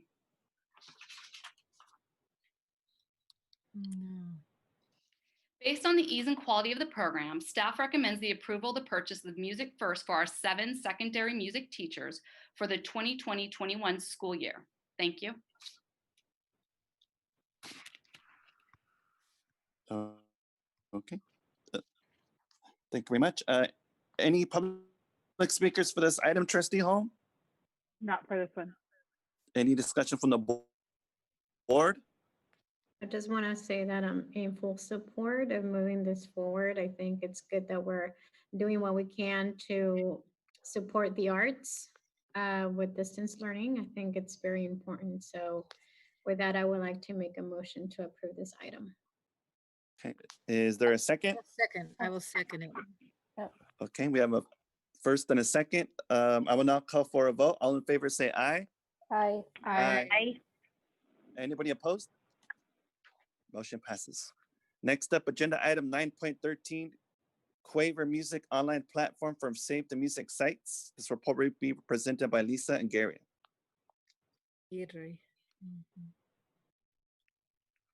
Thank you, President Dodge Jr., Board of Trustees, and Dr. Rodriguez. This second program I'm presenting is Quaver Music. Quaver Music integrates directly with Clever, so it allows for teachers to easily set up their class rosters and students to use their universal PVUSD login. It incorporates teaching strategies from Kodai, ORF, and music learning theory. Students will learn rhythms, note reading, how to use their voices correctly for singing at home, solfege, and other important early music literacy skills, which studies show translate and supports to help enhance reading literacy and math skills. Additionally, the learned skills helps when students then pick up an instrument and also when singing in the choir. Lastly, it allows the students to create their own music using a variety of instruments available in the program. The online program not only supports the music literacy development of students, but also allows students to pick up virtual instruments and start playing. This last spring, when teachers used the program, and it was roughly about 45 minutes per week with the students would have the opportunity to switch instruments and try out different ones to hear the different sounds and discover the different sounds that come from the instruments and figure out which ones that they like to play the best. Each class period, students would use body movements, hand percussion, dance, and sing. Elementary music teachers have up to 586 students per week, and Quaver and Music will allow the teachers to easily toggle between online instruction and then also be able to deliver in person if we do indeed go back into the classroom this year. It will also allow for consistency of the method that we're using to teach our students in the Save the Music schools. Okay. For the Thank you very Save the much. Music, wait, I'm almost done. Students can collaborate with classmates with the program, making music together online if they're not able to be together in the same classroom, and the program provides a scaffolded curriculum for the teachers. And so of the Save the Music elementary music teachers who responded, 100% stated Quaver was a choice for using distance learning. So based on teacher input, Quality of Music program staff recommends the approval of Quaver Music for the elementary Save the Music teachers for the 2020-21 school year. Thank you. Thank you very much. That was a pretty cool presentation. Any public speakers to this item, Trustee Hall? Yes, we have one. Okay. From Jessica DeRoy. And good evening, honorable trustees, Superintendent Rodriguez. Thank you for considering purchasing the Quaver Music online platform for the Save the Music elementary site. I am writing in support of approving this item because Quaver will provide a developmentally appropriate, accessible, and engaging music curriculum and learning platform. While many of the elementary music teachers are tech savvy, much of our music education training and curricula require sharing instruments and materials and group singing and dancing. These hands-on activities do not translate easily to distance learning or social distancing. Whether we are teaching remotely or in person, we need a technological tool to replace the loss of our shared instruments and group activities. While our standards remain unchanged, for successful lessons, we need the virtual instruments, interactive games, recordings, and images, especially for our English language learners and students with special needs. Quaver offers the students a diverse, colorful, and interactive kid-friendly user interface, one-to-one teacher interaction, and individual logins with their student ID. For the teachers, it provides very important customizable scaffolding tools specifically for teaching the foundations of music literacy. For those who do not specialize in music education, elementary music can just seem like fun and games, and it is. But please understand that basic decoding leads to sight reading, notation becomes composition, recorder and orth instruments are preparation for band and orchestra, and singing games become our choirs. At Calabasas Elementary, a Save the Music pilot site, I teach 8 grade levels, TK through 6, and 2 different special education classes, seeing over 550 students every week.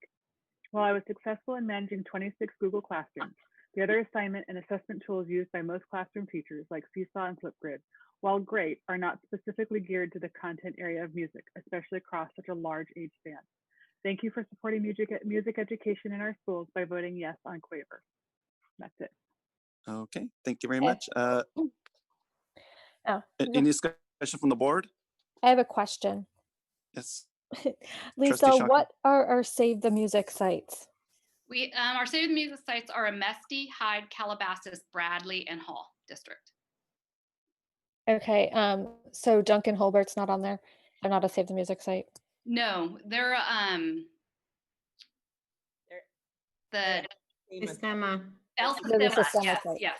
Okay, so if these other sites that are doing El Sistema, are they having a way to do online music platforms? We're working with the organization, and I'm not exactly sure what we are using to help support them, but I will find out and get back to you. Okay, because is this something that we could potentially extend to these other sites? It depends. I don't know if the program would match with the music theory that El Sistema does with our students. Okay, but that's something we could find out. Yes, definitely. Okay, with that, I will move to approve. Well, I was just gonna, if I could just say. Yeah. For a second, Karen.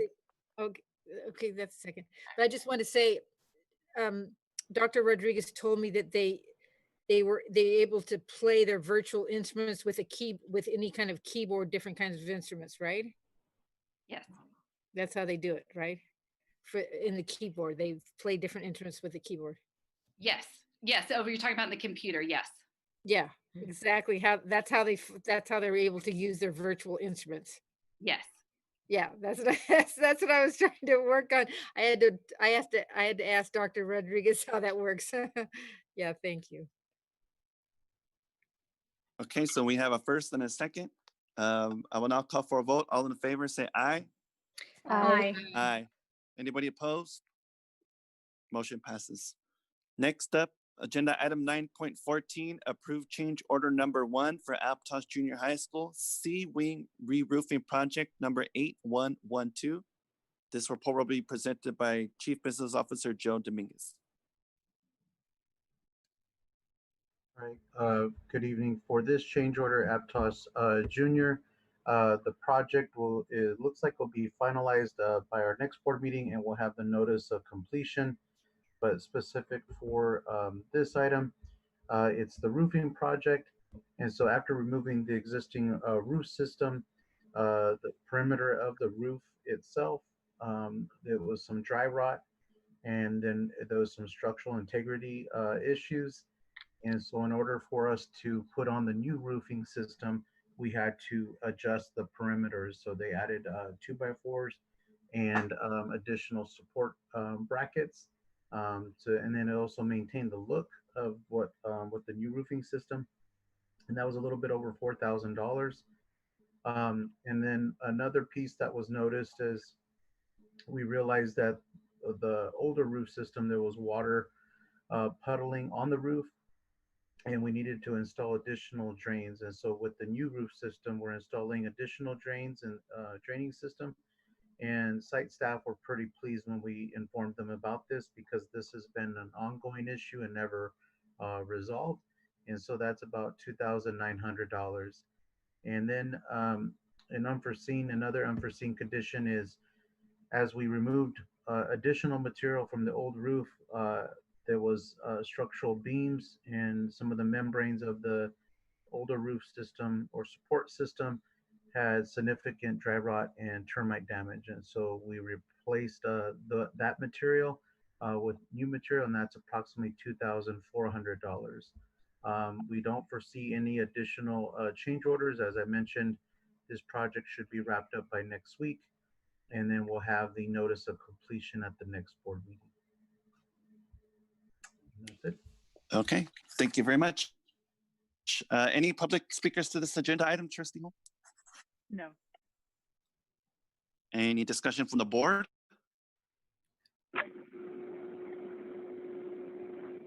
I'll move to Trustee- approve. I'll second. Okay, I have a motion. Very Okay, I have a first. gratefully. Okay, I have a first and a second. I will now call for a vote. All in favor, say aye. Aye. Aye. Aye. Anybody Aye. opposed?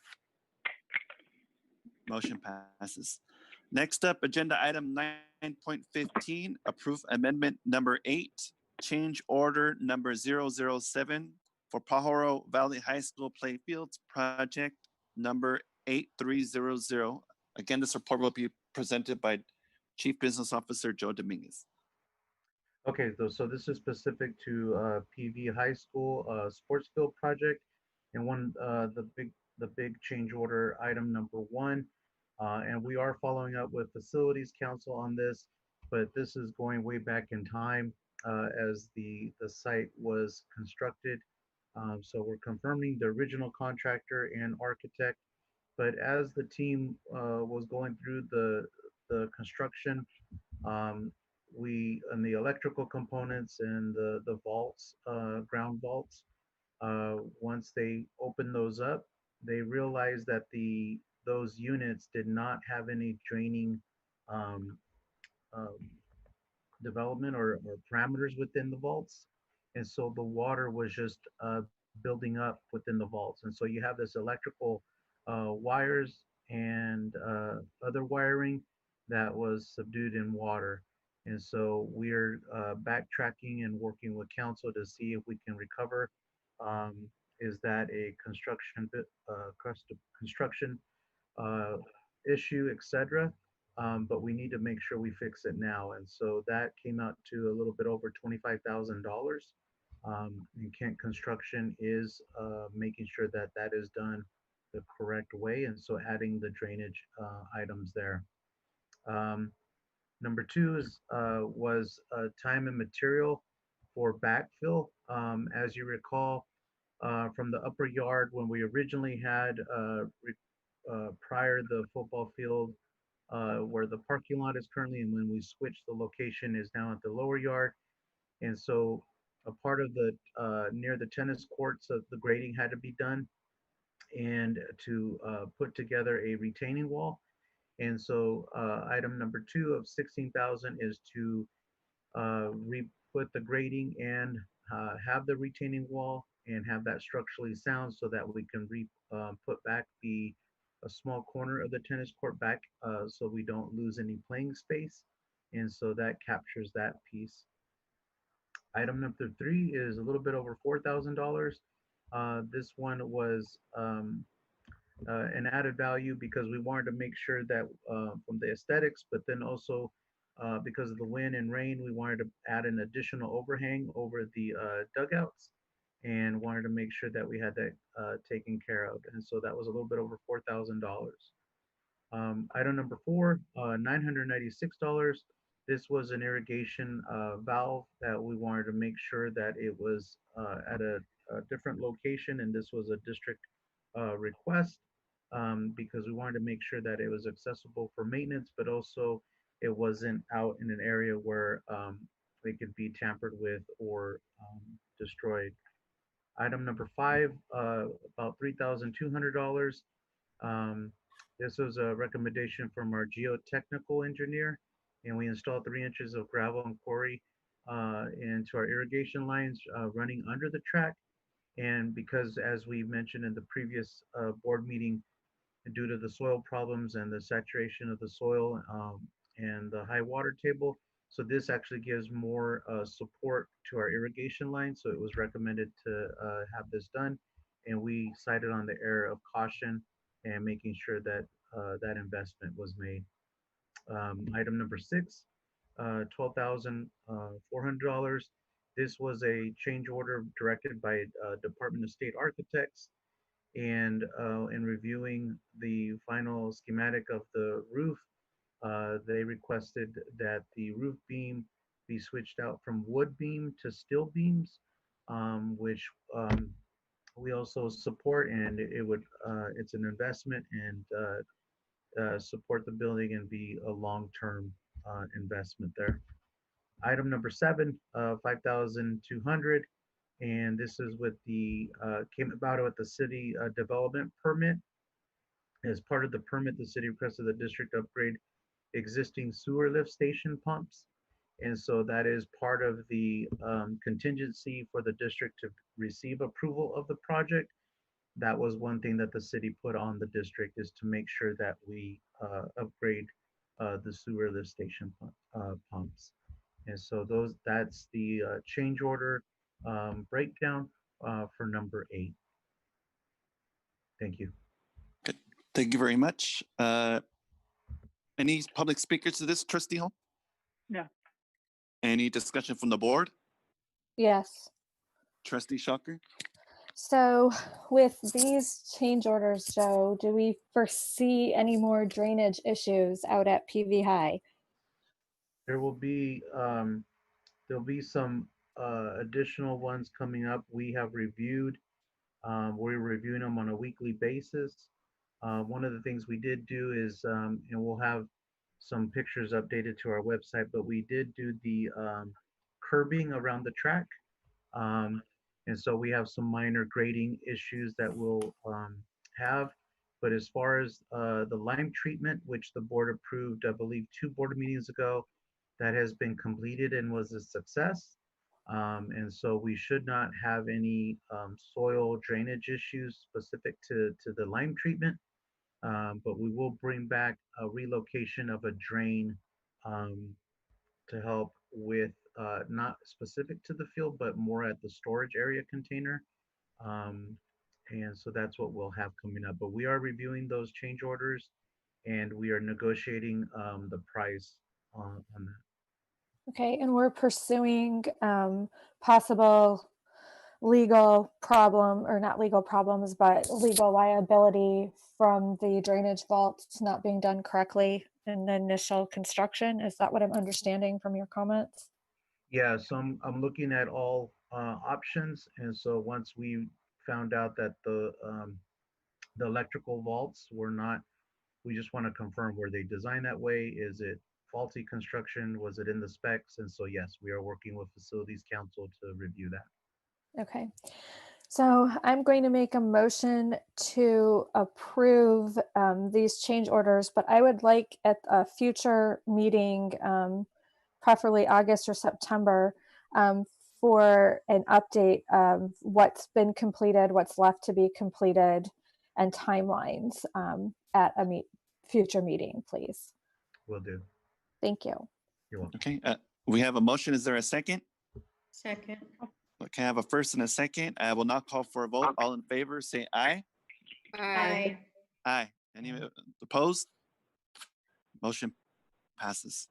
Next up, agenda item 9.16, approved change order number 5 for Watsonville High School cafeteria renovation project number 8506. Again, this report will be presented by Joe Dominguez. All right, this is specific to Watsonville High School and with Avila Construction, who is our general contractor. So breaking down this change order, if you look at the summary there, item number 1 is a little bit over $8,000. And this was, as I mentioned in a previous board meeting, we have the as-built, but as you know, Watsonville High and cafeteria are very old buildings. So some of the diagrams on the electrical wiring were not visible nor on the documents that we had. So when they pulled the sheetrock and exposed wiring, the team realized that we needed to upgrade and add additional electrical support and breakers. And so this is captures that work that was done to make sure that we have, as you know, safety is our #1 priority. So we did so. Item number 2, approximately $1,600. And we mentioned that there was a little bit less space expected in the installation of the ceiling. And in order to maximize headspace and meet fire safety, we had to install new drywall ceiling to the entire length of the corridor. And so the board previously approved the previous change order, which took care of the other components of the ceiling. But this is just to finish up the additional work we had to take to get that done.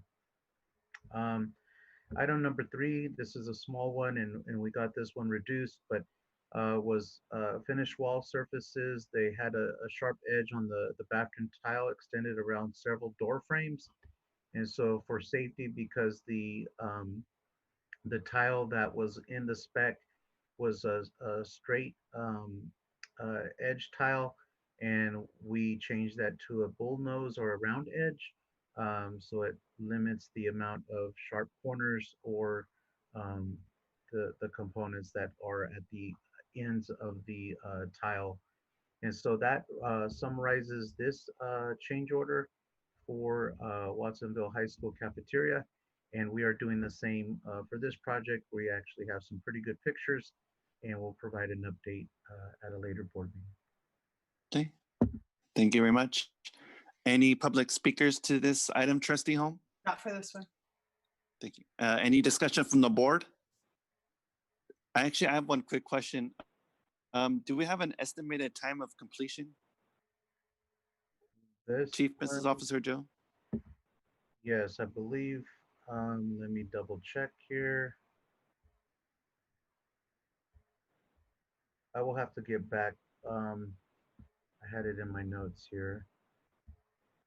But we are on schedule. I know we are on schedule, and I don't have my notes in front of me on the date, but we are on schedule from our last meeting and that we had with the contractor.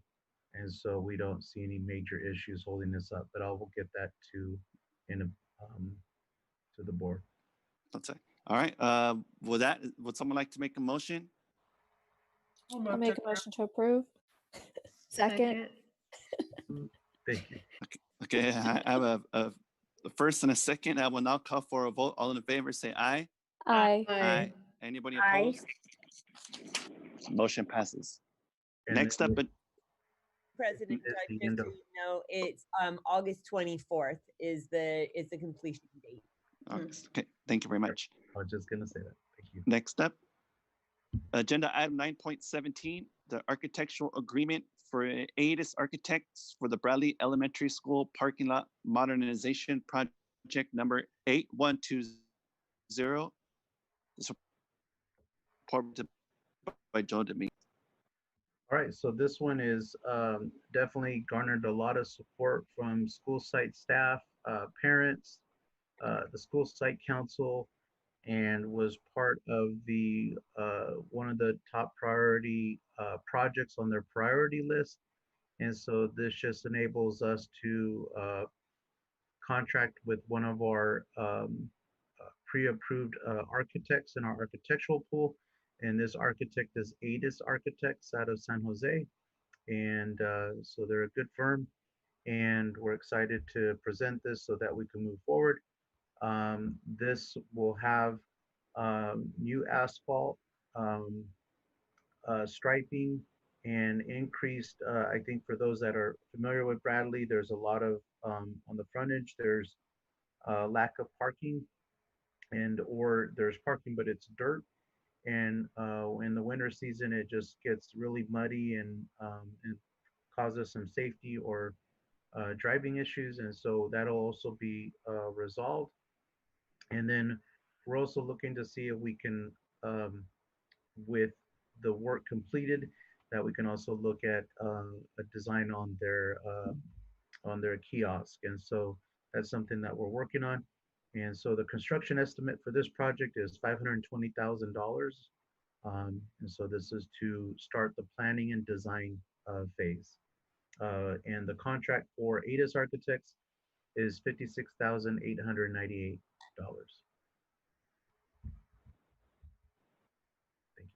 Okay, thank you very much. Any public speakers to this item, Trustee Holm? No. Any discussion from the board?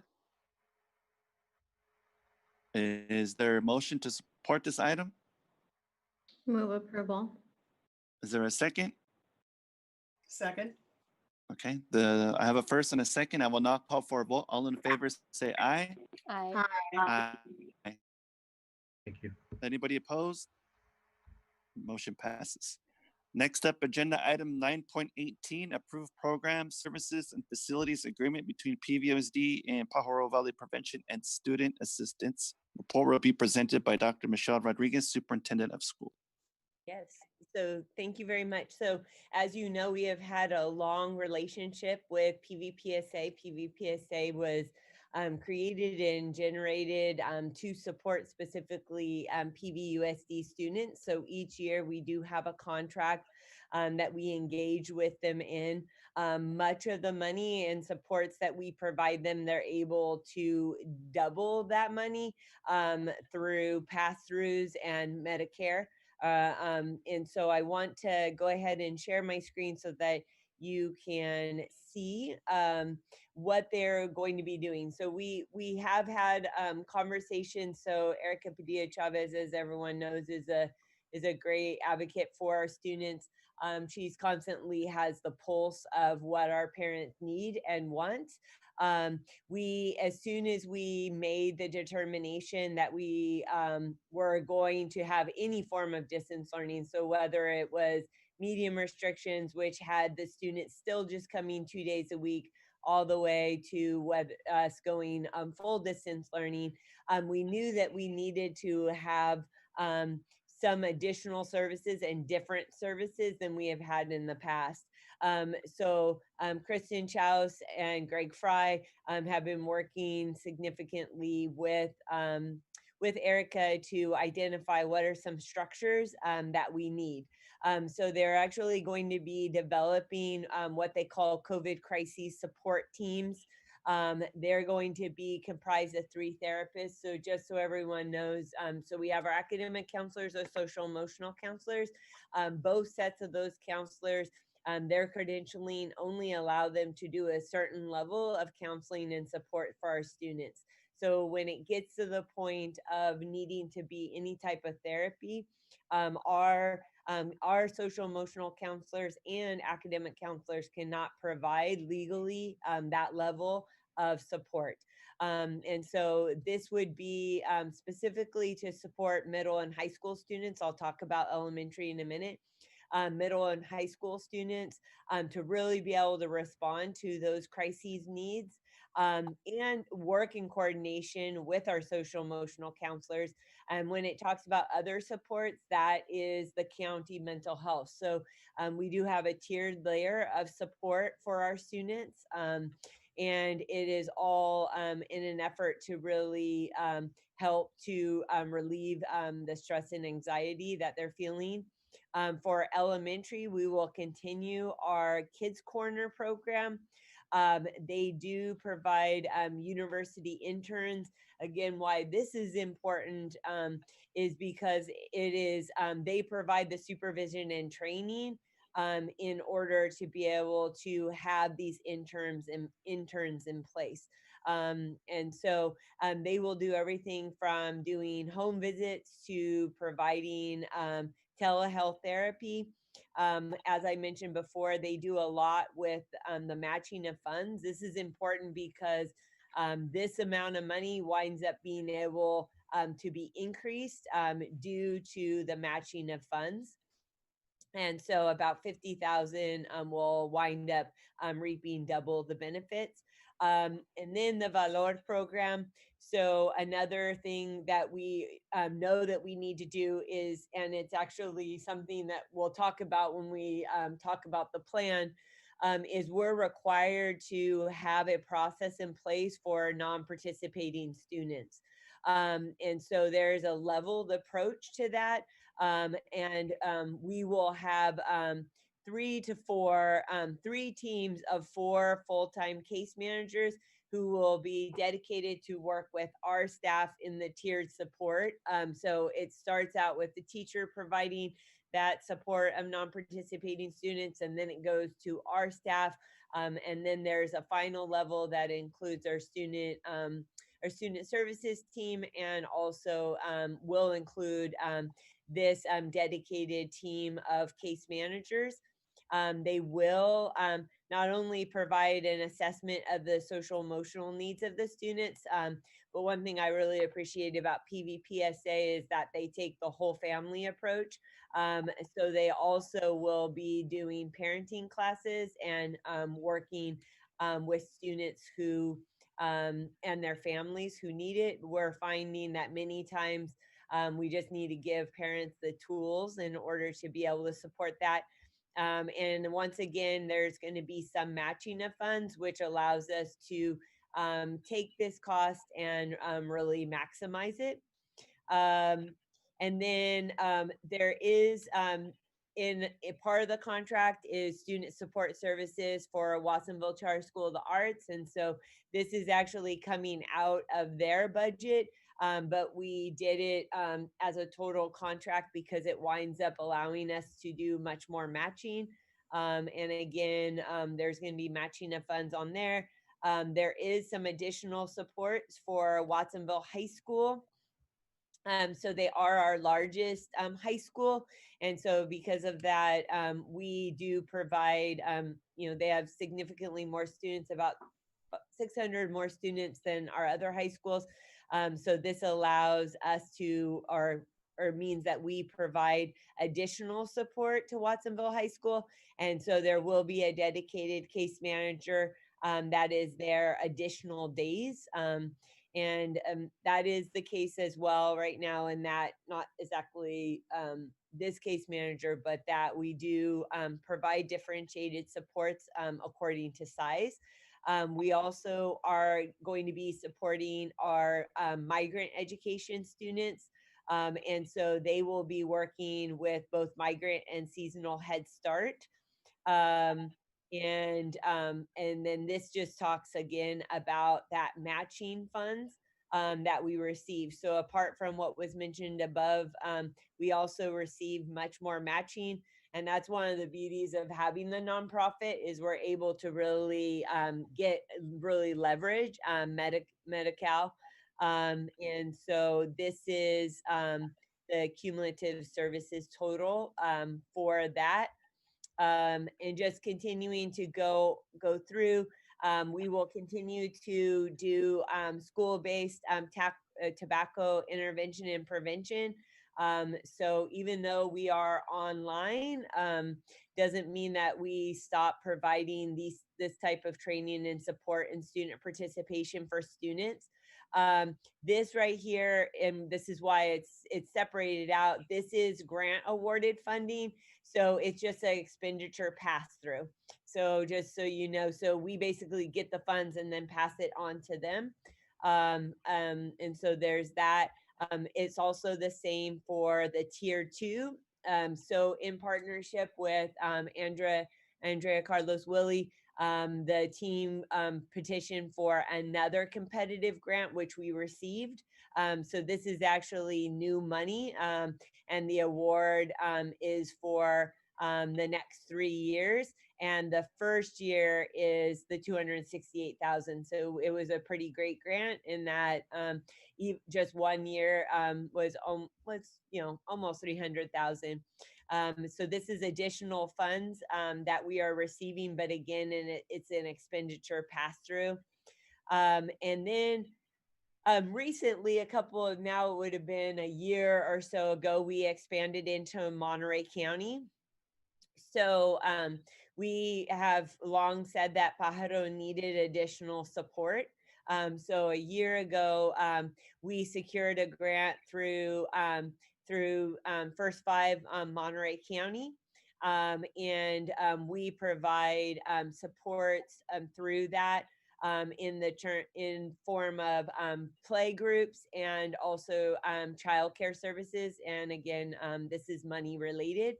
So once again, this is pass-through money that we receive and then provide additional support. And I think that this is something that is really important because I think sometimes it's we're being smart in our use of our funding. And so I think having the special study session is a great idea, because we actually have an additional $2.1 million of revenue that's coming in and servicing our students directly in mental health care.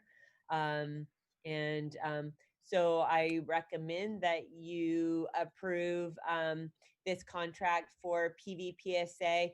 Again, the partnership is not new, but some of the uses of the funds are new because of us going to distance learning. And I'll leave it for questions. Okay. Thank you very much, Superintendent Rodriguez. Any public speakers to this agenda item, Trustee Holmes? No. Any discussion from the board? Okay. Could I have a motion? I'm just going to discuss really quickly. So the stuff that's happening in Pajaro, explain to me exactly what's going to happen there and in Pajaro. So Pajaro for the last year and a half has had play groups there, and has had child care related to the grant. So it's very much similar to our Healthy Start programs that we have. It's similar to that. We did not have any of that type of support within the Pajaro area. So it may have been 2 years ago. My time flies. Actually, I think it was 2 years ago. I'll correct myself. 2 years ago, we opened up a center there in order to provide additional support to the community in Pajaro. Okay. Yeah. Okay. Thank you. Sure. Dr. Rodriguez? Any other? Yes. Sorry, Sorry, Danny. Does PVPSA provide their counselors with sensitivity training? I should know this because I'm also her president for the last 4 years. But I know culturally responsive training. I don't know about sensitivity training. I mean, some people will say it's one and the same, but there's some subtle differences to it. I can find out and provide a report on it. I'm sure we'll have her also at the special board study session. So I'll make sure that we address that, but I can get it to you before then as well. Thank you. Okay. If there's no more question or comment, is there a motion? I'll make a motion. Well, Yeah. I'd like to second if I could. I'm on the board there, and yes. I really Okay. support what you're doing. I have a first and a second by the SERPA. I will now call for a vote. All in favor say aye. Aye. Aye. All those opposed? Motion passes. Next up, agenda item 9.19, July 29th, 2020 special board meeting, final reopening of schools contingency plan. Report will be presented by Dr. Michelle Rodriguez. Yeah, so this is a pretty quick one. This is just officially putting it on our calendar so that we can have the meeting next week. And so this is just officially placing it on there. And we will then do the official vote at that time.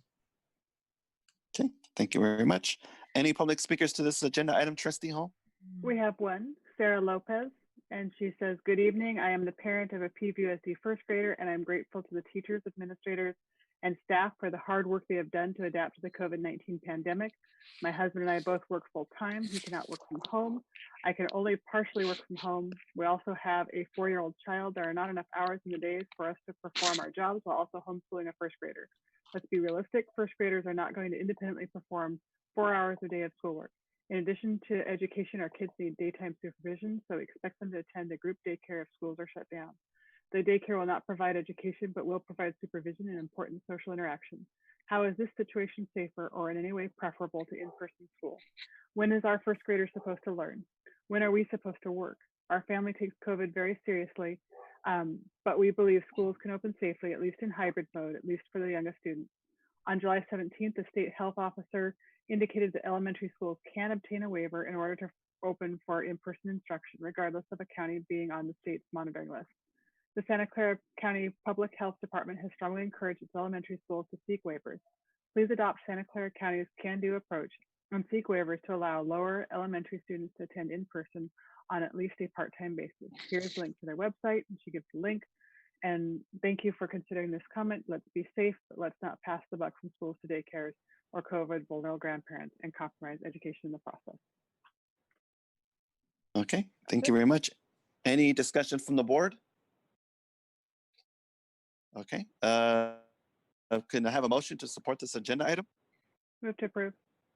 Do I have a second? Okay, I have a first and a second. I will now call for a vote. All in favor say aye. Aye. Aye. Anybody opposed? All right, motion passes. Next up, consent agenda. Agenda item number 10, consent items, the routine items coming before the board. Any public speakers to consent agenda? No. Are there any items the board wishes to defer? Can I have a motion to support the consent agenda? Make a motion.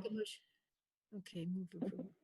I'll second. I have a first and a second. I will now call for a vote. All in favor say aye. Aye. Aye. Aye. Anybody opposed? Motion passes. Next up, agenda item number 12, 13, action report on closed session. On closed session item 2.1, I move to approve the certificated personnel report as presented by district administration on July 22nd, 2020, with 25 and 12 additional action items. Okay, is there a second? I have a first and a second. All those in favor say aye. Aye. Aye.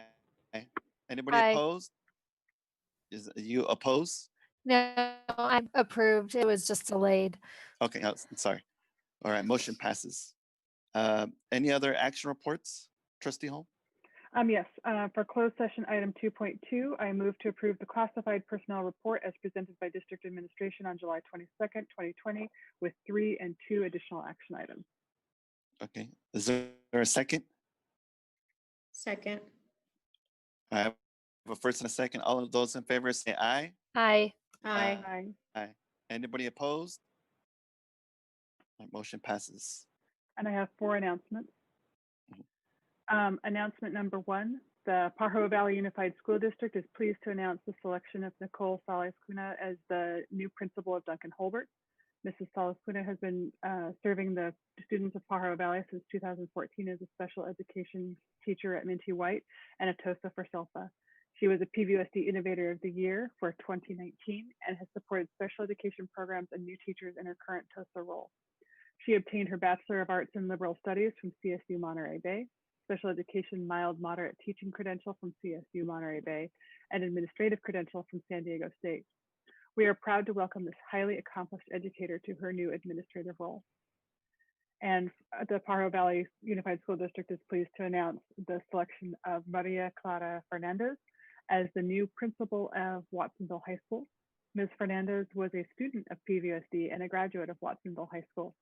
She served the students of Pajaro Valley from 2000 to 2011 in the after-school program, migrant education, and as an elementary teacher.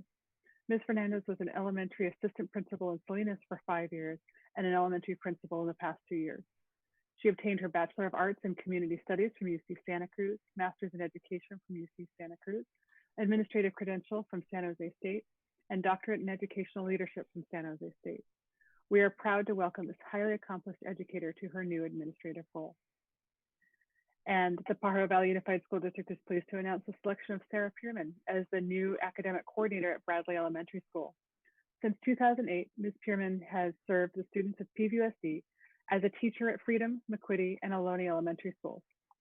She holds a bachelor's degree in history from UCSD, a Master of Arts in Education from UCSD, and a Master of Arts degree in Education Administration from the University of Irvine. We are proud to welcome Sarah to her new administrative role at Bradley Elementary. And finally, we are pleased to announce Ms. Colleen Bugayong's promotion to Director, Fiscal Services. Ms. Bugayong brings a wealth of her experience to her new position with a strong financial background rooted in her experience working for the district. She has been with the district since 1991, working in a variety of positions such as accounting specialist, staff accountant, senior accountant, and over the last 12 years as the supervisor accounting. Ms. Bugayong brings her new position to her new position the talent for finding resolution to challenging situations and working collaboratively with staff across the district. Her work will move our district into the future by maintaining a strong budget that always has our students in the forefront of her decisions. We are proud and excited to welcome one of our own Watsonville High School graduates and longtime classified employees as the new Director of Fiscal Services. Okay, thank you very much, Trustee Holm.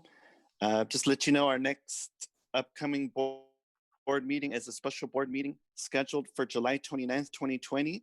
And just a note, the focus of the August 12th, 2020 special board meeting will include an action item for the approval of the 45-day budget revision. And with that, we will adjourn at 11:47. Thank you very much, everybody. Thank you. Good night. Good night.